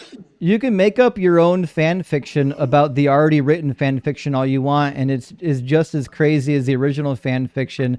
Still not as crazy as God's favorite prophet marrying a 6-year-old. That still takes the cake. He made the Islamic Empire. What did you do today? He was 40 years old. To be fair, I didn't marry a 6-year-old. Yeah, do you think that it's okay to marry 6-year-olds today? Not today. Now you're changing the topic. See, I just said no. So you're a moral relativist? No, it's just I don't use. You don't believe in objective morals? No, I do. Oh my gosh, rejecting objective morals is crazy. No, I don't use presentism to judge someone 1400 years ago where they were still riding camels. So could we actually go back to the presentism doesn't actually fix it here. We're talking about objective morals. Do you think pedophilia is ever okay? No. Oh, just when Muhammad does it, it's okay. No, because it wasn't pedophilia back then. That's the Are problem. 6-year-olds children? Actually, no. You're using Aisha wasn't a child back then. She was. She was 9 when they she was consummated physically the and marriage. mentally mature. That's why she was not. all days. Yes, she was. She certainly was not. 6-year-olds are not physically or mentally mature. Yeah, read the hadiths. I think you need the hadith some says research. she was playing with dolls. Okay, and I'm saying she was mature. Do you think mature women play with dolls? No, you know why this argument doesn't work? Do mature women play with dolls? Okay, let me let you speak and then maybe. Do mature women play with dolls? Yes, back then yes. I play with Lego still. So, anyways, yeah, I believe that. And you eat the glue too. Listen, Salman, you didn't bring anything to the table, and I know you don't know the Quran or the Hadiths any better than you know the Bible. Went to my awesome prophet by masculine prophet. And it sounds like you're incapable of having a conversation, which is why I have to keep talking over top of you. And I just did that with the last guest. I don't know if I want to do it again with another guest. And like, you're just out of your mind. So I'm going to drop you and move on to the next guest, okay? I'm going to drop me. Of course you want. Yeah, because you're a waste of space. The worst reading comprehension. Yeah, that's crazy. Literally, you literally pointed to a verse right before the one he gave that completely dismantled his point. I mean, it's crazy that he didn't. This is what happens when you like Google the internet for your talking points without having actually read the book. Crazy. Oh well, we'll move on to the next. Guys, thank you so much for being here. We've got I think we've got, I don't know if we have any opposition in the queue other than Nebraska Steve. We'll see if we can keep Steve on topic. Flying J, thank you so much for the $10 super chat. It says every time you ask them about the baby paste, I'm like, there's no way they will say yes. And then they do. And I have no faith in humanity's future. What the fuck? Actually, you're right. What was the name of that guest that baby pasted? What was his name again? I already forgot. I need to write it down to clip it later. I got nothing. I completely forgot as well. In the comments, you think... anyone remember the name of the guy that was the baby paster? Holmes Customs. Yeah, I agree with Flying J. Like, you would think that at this point I would be like numb to it. I would not be like shocked every time a believer says it. But I guess there's a part of me which is like better, which is like hoping for them to be better, so that when it shocks me every time. Yeah, it's weird. Like the first time it ever happened, I legitimately was in shock when I was new at TikTok streaming. The first time I heard somebody say that slavery was okay and these other things were okay, I was dumbfounded. I was literally so green that I just thought no rational human being would endorse it. Oh, well, that's what I get for, like thinking people are helping sane. for the better of man. Yeah. Oren, thank you for the $5 super chat. It says, not fruit leather baby jerky. I don't think we've done fruit by the foot baby paste yet. I am eventually going to put together a baby paste supercut. That's going to happen, friends. People have been asking for it. Ursmont, good to see you. Thank you for the super chat. It says the Christians want to talk about anything besides the rapture. You've nailed it. And the Muslims too. The Muslims, they actually do like to talk about the rapture sometimes because they have these weird ideas that Jesus is coming back, but they have no idea what's in the Bible. Gretchen, thank you for the $5 super chat. It says try to get your fingers as close as possible without touching them together. Could take up to a few minutes, relaxes your breathing, and stops hiccups.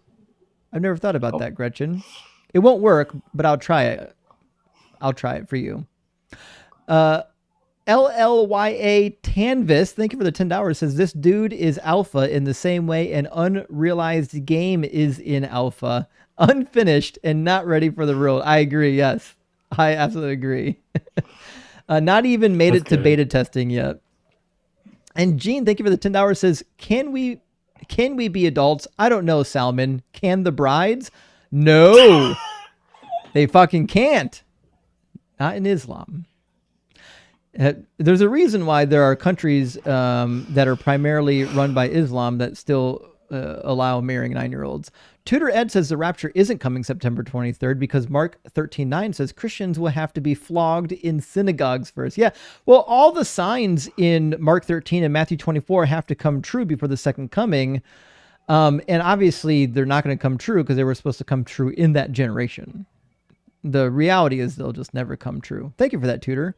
And also Dr. Fudge, great name. Thank you for the $5 super chat. Says this super chat is just so I can brag about building my brother's PC while you roasted Patty and booted first try. And it booted the first try. That's a fucking victory. I've built a lot of PCs in my day. And usually when you build a new PC and you boot that thing up, something's wrong. There's always a problem. All right, let me grab 3 super chats, friends, and we'll get our next guest in here. Steven says, Patty, loving someone means allowing them to enslave and unalive others. I know. What? Don't you get that special loving feeling when God says to make slaves of other people? It gets me on the inside, you know? And Stephen coming in again says, changing the subject does not make the horrible shit go away. It never does, but they think it's going to help for some reason. It's like they've never watched the show and they don't know I'm going to bring them right back to it endlessly until they either cave in or leave. Helping Mega Deconstruct says Patty has stage 5 CBRS, showing us what it does to your brain. Praise Doug and Sharon as they are the cure for CBRS. What's CBRS stand for, friends? Let me Google that one. Yeah, let's see. Is that like what By you the get way, with Justin? Yeah. Citizens Broadband Radio Service? What? I don't know. ChatGPT doesn't know what the hell any acronym means. It always gives me something random. By the way, in regards to the flogging in the synagogue, there could be a fulfillment in that every time I've ever seen a Christian go to a synagogue to debate some rabbi about messianic prophecies, he gets absolutely decimated. Yeah. Yeah, every single time. It's possible that CBRS refers to cortical basal syndrome, a neurodegenerative disorder causing movement and cognitive problems like stiffness, slow movements, and so on and so forth. Maybe. Goofabouts in the comment section says Christian brain rot syndrome. That makes sense. Yes, my vote is on Christian brain rot. Actually, that's where I'm going to go. All right, we'll try to get the next guest in here. Steve, I'm going to grab one guest and then I'll get you in here, Nebraska. Steve, it looks like possibly our next guest is going to be Clone. How you doing, Clone? I'm not too bad. How about yourself? Oh, not too bad. Clone, are you at least 18, and do you believe Jesus is coming back? Well, yeah, I'm 22, and I do believe he would come back. Correct. Okay. When do you think he's coming back? I I wouldn't be able to tell you, to be honest with you. But I mean, I think probably a better question to start off would be, so how would you prove something like that? Are you saying that in order for you to Something like believe what? something like that, in order for you to believe even that God exists, do you want somebody to break him down into like a equation, a scientific formula, you would say? Is it No, that? I've never once asked anyone to prove God in any of those methods. What I'm suggesting is that the onus, the burden of proof is on believers to prove that their nonsense is real. So this idea that not only is Jesus the Messiah and he died and resurrected and he's coming back, not only is that not true, it's just not true that he's coming back. Even if you believe he died and resurrected, he ain't coming back. He says in the Bible that when he's coming back, and he doesn't do it. Well, so you're questioning you're questioning the authority of the Bible necessarily. Yeah, because it says things that aren't true. Do you think that the Word of God should be 100% true? Oh, should, yeah. Okay, so if the Bible's not 100% true, what are we supposed to do with it? Give me an example. Okay, Matthew 16, 27, 28, Jesus tells you his second coming is going to be within the lifetime of his disciples. Want me to read it? No, I know which one you're referring to. Mm-hmm. Yeah, but I mean, I'm pretty sure there is like if you look at the interpretations for that, there's quite a bit that would explain that. None of them explain it. I've read all the apologetics for it. You read all It says of the Son of Man is to come with his angels in the glory of his Father, and he'll repay everybody for what's been done. Truly, I tell you, there are some standing here who will not taste death before they see the Son of Man coming in his kingdom. That's the judgment. When he comes in his kingdom with the angels and the glory of the Father, that's Matthew 25:31. That's the judgment scene. And he says that not all of his disciples will be dead by the time that happens. Correct. I mean, did it happen? One way that would be true, as if they're not all dead. Do you think one of the disciples is still alive? Please show me the evidence for that.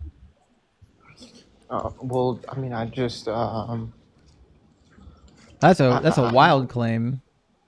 No, even okay, according to Christian tradition, they're all dead. Well, in terms of at least how he died, we have no recollection of what happened. I think it was John.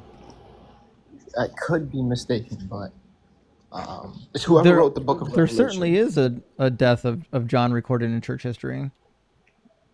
Yeah, I could be mistaken. It's whoever wrote Revelations. According to church history, John died of old age in Ephesus. Right. Well, it doesn't say exactly who, right? So it could be anybody, because, I mean, I'm not going to say who on the top of my head, but it does talk about some people not, not dying until the second coming of Christ.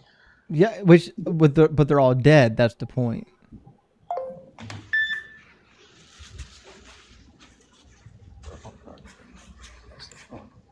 So in order to make this passage work, you have to arbitrarily just say that one of the disciples had become immortal. Oh, wait, what happened? Did Jesus realize that he wasn't going to make it on time, so he extended the life of one of the apostles? So, I mean, but you're saying it's not impossible, right? I mean, I would say it is. It's impossible for someone to live 2,000 years, yeah. According to science, correct, but obviously... According to every data point we've ever had. Keep in mind, as early as the 2nd century, there was already a record of John's death. Papias records it. So do we have any direct evidence that there's an individual who's been alive for 2,000 years? I mean, I wouldn't say I have any on the top of my head now. Yeah, I don't think you're going to find any.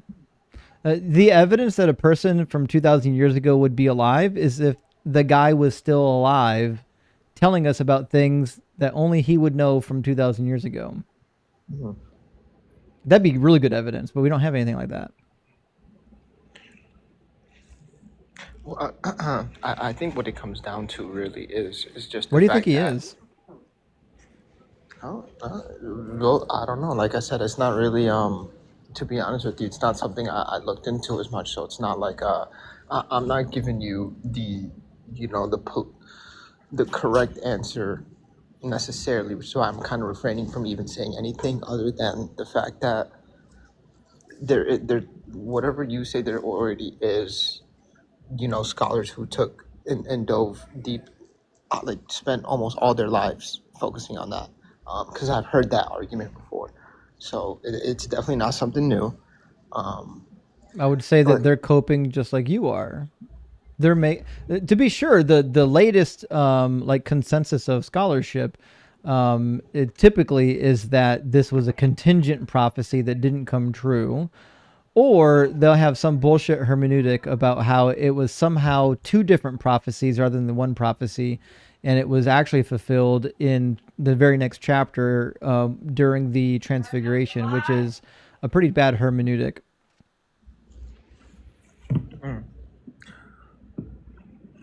Well, you see, the thing is wouldn't you say it's coping for really almost all atheists and agnostics? Because pretty much when No. you look into What are we coping with? The fact that your book says things that are untrue? No, the fact that you don't want to believe in the Bible, for example, is because you can't. It has nothing to do with what we want to believe. It's just not true. It says things that are demonstrably untrue, and it contradicts itself all over the place. It just isn't true.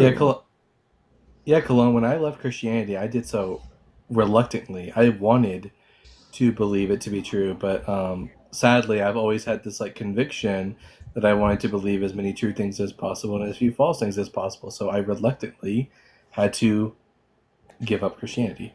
Yeah, Dalton and I both left Christianity kicking and streaming. We didn't leave because we didn't want to believe it's true. We left because all the data suggests that it's not true.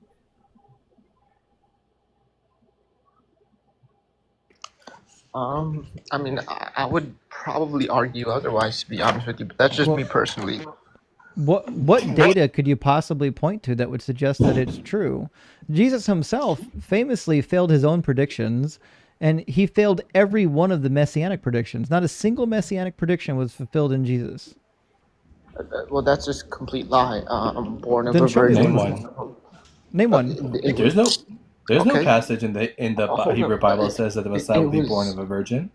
It was talked about that the king was going to enter his kingdom on a donkey. Jesus came riding on a donkey. Okay, so Zechariah 9. Let me actually read Zechariah 9 to you because I can only assume you haven't read it. Zechariah 9 doesn't just say there's a guy riding a donkey. Like, I've ridden a donkey. That doesn't mean shit, right? And didn't say anything of that nature. The guy riding the donkey does a thing. It says, "Rejoice greatly, O daughter Zion. Shout aloud, O daughter Jerusalem. See, your king comes to you, triumphant and victorious is he, humble, riding on a donkey, on a colt, the foal of a donkey. He will cut off the chariot from Ephraim and the war horse from Jerusalem, and the battle bow shall be cut off, and he'll command peace to the nations. His dominion will be from sea to sea, from the river to the ends of the earth." That's a victorious king that defeats Israel's enemies. Something Jesus never did. He didn't sit on that throne for even 10 seconds, and he sure as hell didn't defeat Israel's enemies. It's obviously an analogy. You're only comparing the first part, which is your king arriving on a donkey.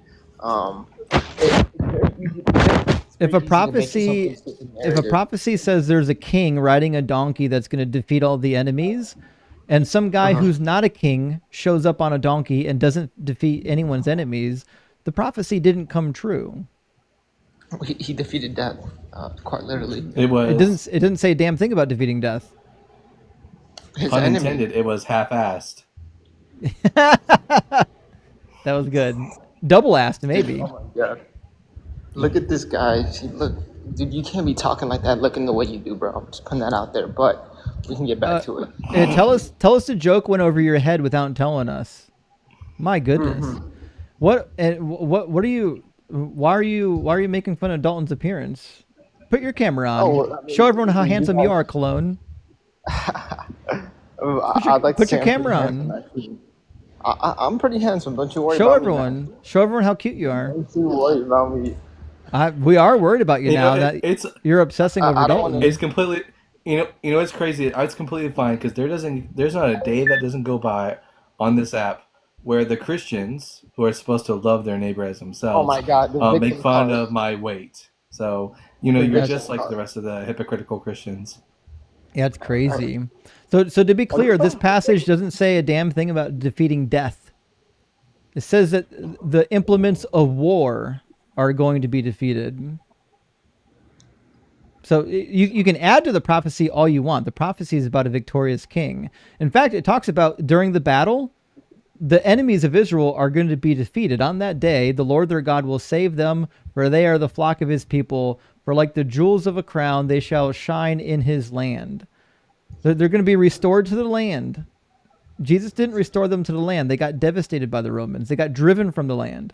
They got so heavily defeated by the Romans, they renamed the fucking land. It used to be called Israel.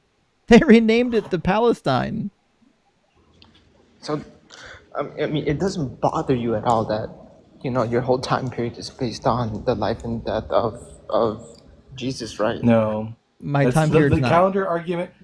The calendar argument is the worst argument in favor of Christianity. All the calendar argument will get you is the fact that Christianity became the most prominent religion in the West, and therefore Western calendars are based off of, well, not really Jesus' birth because it's off by a couple years depending on which gospel you're reading. What do you do about the fact that in other countries where they don't use the Gregorian calendar, what kind of argument would you make against them?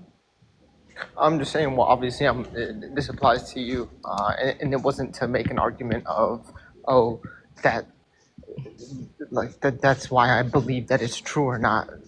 I was doing that to get under your skin because you seem to be pretty bothered by. No, it's a shit argument. It's one of the worst arguments that Christians can make for the validity of their religion. Yeah. And to be clear, the Gregorian calendar is only a very slightly modified Julian calendar. They're nearly identical. So how does that make you feel that you're following a Greco-Roman calendar by Emperor Julian who believed in gods that you don't believe in? Well, we can go if that's the case. We can go back and forth. We can talk about the fact that science pretty much. Bro, are you a tells janitor? What are you doing over there? Definitely not a janitor. I'm a security guard, buddy.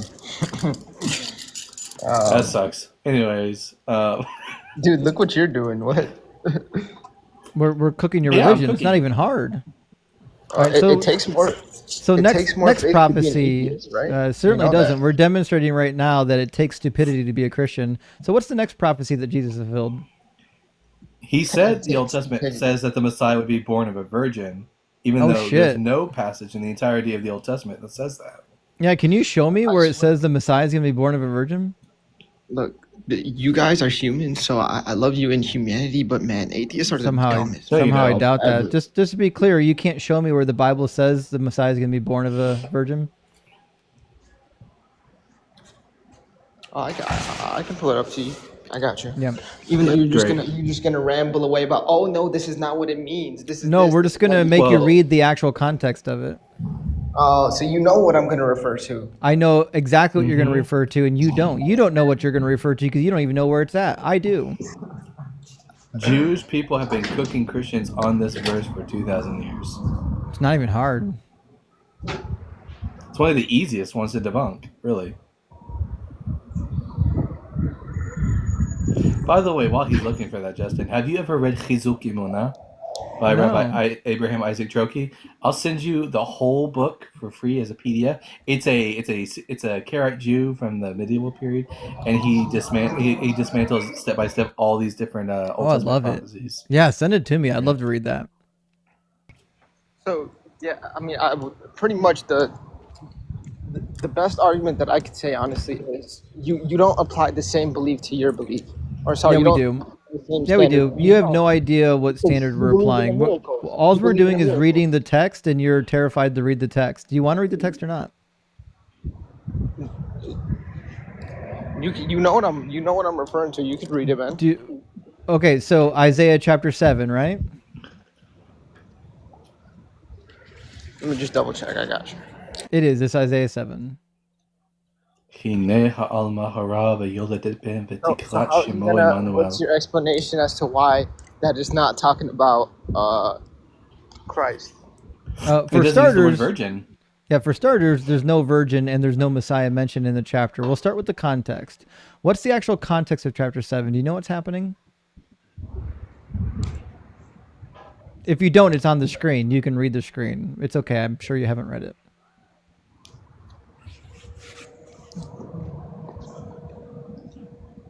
He's reading it right now. Oh my God, you're a clown. Yeah, I just read it. Okay, so what's the context? I mean, I don't know exactly what is. It's not enough that's being said, to be honest with you. It's talking about David. In the days of David. David. When the house of David. The house of David. The house. His house. Yeah, David's been dead at this point for quite a while. So they're saying they went to attack Jerusalem but couldn't conquer it. House of, yeah, who's they? King Rezin of Aram and King Pekah. Good enough. And who are the people groups that are represented by those two kings? I would assume probably Jews and another group of people. The northern Israelites and the Arameans. Okay, so there's an alliance between the northern Israelites and the Arameans, and they want to replace the king of Judah. They want to take King Ahaz off the throne and replace him. And King Ahaz isn't interested in that, but he's afraid that it might actually happen. So the Lord sends the prophet Isaiah twice to give him two different prophecies to shore up his faith. The second of those prophecies is the one that you're concerned with. Verse 10, it says, "Again the Lord spoke to Ahaz, saying, Ask a sign of the Lord your God, and let it be as deep as Sheol or as high as heaven. But Ahaz said, I will not ask, and I will not put the Lord to the test. Then Isaiah said, Hear then, O house of David, is it too little for you to weary mortals, that you weary my God also? Therefore, the Lord himself will give you a sign. Look, the young woman is with child, and shall bear a son, and shall name him Emmanuel. He shall eat curds and honey by the time he knows how to refuse the evil and choose the good. For before the child knows how to refuse the evil and choose the good, the land before whose two kings you are in dread will be deserted." Okay, so the prophecy is to who?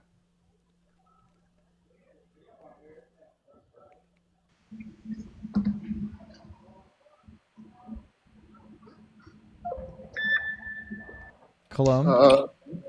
Yeah, hello? Yeah, you were cutting off quite a bit. I think it was my interception, bro. Okay, well, the verse is on the screen. Who is the prophecy given to? That I wouldn't know. To Ahaz. Again, the Lord spoke to Ahaz. Right. Follow along? Okay. And he tells Ahaz to ask for a sign. Why does he tell Ahaz to ask for a sign?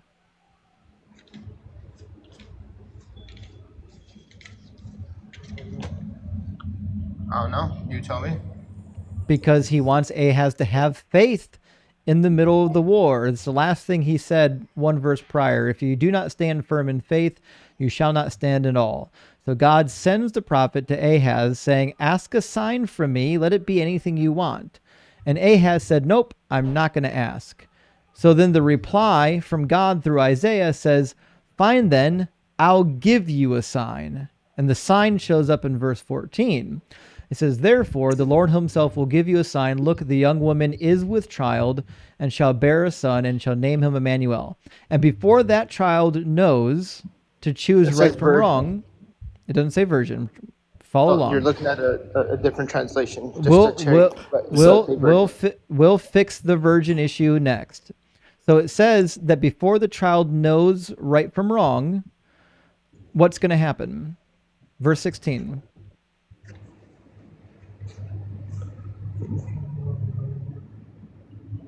The land before whose two kings you are in dread will be deserted.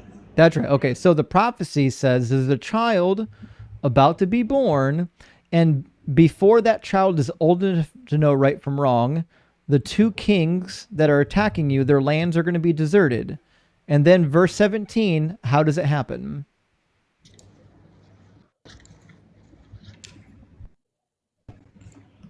You said, how does what happen? How does he destroy these two kings?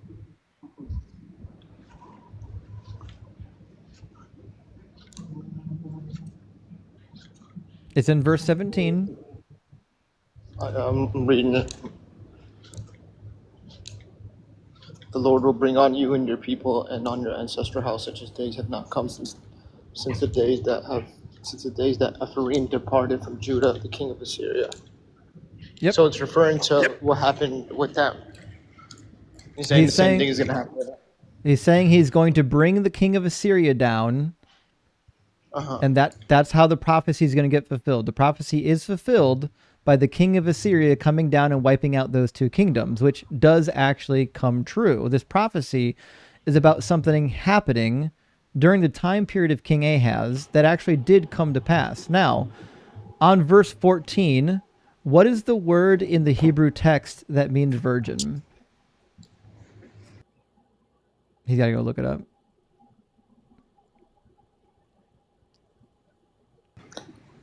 Yeah. What's the exact question? You're saying which word is supposed to mean virgin?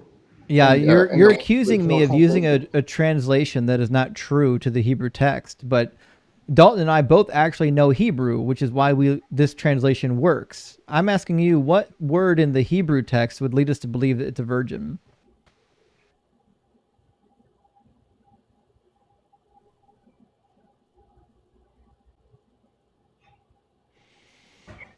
Well, because the first thing I get when I look it up is it says virgin. It doesn't say that, so I don't know which. In the Hebrew, what is the Hebrew word for virgin? I wouldn't be able to tell you. So it's Bethula. The Hebrew word for virgin, Bethula, which is not in the original text. It doesn't say anything about a Bethula, a virgin. She's specifically described as Ha'oma Hara, which means a pregnant young woman. So who? Not just a pregnant young woman, but the pregnant young woman. Someone's very specific. It's true. It's just funny. Like, you guys just try and think of anything to try and discredit. We're not thinking of anything. We're demonstrating to you the folly of the lies in your book. The reason why the translation I'm using is true is because this is not lying to you. There's no virgin in the original Hebrew text. It doesn't show up there. And there sure as hell isn't a Messiah. Oh my God! Yeah, the whole atheism and agnosticism. Listen, you can cry all you want that you don't know how language works, but that's where we're at right now. You can meta all you want, but the reality is the Hebrew text does not say virgin. We could perhaps show Cologne, where for example, Joel 1:8 in the Hebrew, where it does use the word betula, just so we can see what it looks like, and then we can show them that it's not in Isaiah 7:14. I think it's Joel 1:8 is where it shows up. Yeah, let me grab. Nope. It shows up in the story of Samson, or not Samson. Story of story of Samson's miraculous birth as well. All right, let me grab Joel 1:8. So in Joel 1:8, we do indeed we have Bethula, although this is conjugated with the as preposition. But if you literally just go to the word, look up the definition, it means virgin. Bethula means virgin. Do you think that this is the word that shows up in Isaiah?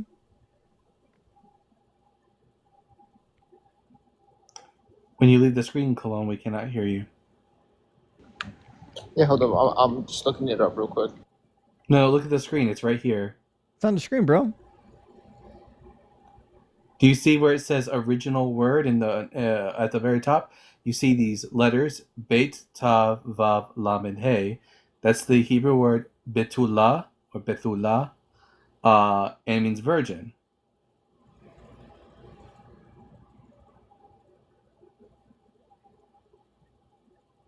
Cologne. Bueller.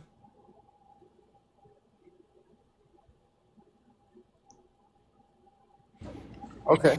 Yeah, I do see that. I won't lie to you. All right.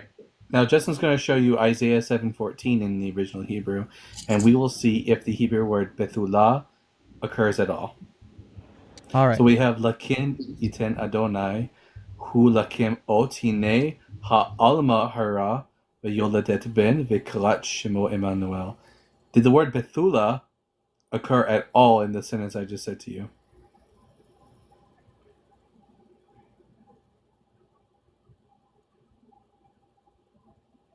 To be clear, this is the word, and it's not Bethulah. It's just the young woman, Ha'alma. If you just go into the definition, simple definition from the BDB, it's a young woman. That's it. That's all it means. And she's pregnant, by the way. The adjective hara means pregnant. She's pregnant. She's with child. She's a pregnant young woman.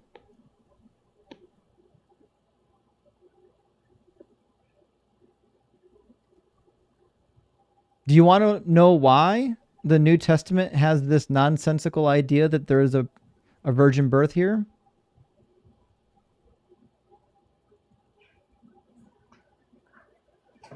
Hold on, what was your question? Do you want to know why Matthew thinks this is about a virgin birth?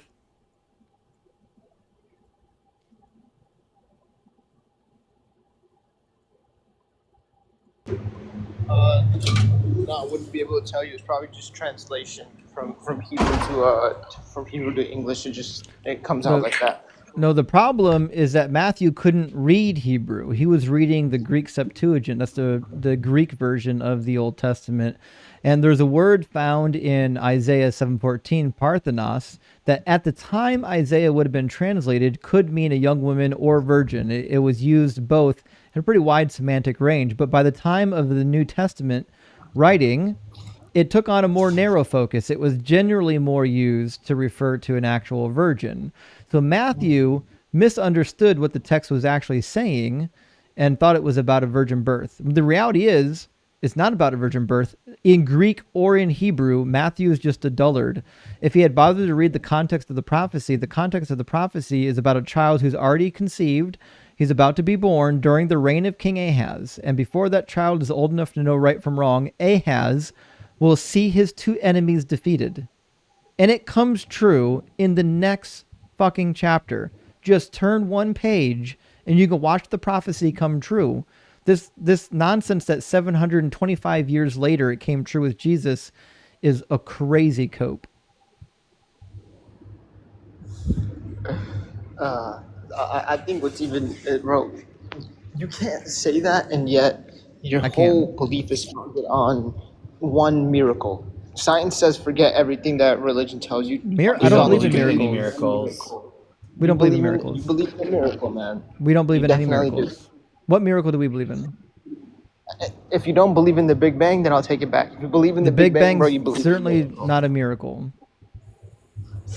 What do you think the Big Bang is? I'm willing to bet you don't even know what the Big Bang is. I mean, but nowadays everybody else has their own definition, right? What do you think every person? No, there's only one definition of the Big Bang. What do you think it is? The Big Bang is the explanation of the universe. It's how the universe started. No, what do you think it means? It's a theory, therefore not proven. Therefore, okay, well, first of all, you don't know what the word theory means, but we're not even going to allow that rabbit trail yet, right? The Big Bang is an explanation for the expansion of space, time, and matter. It is not a commentary on what happened prior to the Big Bang. The cosmological model says nothing about whether or not there was something or nothing prior to the Big Bang, but modern cosmologists overwhelmingly agree that there was something prior to the Big Bang, even if we don't have the means to observe it.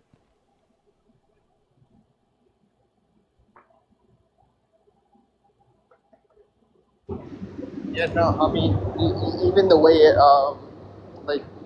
even just the process of it, you can't demonstrate any of that. You have no demonstrate any of what? Demonstrate any of what? You can't demonstrate a eternal universe. What? You can't demonstrate. What do you mean I can't demonstrate it? Show me once that there's even a single piece of evidence that the universe once didn't exist. That's the default. By the way, the default position is that the universe existed forever. You would like, we know that you, as far as we know, you can't get something from nothing, and we have something, which means there was never nothing. To insist that there was once nothing requires at least like a logical argument. Yeah, well, I mean, I think you could probably say just the first thing that comes to my head is everything that we know of as humans came into creation at one point. So You're wrong. Nope, we don't know that as humans. So then, give me an That's example. what you of something believe. Can you provide me an example of something that's Yeah, always literally, existed? literally the entirety of the energy in the universe always existed. It's the law of the conservation of energy, like this basic, like 5th grade physics. And even all the particular objects in the universe, they don't have a definite beginning either. They have beginnings to the iterations, but everything in the universe is made up of atoms, and those atoms have always existed. So we don't have any examples of anything coming from nothing. Well, you know, it's already like proven that the Big Bang it can't be true. It's already been debunked. Who debunked it? First of all, you're wrong, and second of all, you're lying. Who did it? Can't tell anyone with common sense, because if you look into studies, we've looked at the studies. We're asking you for the evidence that of your claim.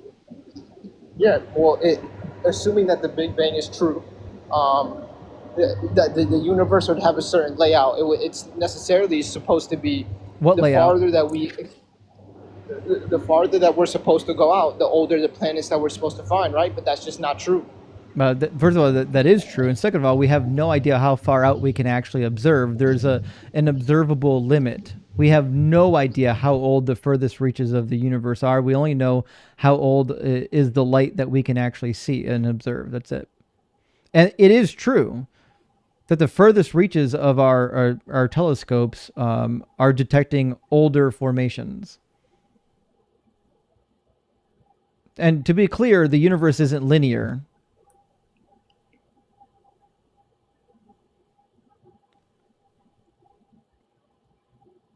I don't know why they insist on talking about things they know nothing about. I know. But he read it in like an apologetics book, so it must be true.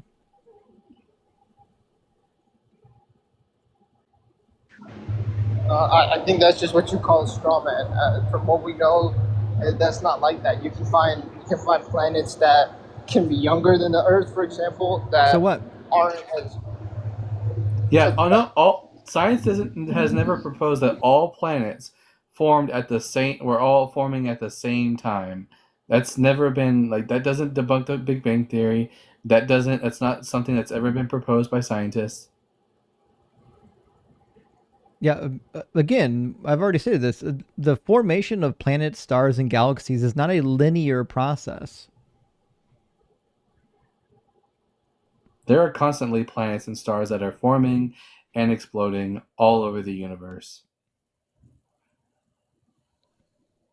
It still has nothing to do with whether or not Christianity is true. Christianity is simply not true. Yeah. Oh, well, I mean, to each their own, man. I think somehow he managed to get us off of Isaiah 7:14 in order to dodge the fact. Yeah, he was dying to get away from the Bible. They're terrified to actually read the Bible. It's wild to me. Do you think that the Earth is spherical or flat? It's probably it's a sphere. Yeah. You sure about that? It's not flat. I know that for sure. It's not flat. What do you think the Bible thinks about that? Well, the Bible, it says we're in like a dome necessarily. Yeah, the Bible says that the Earth is flat with a dome over it. Do you think that's true? Well, I will say I haven't seen any convincing evidence of, for example, any of the rovers that, for example, sent on Mars, and especially the moon landing. As far as I know, that definitely didn't happen. No, we're asking. We literally have mirrors on the moon. Yeah. By the way, we fuck me. There's 7 different mirrors on the moon, maybe 8 now, like from multiple countries. Like we've got like 3 of them, but the rest of them are by different countries. Just to be clear, you're saying if the Bible said that the Earth was flat, you would believe it's flat? No, but wait, you were there with them when they left the Earth, and you saw for yourself? Because No, that's the you only can way you literally could know, point. You right? can point special lasers at the moon, and it will literally bounce off and reflect off of these mirrors. You know that like there are man. universities, like if you study like cosmology at a university, like these are experiments that they let you do. Like this is part of your curriculum. Like when I was in school So do you believe for everything that? when I was in school for electrical engineering, I got to do electrical experiments as part of my training, right? Fucking conspiracy theory mindset. That's crazy. Universities are lying to you, Dalton. Don't let them lie to you. It's crazy that they managed to keep it all hidden away from us. I was curious if I'd be able to push them into flat Earth or talking points. It looks like the answer is yes. I mean, I'm not surprised. A lot of the same, like, sort of the mindset that leads to conspiracy theory, which is believing in things without proper evidence, is, you know. Yeah. Look, the last one from 2025 was put there by the University of fucking Maryland. It's called the Blue Ghost Mission Number 1. There was a robotic moon landing in 2025. So just to be clear though, right? This is all said. It's happened, right? But there's been no raw footage of it happening. It's all artificial or We have had raw edited. footage. Raw footage of what? Of the entirety of the planet. Any of the sort of like our Voyager 1 spacecraft or anything like that, it's all like, it's not raw footage. It's not. What do you mean it's not raw footage? What do you think raw footage is? As in, it's just a lot like non Photoshop, no AI. You know, they didn't have AI or CGI or anything like that during the time of the moon landings, right? Yeah, Unless you want didn't even exist. espouse another conspiracy theory. Like the amount of their computing power was that of a hand calculator. He has to espouse another conspiracy theory. Well, no, he has to say that the government secretly had the tech, even though it just would have been less. It would have been less expensive to go to the moon than to fake it. Yeah, to be clear, this is the moon landing from 2025, when they landed on the moon with the robot to place the latest reflector from the University of Maryland. They have film of it. I'm sure it's CGI though, right? They just made it up. The amount of conspiracy theories you have to believe to maintain these biblical positions is crazy.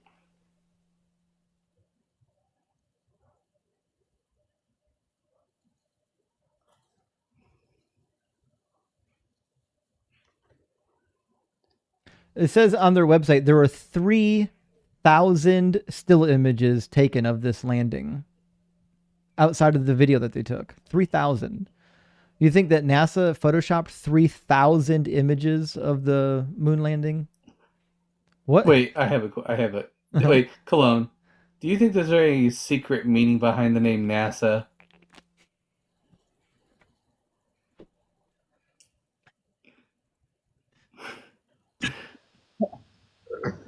Okay, I'm sorry. What was Is there any secret? Is there any secret meaning behind the name NASA?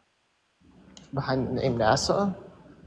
I mean, I know that there's some theories about that, but I wouldn't agree with that now. Yeah. Good. All right. Well, listen, Perfume, we had a good time talking. We appreciate that you seem to be honest about the flat Earth position. Now we know you're a flirt. That's okay. We've got time to grab some super chats and get Nebraska Steve in here. So I appreciate you coming through. Okay, man. All right, man. You have a good night. Cheers. Man, he cooked us. I know as a Hebraist, you also like that little talking point about NASA. It makes you chuckle every time. The funny thing is, like, you think they would look deep enough into the spelling of it, because the sheen and the scene they're not the same letter. The problem is that they're not reading the actual Hebrew; they're looking at the transliteration, and they don't realize that the Karen at the top produces the sh sound. the funny part is there is a Hebrew word nasa, which means to lift up, which is a lot more entirely apt. different.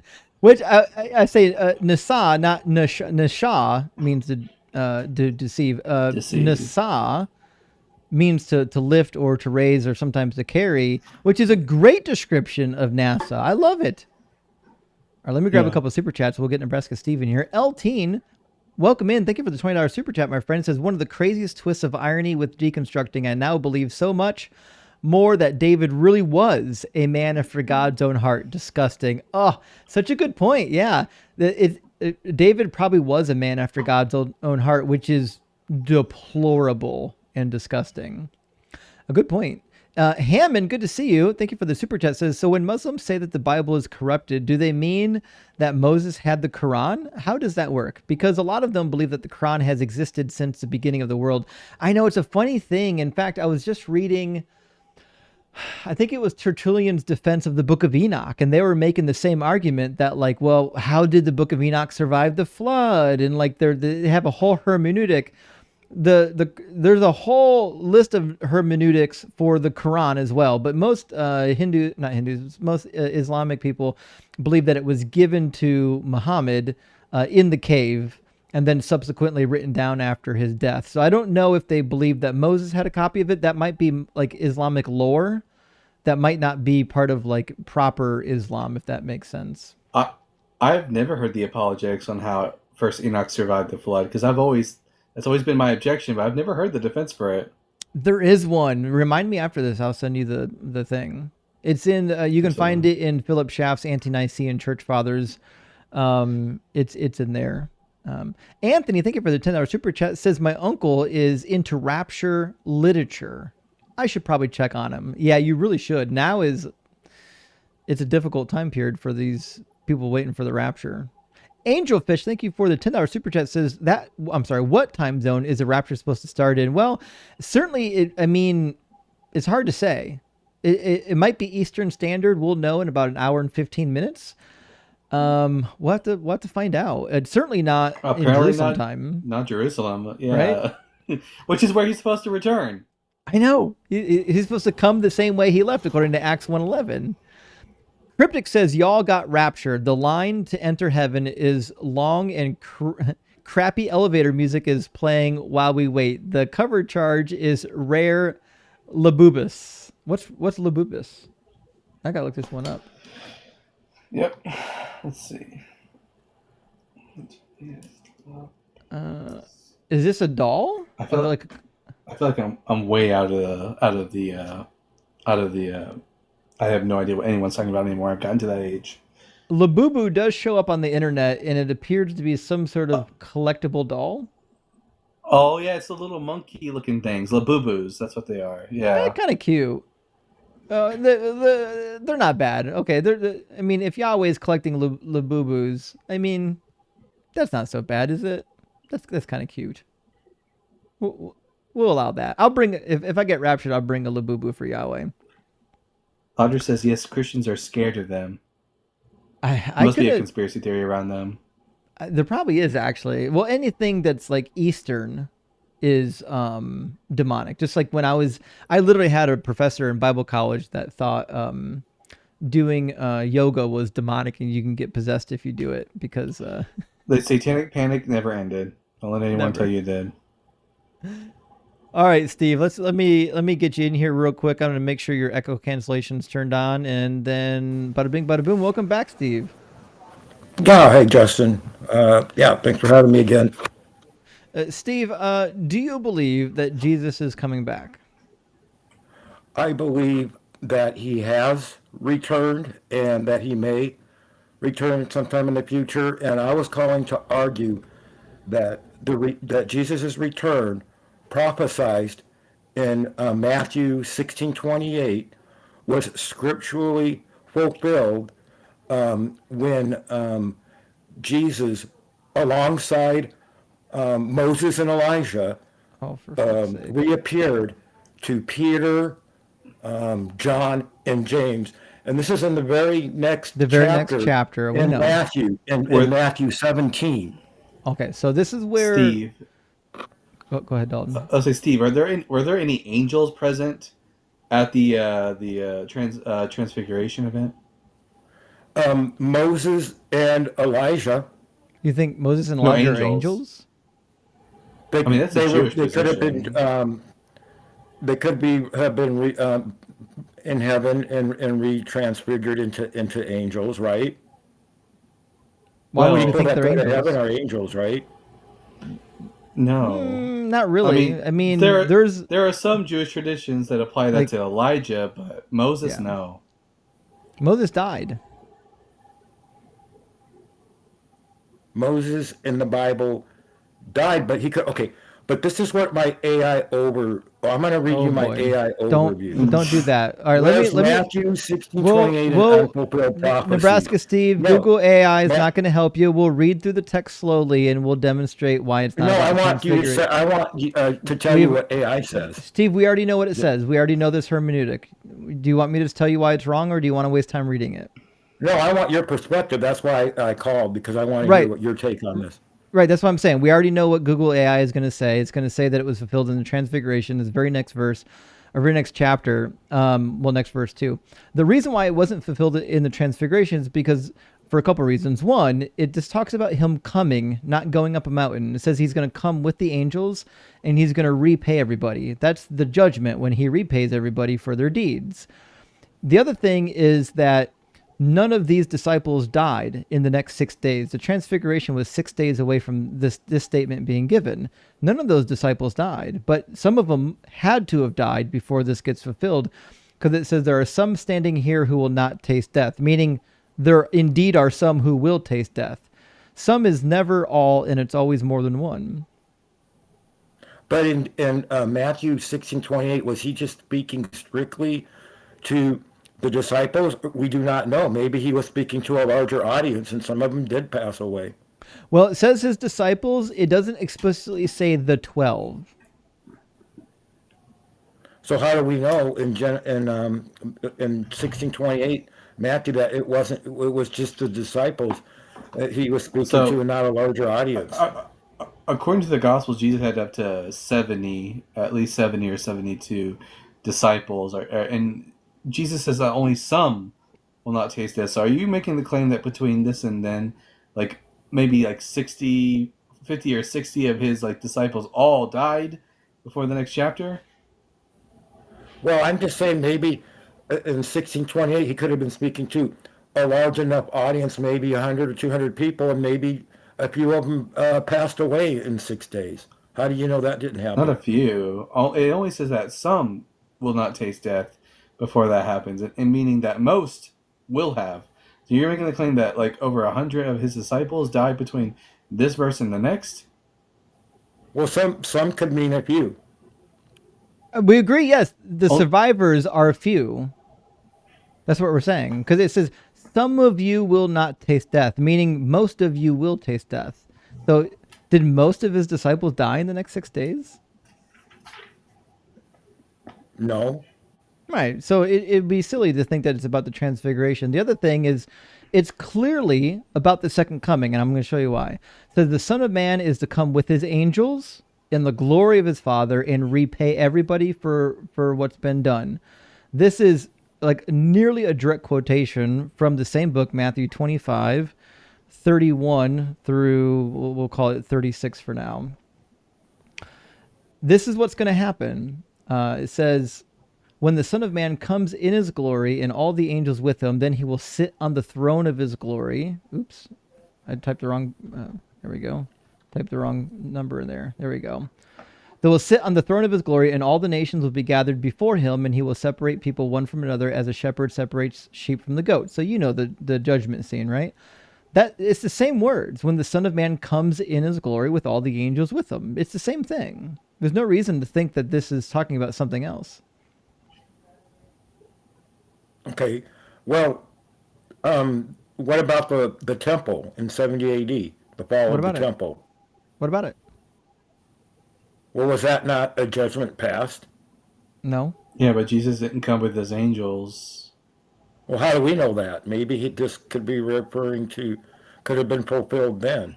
Well, but it wasn't. When Yeah. Do we have any author saying, like, any author reporting that they saw Jesus in the air with a bunch of angels at the destruction of the temple? Even one? Okay, so why does my AI overview just say Matthew 17:1 describes how after 6 days Jesus took with him Peter, James, and John, and the brother James, We the know. brother of James, and led him up to a high mountain. They were all alone. And this verse AI marks the beginning of the because because transfiguration be, event where Jesus is transformed and shines with divine glory, appearing with Moses and Elijah before the yeah, three Steve. disciples.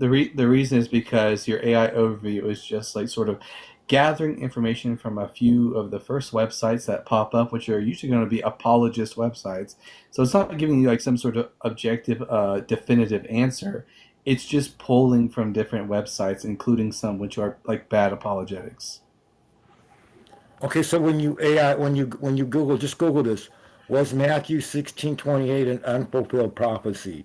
I It And don't. when you was. That's Google not how that, I came. AI overview says no. Matthew 16:28 is not considered an Nobody. unfulfilled prophecy But by no, most it is biblical considered. scholars. It literally Instead, it is widely is. interpreted as a reference to the Transfiguration, It's an not. event immediately following this teaching. To be clear, Steve, we've already When, demonstrated why Google AI is wrong. It doesn't matter Yeah, what me and Google Justin AI don't use. says. Google AI is not a Yeah, that's scholar. why. Yeah, that's why me and Justin don't use Google AI. well, it We says, look at and like I what know the text Justin's like says. a biblical scholar level scholar, but it says most. So it says most biblical scholars believe the Transfiguration event followed the teaching, and What's the source? What's the source for that claim? well, now I have to go down Because here. Hold on. Yeah, Here, hold yeah, because on. if because the you AI is Now pulling I from a have to click on source. this little icon thing because here that says, if you so just, believe the Jesus seminar, he didn't even say those words, or he it said says those Bible words. Hub. Eh, Bible Hub is the yeah, source according to AI. Bible Hub's not a source. Well, okay, well, hold on. Okay, well, hold on here. Let me click this other icon and says what it says besides Bible Hub. To Justin's point, the majority Uh-huh. of biblical scholars are going to side with like the Jesus seminar on this point. That this is most likely something that Jesus never even said in the first place. Okay. So you don't even think that this was even um, spoke by Jesus? That this just never even No, happened? I think This, Jesus probably did say this nonsense. This perfectly aligns with the historical Jesus that we know of, who thought he was the actual Messiah. I think he was deluded. I think he was sick in the head, which is why he made these kinds of harebrained promises, and they didn't come true because he needed medical help. He needed to Yeah, see a shrink. there were lots of messianic individuals in that time period who thought that the kingdom of God was right around the corner. I mean, Justin just pointed out to me just like last week that there people in the time of the Maccabean revolt thought that the promises of God were coming true within their lifetime and that the end was nigh, but it didn't. And Jesus Mhm. was just as mistaken. okay, well, I guess it's a non-falsifiable, non-provable claim, I suppose, then. Yeah, it's a tough one. Like if you believe it was fulfilled in the transfiguration, the problem you have is nothing during the transfiguration was described in verses 27, 28. Not a single element of those two verses show up in the transfiguration. So then why do these Bible scholars believe the Transfiguration fulfilled that prophecy? Why does AI Overview Chat say that that Be- was One not word, necessarily cope. unfulfilled? yeah, either one of two things is true. Either Bible scholars don't believe that. Number two, the ones who do are clearly coping. They're not willing to be critical with the text in order to maintain their faith. Okay, well, I'll have to find the sources of the AI overview, and this should be fixed. This should just, I mean, when you Google things, it should give you a right answer. It No, shouldn't just AI give you has no idea. apologetic answers. AI has no idea what the right answers are. Well, it should be programmed in there. They What don't the right know answer Well, should be. who's going It to shouldn't be program it. garbage in, garbage out. It should be, you know what I'm saying? if you're going to It be should using be if you're going to Shouldn't be be if you're going to be using apologetic AI, answers to my questions. yeah, if you're going to be using AI to look for answers like this, you need to just ask AI to like find you sources so that you can go and look at the sources themselves.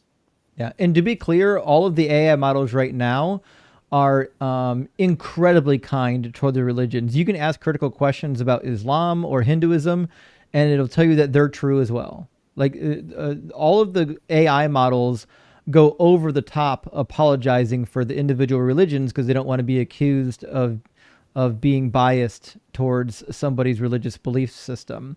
In fact, if you ask it too many difficult questions about a religion, it'll tell you that it can't answer your question. Oh, okay, interesting. I'll have to ask more questions to my AI. Like if you ask Google AI why Islam isn't true or why the prophecies in the Quran doesn't come true, it's going to give you apologetics for the Quran. Okay, but I don't think that it should work that way, but I guess that's just the way it is. We agree. We're in agreement. Okay. Yeah, and the next best thing to the rapture is Jimmy Kimmel coming back. We agree. Yeah, unlike Jesus, if the Jimmy rapture Kimmel is doesn't actually happen, we returning got tomorrow. the next best thing. We're with you, Steve. Yeah. We're with you. All right. Hey, Hey, you guys good have to a hear good from you, one. buddy. Thank you for having me on. Take care of yourself, man. Yeah, you too. We've talked to Steve quite That a was few a good times. way to end it. Yeah, and with that, friends, it's 11 o'clock. I've got to read through what's left of the super chats before it gets too much later. I've got a full week ahead of me. I can't be doing streams where I'm up at 2 o'clock in the morning, 2 in the morning, and then useless the next day. But thank you so much for being here, friends. And don't worry if you sent a super chat and it didn't get read yet. Don't worry, we're going to read through all the remaining super chats now. Really love and appreciate everyone who's here and supports the stream. You guys know I do everything I can to make sure that people's super chats get read, because I think your support for the channel is the thing that makes the channel keep going. So I really appreciate that. And thank you for everyone on TikTok that gave gifts during the live stream. I saw some of them, and I really, really appreciate everyone being here. With that, Peter, thank you so much for the super chat. Peter says, "Don't slander my boy Plutarch." Thank you. Hold me back. Listen, Plutarch did some things, okay? But overall, I like Plutarch. I get it. Calling him the father of lies is a little harsh. I get it. That's Herodotus was the father of lies. Oh, Herodotus. Sorry. Yeah, you're right. Herodotus. Yeah, I mean, Plutarch, he's all right. Jennifer says, "Don't tell him about the Homeric parallels." Oh, no, you're right. Fair enough. He didn't bite on the Homeric parallels. He could have. Done that. And to be fair, that's not the strongest hand we could have played. Godwin says, George Constanza, "It's not a lie if you believe it's true." This is a fair point, actually. Because if you believe it's true and you spouting it off as being true, you're not really lying. You're just saying something that's untrue. And I can understand that, Godwin. Good to hear from you tonight, buddy. And Nick, thank you so much for the super chat. Says, "Saw a miracle on Sunday, but still not a believer." You saw the Browns win? Is that what you're referring to? I mean, I was about to say. It was clearly a miracle from Nessie, the Great Lake monster. It was a miracle of Nessie. Praise Nessie. We actually have I don't know if anyone knows this, a Lake Erie lore. We have a restaurant dedicated to the Lake Erie Nessie monster. Oh yeah, I heard about that. You'll have your own little Loch Ness monster up there. Yeah, exactly. It's like our version of the Loch Ness monster. You could there's pictures and newspaper clippings and all kinds of stuff about Nessie. Yeah, I see Micah talking about Champy, the Lake Champion or Lake Champlain Loch Ness monster, Champy. Steven says, "Have a look at the book list on Discord on prehistory." Me? I have seen it, my friend. I'm on the Discord. And Reverend, thank you for the super chat. Says, "Hello, Bible guy." Hey, that's for you, buddy. Hi, Rev. How you doing? Good to see you, Rev. And also thank you for the additional super chat. And obviously, hello, Justin, Doug, and Jared. Well, thank you, Rev. I really appreciate that. Hello to you, my good friend. And also, Herman, thank you for the $5 super chat. Says Adam wakes up and finds Eve counting his ribs and asks, "What are you doing?" Eve says, "I want to make sure there's no other woman in your life."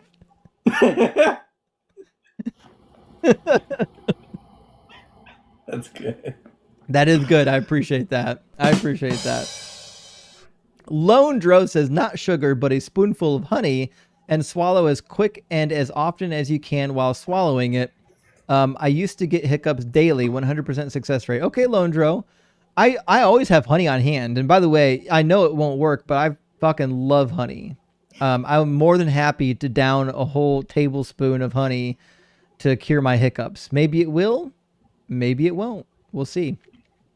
Amir, thank you for the $5. Says I sold like 40 lifetime pet care packages to believers who think they're going up tomorrow.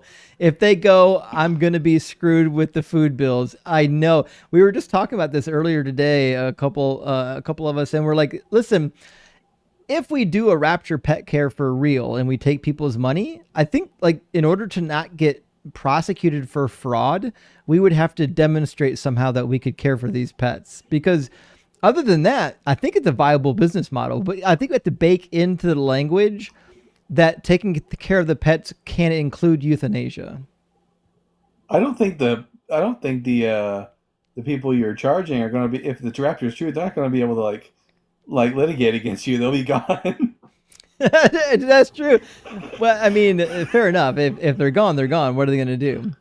Jennifer, thank you for the super chat. Says, can't find your Ancient Near East YouTube channel. Drop a link, someone. Let me see if it's in my link tree. It is difficult to find. I had to type in the Near Eastern channel, and it came up. Fuck. Yeah, it doesn't really come up in YouTube searches, even if you type the exact name. Put the exact name in there, and it still doesn't follow it often. Let's see. Just follow the exact name with the word channel, and it came up for me at least. Yeah. Let's see. Let me log into my link tree, see if it's in my link tree yet. If it's not in there, I apologize. I'll add it to my link tree. But the channel is going to be, you could just go YouTube and then at the Ancient Near East. Yeah, it's not in there. But if you go to YouTube, I'll show you. Hold on, how to force it to I will give say it to this, you. Justin. As of today, the Bible guy now has a YouTube channel. Hell yeah, that's what I'm talking about. We're going to get that added up here. So if you do YouTube / at the Ancient Near East, you'll find the Ancient Near East YouTube channel where I read documents from the Ancient Near East. We got all kinds of fun ones from the Ancient Near East. I would be adding more to it soon. We've got the Assyrian scapegoat ritual, or it's actually a sheep in this account. We've got Neo-Assyrian proverbs. I got the descent of Inanna on here somewhere. I've got magic spells on here. I've got the Sumerian creation myth by Marduk. I've got all kinds of fun stuff. I've even got a reading of the Merneptah stele, or the Mesha stele, as probably that's the first one I did. We even got rituals to counteract sorcerers' spells.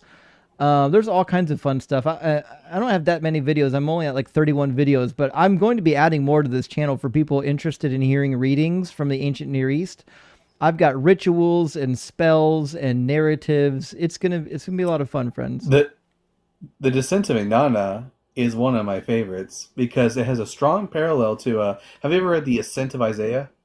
Yeah, but it's been so long, the details are murky at this point. In that book, Jesus descends through the 7 layers of heaven, and with each layer of heaven, he becomes less and less glorious. Very similar to Inanna stripping off her regalia as she descends. Right. Yeah, that's actually a really good point. I got to reread that. I've got it on the bookshelf behind me. It's a good one. It's in Dr. Carey's book. I'm just saying. MILF Wrangler, thank you for the $5 super chat. Says, buy a net tomorrow. See how many souls you can catch. That's not a bad idea, actually. Might be able to get somebody. I mean, theoretically, we should see their bodies rising, so we should be able to net them. Just like a really big butterfly netting. Lou, thank you for the $5. Says, love the haircut, but I'm still hoping for Liberty spikes. Well, Lou, I actually, when I was younger, I rocked some Liberty spikes for a narrow time period. I had some crazy stuff going on when I was younger. I was a wild kid. I might bring them back. Let me know if you want me to bring back Liberty Spike sometime. John, thank you for the $5, says, Christians waiting for the rapture remind me of Ted Stryker's cab driver at the end of Airplane. Oh, I'll wait 5 more minutes, but that's it. I know, indeed, actually. I'll never get over Christians will be like, he's coming back soon. We're in the end times, and the end times is a third of all of human history. Okay, well then soon doesn't have any meaning anymore. But we already know words have no meanings to Christians, none. Bugit says, Herman's new what? Oh, Herman new dick. Yeah. I like that accenting of hermeneutic. Herman's new dick. I mean, it works. You just got to shift the accent a little bit. Blue says, I guess we win. I think we did. We finally got some people closer to the end of the night, and it's a shame I can't stay up late, but we'll be doing it again. We got more stuff coming. Tomorrow should be a lot of fun. We're going to be doing a Rapture watch. Blue Sunrise says, I'd love to be your sound mixer. Blue, it's not that easy. To be my sound mixer, you have to be in my room on my computer. Unfortunately, there's not much way to work that one out. Everything the plane runs tickets through alone. I know, right? I appreciate the offer though, Blue. The biggest problem is I can't hear myself compared to the guests. It just isn't a thing that's possible for me. Tutor Ed says the rapture isn't coming September 23rd because Mark 13:9 says Christians will have to be flogged in synagogues. Oh, you're right. We actually did read that twice now, but you're 100% right. And they do get flogged by them rabbis. I'll tell you what, they get them every time they debate. They sure as fuck do. They get cooked every time. It's one of my favorite debate topics for obvious reasons. Spencer, thank you for the super chat, says apologies for making you read that. Love and Shale Doug. Spencer, don't apologize. Do not apologize. You're referring to make me reading specificity twice. It's okay. I still love you. Don't worry. Space Lord, thank you for the super chat. Says the word lisp is kind of cruel, to be honest. I know. I've said this quite a few times. I had speech therapy as a kid, so I've said toothbrush more than anyone should ever have to. I took speech therapy even into like the 6th and 7th grade to stop fucking up these words. It does help with enough time and effort. Speech therapy really does help. I promise. Until you get like a few whiskeys in, once you're down to like your third old fashioned, the lisp is going to go south. Shadow, thank you for the $5 super chat. Says my pastor used to say there are no accidents, but I know he was lying because my mother always says I was an accident. Shadow, I'm sorry to hear that. And even if your mother doesn't love you, we love you. Don't worry. Checkmate, Pastor. Absolutely. Cooked. My boss, thank you for the super chat. Says, doesn't resurrection count as second coming? That means he came back and still didn't fulfill any prophecies. Maybe they meant the third coming. So that was always the question I had as a kid, which is, okay, Jesus said he's coming back, right? Why wouldn't we just include him coming back as the second coming? And the reality is because he tells you what's going to happen during the second coming, and he didn't do any of that shit, which means technically when Jesus comes back, it's his third coming, which is wild. You know, I actually knew some believers who, back when I was a Christian, who made the claim that Jesus did make a second coming, because there's a part in John where he says, to Mary, do not touch me, for I have not yet ascended to my Father. And then in the next passage, he tells Thomas to touch him. So they made the claim that, actually, he went back to heaven real quick and then came back. I can see that, Cope. Whenever it comes to Jesus, it's always a messiah of the grammatical anomalies. Like every way that they justify Jesus is always through, here's this weird grammatical feature. Let's plug Jesus into it. Let's ignore all the context and just pick on this one little grammatic feature that doesn't make sense. Or just a single letter. It can be as simple as a single letter. That one I told you about, the closed mem. Yeah. Yeah, it's so true. It's painful to watch the hermeneutics. Amir, thank you so much for the $5 super chat, buddy. Says, texting from the past in delayed play. Hearing about casting lots being used to determine life or death judgment, people be dumb. I know, but that's what they did. If you didn't know what to do, you had to ask Yahweh. And the only way to ask Yahweh is to throw those lots, baby. Master Mashadier says, you can hear the cope dropping, and you could. You can always hear the cognitive dissonance. It's surprising how obvious it is to most of the audience members. And Jennifer says, oh, look, slaughter is the New Testament. Is in the New Testament. Indeed it is. It's crazy how quickly they'll go from slaughter's not into the New Testament to, well, maybe slaughter doesn't mean slaughter. And then maybe it does say slaughter, but it's okay for some reason. And Jennifer again says, let's say you're right, Justin. Let's say it. Say I'm right. I should have made him say it. Jay says Patty's daddy is making him saddy because Luke 19 shows that God is the baddie. Oh, fantastic use of words. I really appreciate that. I really do. Now we finally got a rapture. And Seth, the Hamburglar, my friend, great to see you tonight. Thank you for the super chat. Says, if I comment on Patty's shiny head, will he send 2 she-bears to mommy? I mean, to be fair, you might not want to risk it. I'm just saying. Because if he would do it to children, he'll certainly do it to an adult. And Unashamed says, cooking tip, you've got to flip those patties to keep them from burning so badly. I don't know if he got flipped, to be honest, but he certainly got burnt. And Arvin, my friend, says, love watching Christians get passive aggressive. It is fun, to be honest.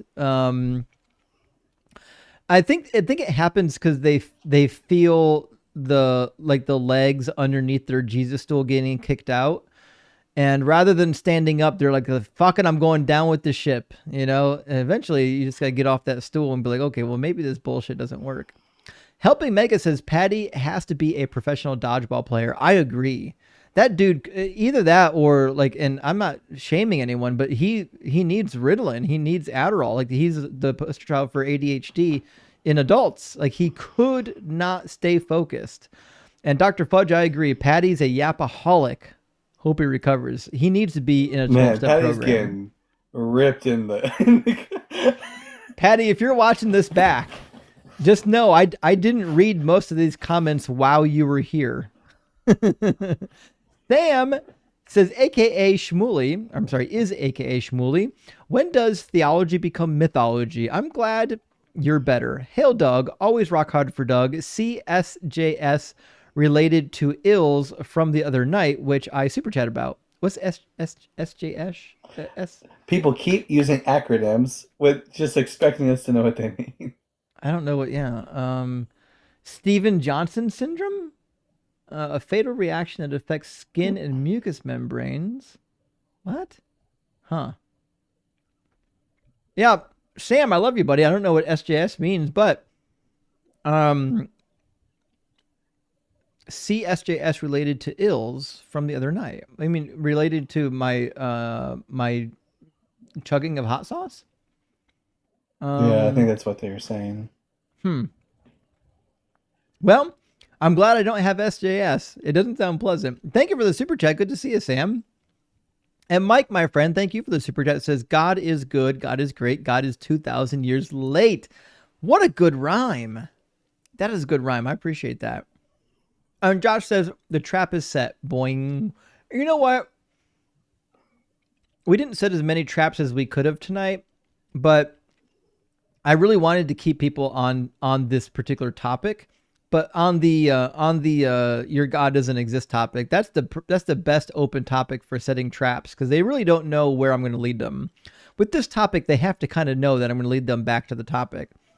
But EOD Punk says, "Can you teach me how to go fishing?" Rock hard for Doug. I mean, I think I could. It's not hard, to be honest. You need a stick and a string and a hook. And you put bait on the hook, you put it in the water. I mean, I don't know. There's probably some technique you can learn, but really the actual technique you need to be a good fisherman, and this is the secret, friends, find water with good stock of fish. That's the fucking secret. I don't care what you put on your hook. If you go to a lake with no fish in it, you're not gonna catch shit. Or just have a messiah on hand to like just make the fish like abundant. Yeah, That's true. That's the real trick. There are apps that track weather and barometric pressure and all those things that will give you the best time to go fishing based on trends. So like we know at certain pressures, the fish are more likely to come towards the surface of the water to eat. There's lots of little tricks and things like that. But the reality is, if you're not fishing at a place that you know is stocked and has fish, you're just not likely to catch anything. You got to go to a good water source. Helping Mega says CBRS equals Christian brain rot syndrome. Well, I think we did get that right. Thank you for the clarification, Helping Mega. And Master Machete here says, bro is getting cooked with all the greatest hits. I know. I feel like at this point, a lot of these moral arguments, I'm going to start mixing in new moral arguments because everyone knows my favorites. And there's so many more that we can do. I've got lists of them. We'll get more into the discussion. Leftover Pizza says Jesus cheats at peekaboo because of the hole in his hands. Indeed he does. Yeah.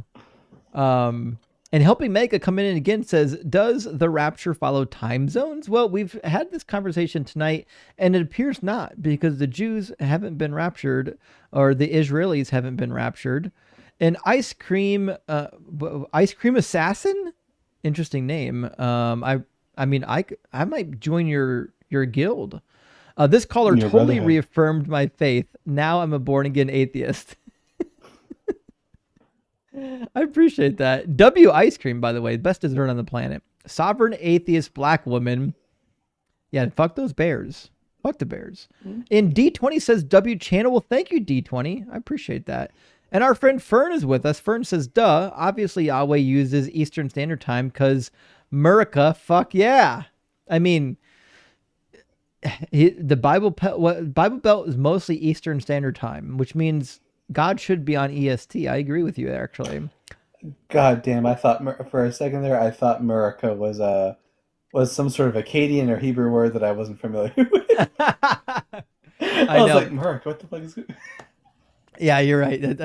You can certainly see why that would be the case. I have to retake Akkadian soon, but that's a story for another time. Guts says, Good luck with that. I liked it the first time around, but I think we'll see what happens the second time around. But right now I'm taking, and maybe you can have some conversations with me to keep me fresh. I'm taking modern Hebrew right now, because I took classical Hebrew and it was really centered on grammar. And modern Hebrew, the class I'm taking, is really centered on speaking dialogue with people. So I'm excited to be able to like hold my own eventually in like speaking to somebody in the modern age that speaks Hebrew, because like knowing biblical Hebrew isn't quite the same. Like you can't, for example, my Hebrew professor made the point once. He's like, imagine showing up in America and the only English you know is from the King James Bible. Or even older, technically. It's like Beowulf kind of English, really. Yeah. Yeah, he's like, they're going to think you're goofy. I probably need to like catch up on my modern Hebrew as well. I got Rosetta Stone. Maybe I'll catch up on it. You catch up on it, and we'll chat.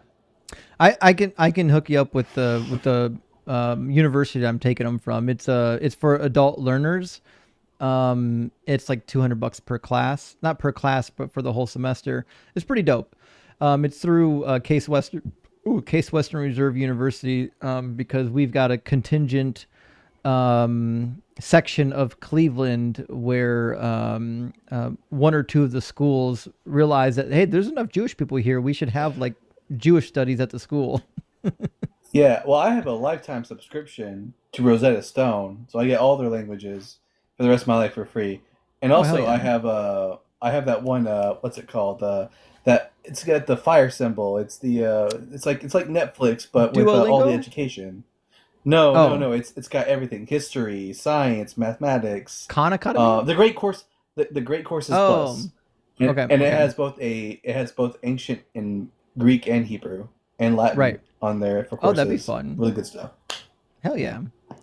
Guts says, spread yeast outside your door. Yahweh is allergic. I agree, actually. I think if you put some yeast outside of your door and find some any like a wheelbarrow, like an iron steel wheelbarrow that counts as a chariot, I don't think he's coming anywhere near your facility. He's gone. He's toast.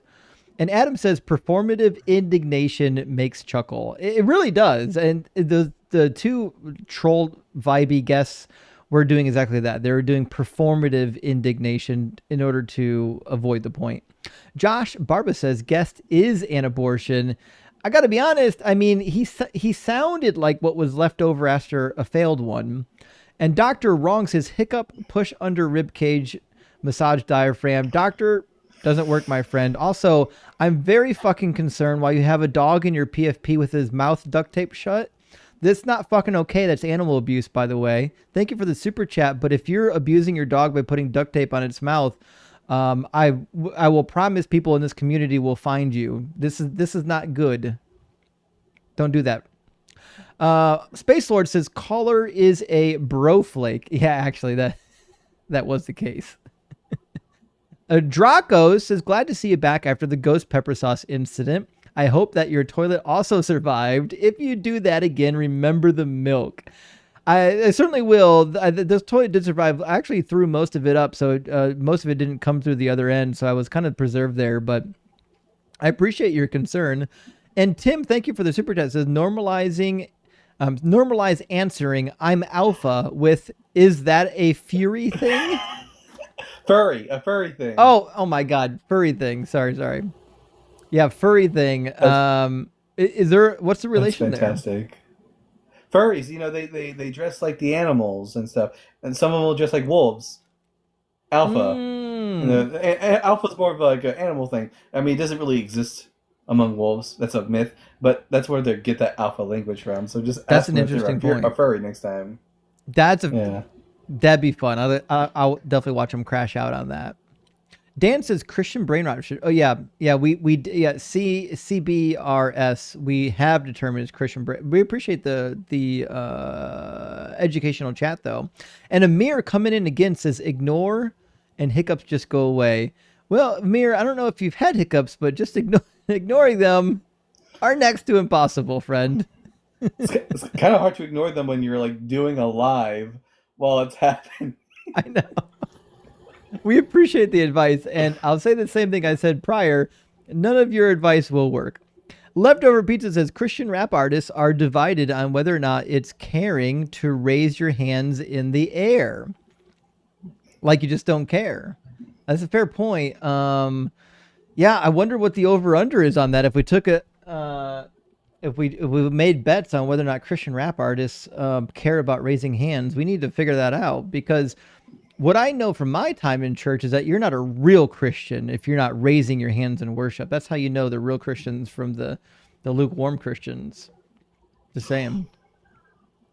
Nobody, in fact, I literally have had friends who went to church services and criticized the church service because nobody was there raising their hands. It's a dead church. Ugh. They're not alive. No one's raising their hands in that church. Okay, well, judgmental piece of shit. Nobody on Fire says, dude sounds so scared for a security guard. Actually, I thought the same thing myself. I don't want that guy guarding my place anytime soon. He was trembling.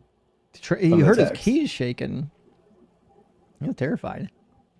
Helping Maker says facts equals antibiotics for Christian brain rot syndrome. Praise Doug and Sharon. Couldn't agree more.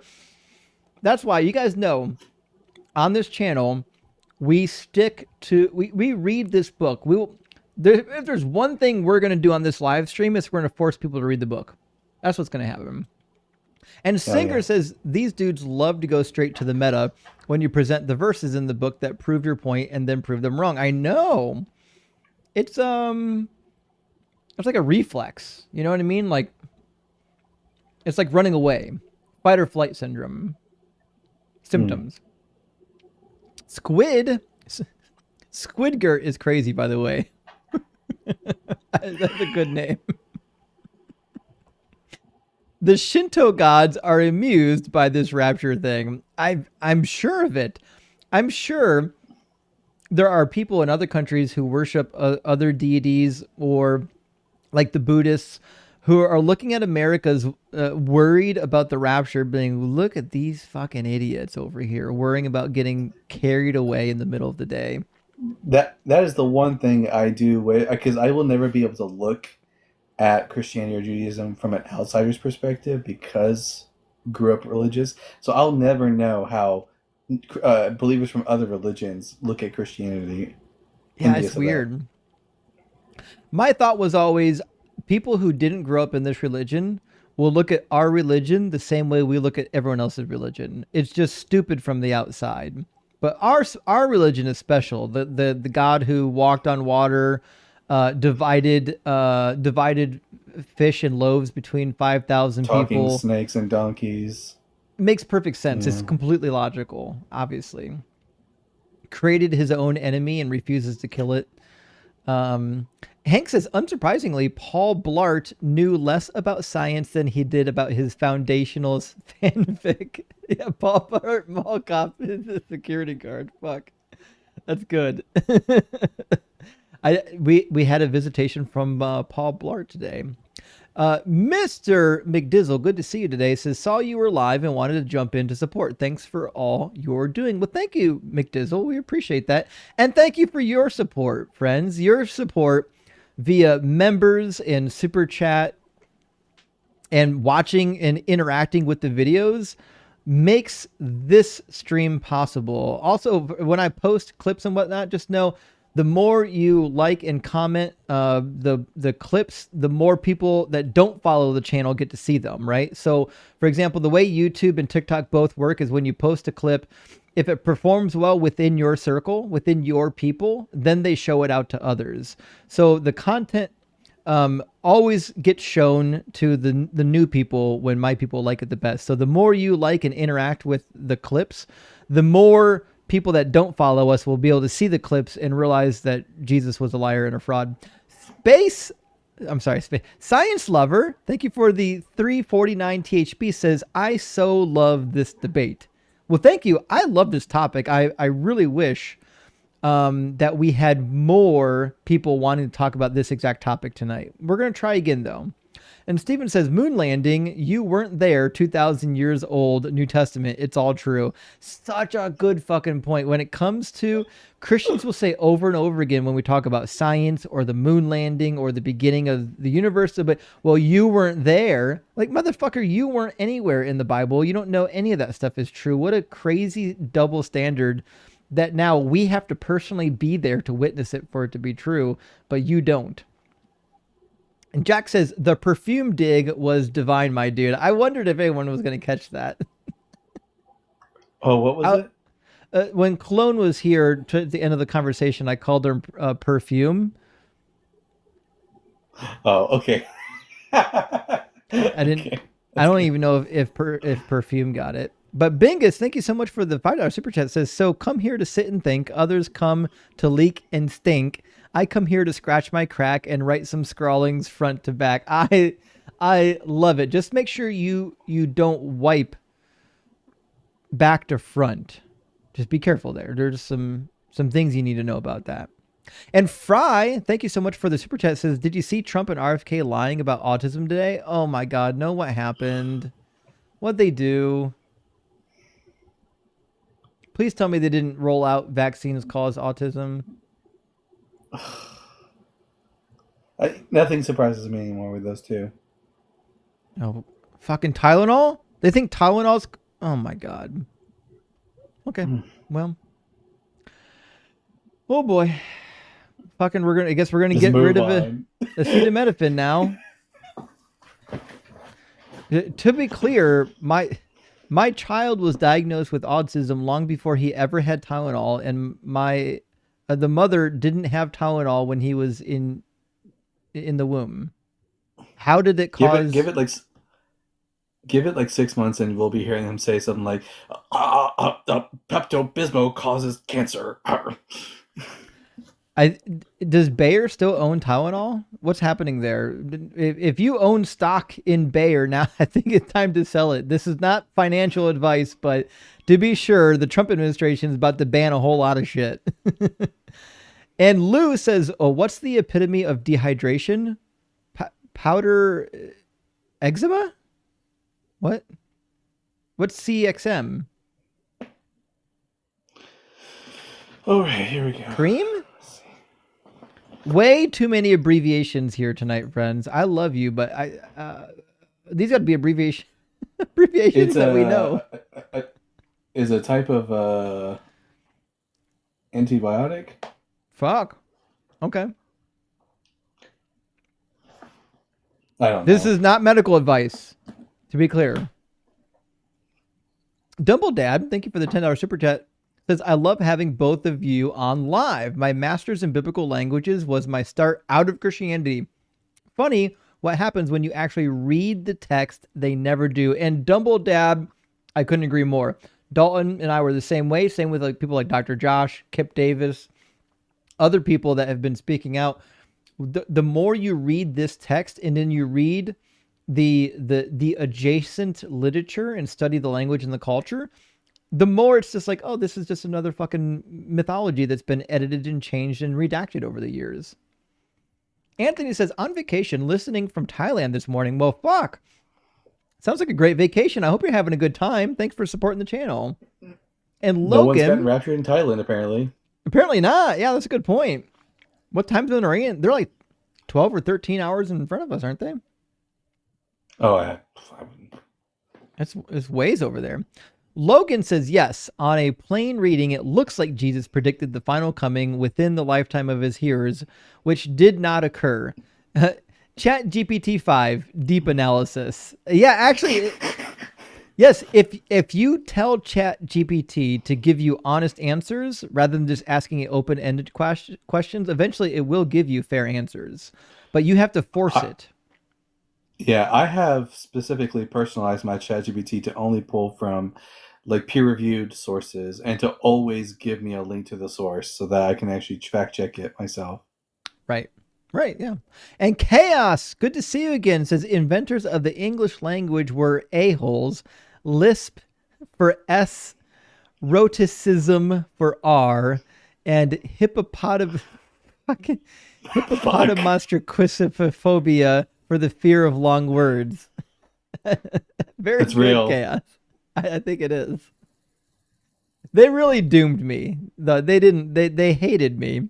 Noah's Lions, good to see you, says, in Mennonite land, they don't go to seminary. They cast lots, and whatever is lucky, unlucky is the new pastor. So casting lots is still used. So, yes.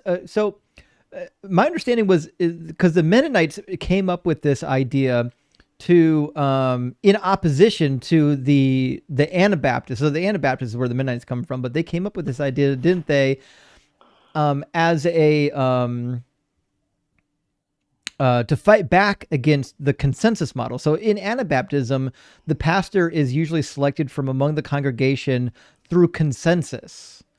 And it sounds like the process of consensus is difficult, kind of like how the cardinals select a new pope is kind of how they were selecting pastors.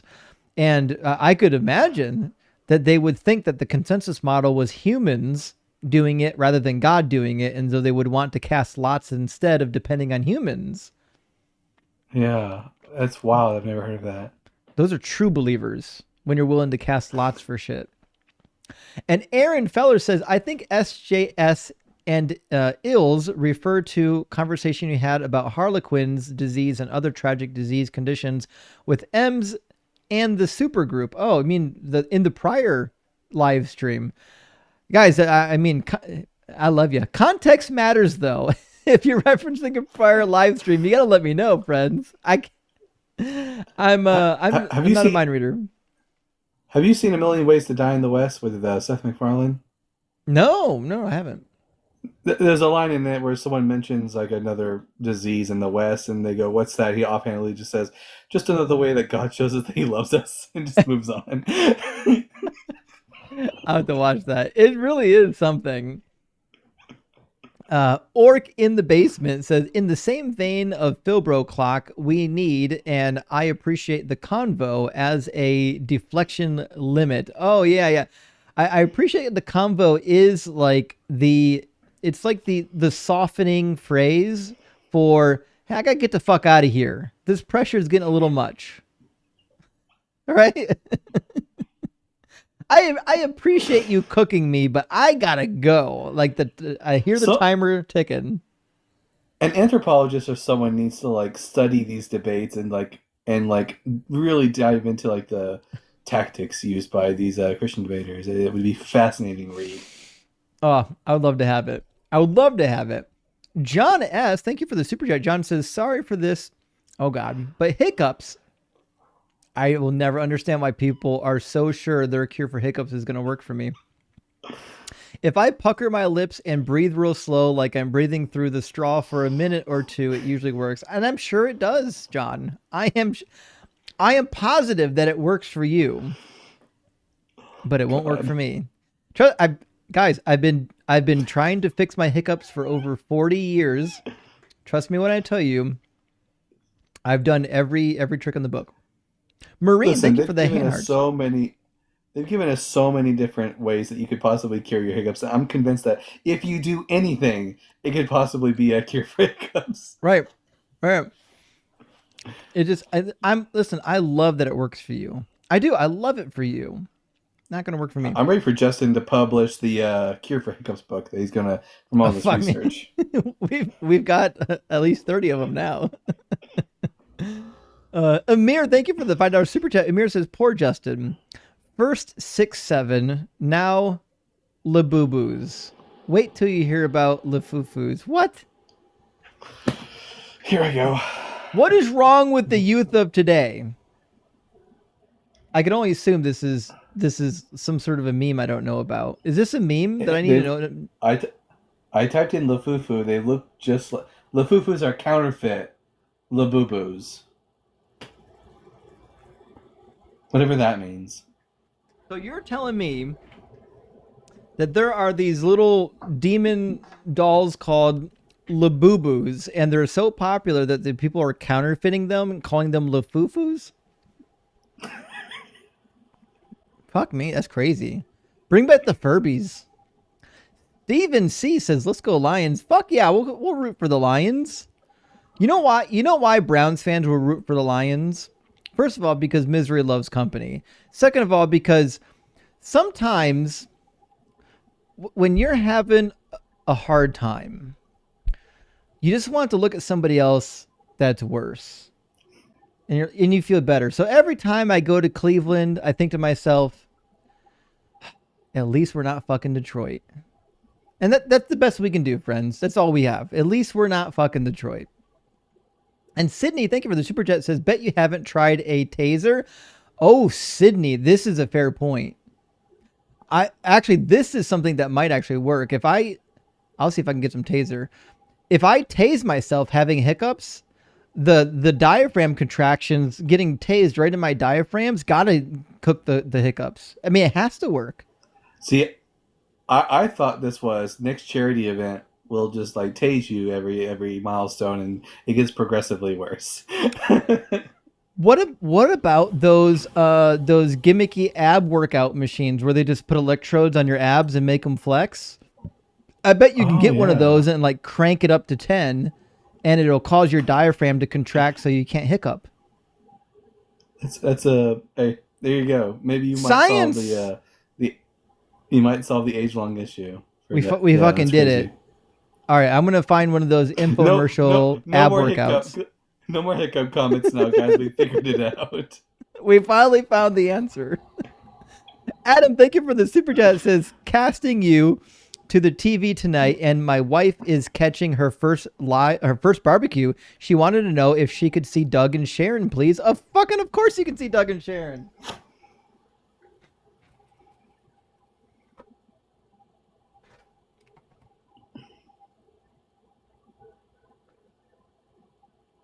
The authors of Reality, The Grounding of Grounding, Doug and Sharon Stone. And to be sure, Sharon is rock hard. Sharon's petrified, my friends. And we know from Christian teaching that something that happens over hundreds of thousands of years or even thousands of years can't be observed. And if you can't observe it, then it didn't happen, which means the petrification of Sharon from wood to stone is a miracle because nobody was able to stand there for 100,000 years and watch it happen. It must be a miracle. Obviously, she's divine. The co-redemptrix. As soon as this live ends, Justin, you have to go check out the latest video I posted. I made it for you, and it has to do with Doug and Deconstruction Zone. You're gonna love it. You're gonna shit yourself. I can't wait. As soon as we're done here. Jarek, thank you for the 100 THB. Says, caught the very end of Nebraska Steve today. He seemed better. Last time it was very little ammo and a lot of acid. Glad to see you recovered. Well, you know what? I've talked. Oh, wait, what? A little amino and a lot of acid. Sorry, a little amino, a lot of acid. Yeah, because he had that bad talking point about the formation of the 8 special amino acids. Yeah, I think so. That was a rough one. I'm glad he didn't. Yeah. They have absolutely no scientific, like they're just reading from some sort of creationist website when they make these claims. So, oh, for sure. With Nebraska Steve, it's hard to know exactly. Church of Rock denomination drums, good name, says hiccups for me stopped as soon as I believed they were in my head. Been over 10 years since I got them, except 2 or 3 times while drinking. Well, I will tell you this. I don't usually get hiccups when I drink unless it's Kraken. And I don't know why. Kraken will give me hiccups. I don't know if it's a combination of alcohol plus sugar. I don't know. All I can tell you is Kraken would do it. Whiskey, not a problem. Tequila, not a problem. Kraken, it'll give me hiccups. And I'm okay with that because I love Kraken, friends. I'll put up with the hiccups for the Kraken, but I also don't drink a whole lot. Yeah, you have to drink quite a bit to get to the hiccup stage, and I prefer to not do that. Dr. Wrong says PFP is my protest against censorship. Reverse image, search info, still public, not my dog. Over a dozen reasons this is deeply meaningful to me. Okay, listen, Dr. Wong, if that's some sort of a protest against something bad like censorship, I get it. Just know, I'm not accusing you of doing that to your dog. Just know that when you put that in your profile picture, it looks sus. And I am a deep, deep animal lover. And I think most of the audience here loves and appreciates animals. So you just got to know when you have a picture like that, you're going to draw some attention to people that really think that you're pro animal abuse. The same. Love you. Luke, beautiful dog, by the way. Adorable Pity says the best evidence that we really did land on the moon is that the USSR never denied it. Oh, that's a fair point. They hated the fact that we beat them to the moon. They definitely would have denied it if they thought that they could. Jamie Oliver says try doing a hiccup on purpose. I don't even know if I could. It's an involuntary body reaction. Yeah, it's not like a burp. Yeah, I agree. Lone says my sis couldn't say her L's R's. Her name is Leah Ray. Oh, that is. I know it wasn't the parents' fault, but that is a little bit cruel. That's a tough one. That's a really tough one. Konami, welcome in. Cheat code says the electrode pads thing is called TENS machine. Oh yeah, let me see. What's that short for? Transcutaneous electrical nerve stimulation. Yes. But if you call now for 4 easy payments of $19.99, we'll give you 2, not 1, but 2 TENS machines or whatever they want to call it. And Tony Little on a gazelle. Something of that nature. What? A commemorative Tony Little ponytail. Last one from Jarek. Thank you so much, my friend. And says, it's now almost 11 a.m. in Thailand. Sinfully wet for Sharon. Couldn't agree more. Guys, thank you so much for being here and liking and supporting the stream. Who's live right now that we can go raid? Somebody certainly's got to be live right now. Let's see. I'm gonna check.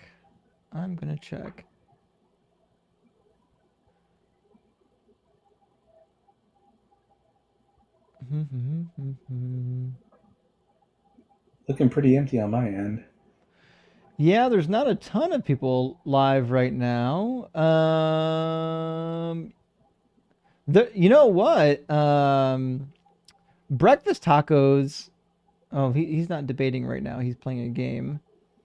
Well, fucking A, no one's live except for Parker that I can tell on YouTube. We haven't sent Parker a raid in like 2 years.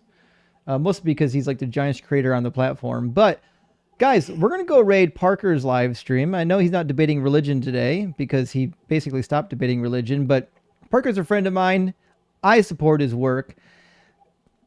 If you support his work well, let's go raid him. He's got 3,571 people in there. Let's go give him a good... Yep. Oh, I was playing... Oh, never mind. Just keep going. I said, let's go give him a good Deconstruction Zone raid. He'll know who it is.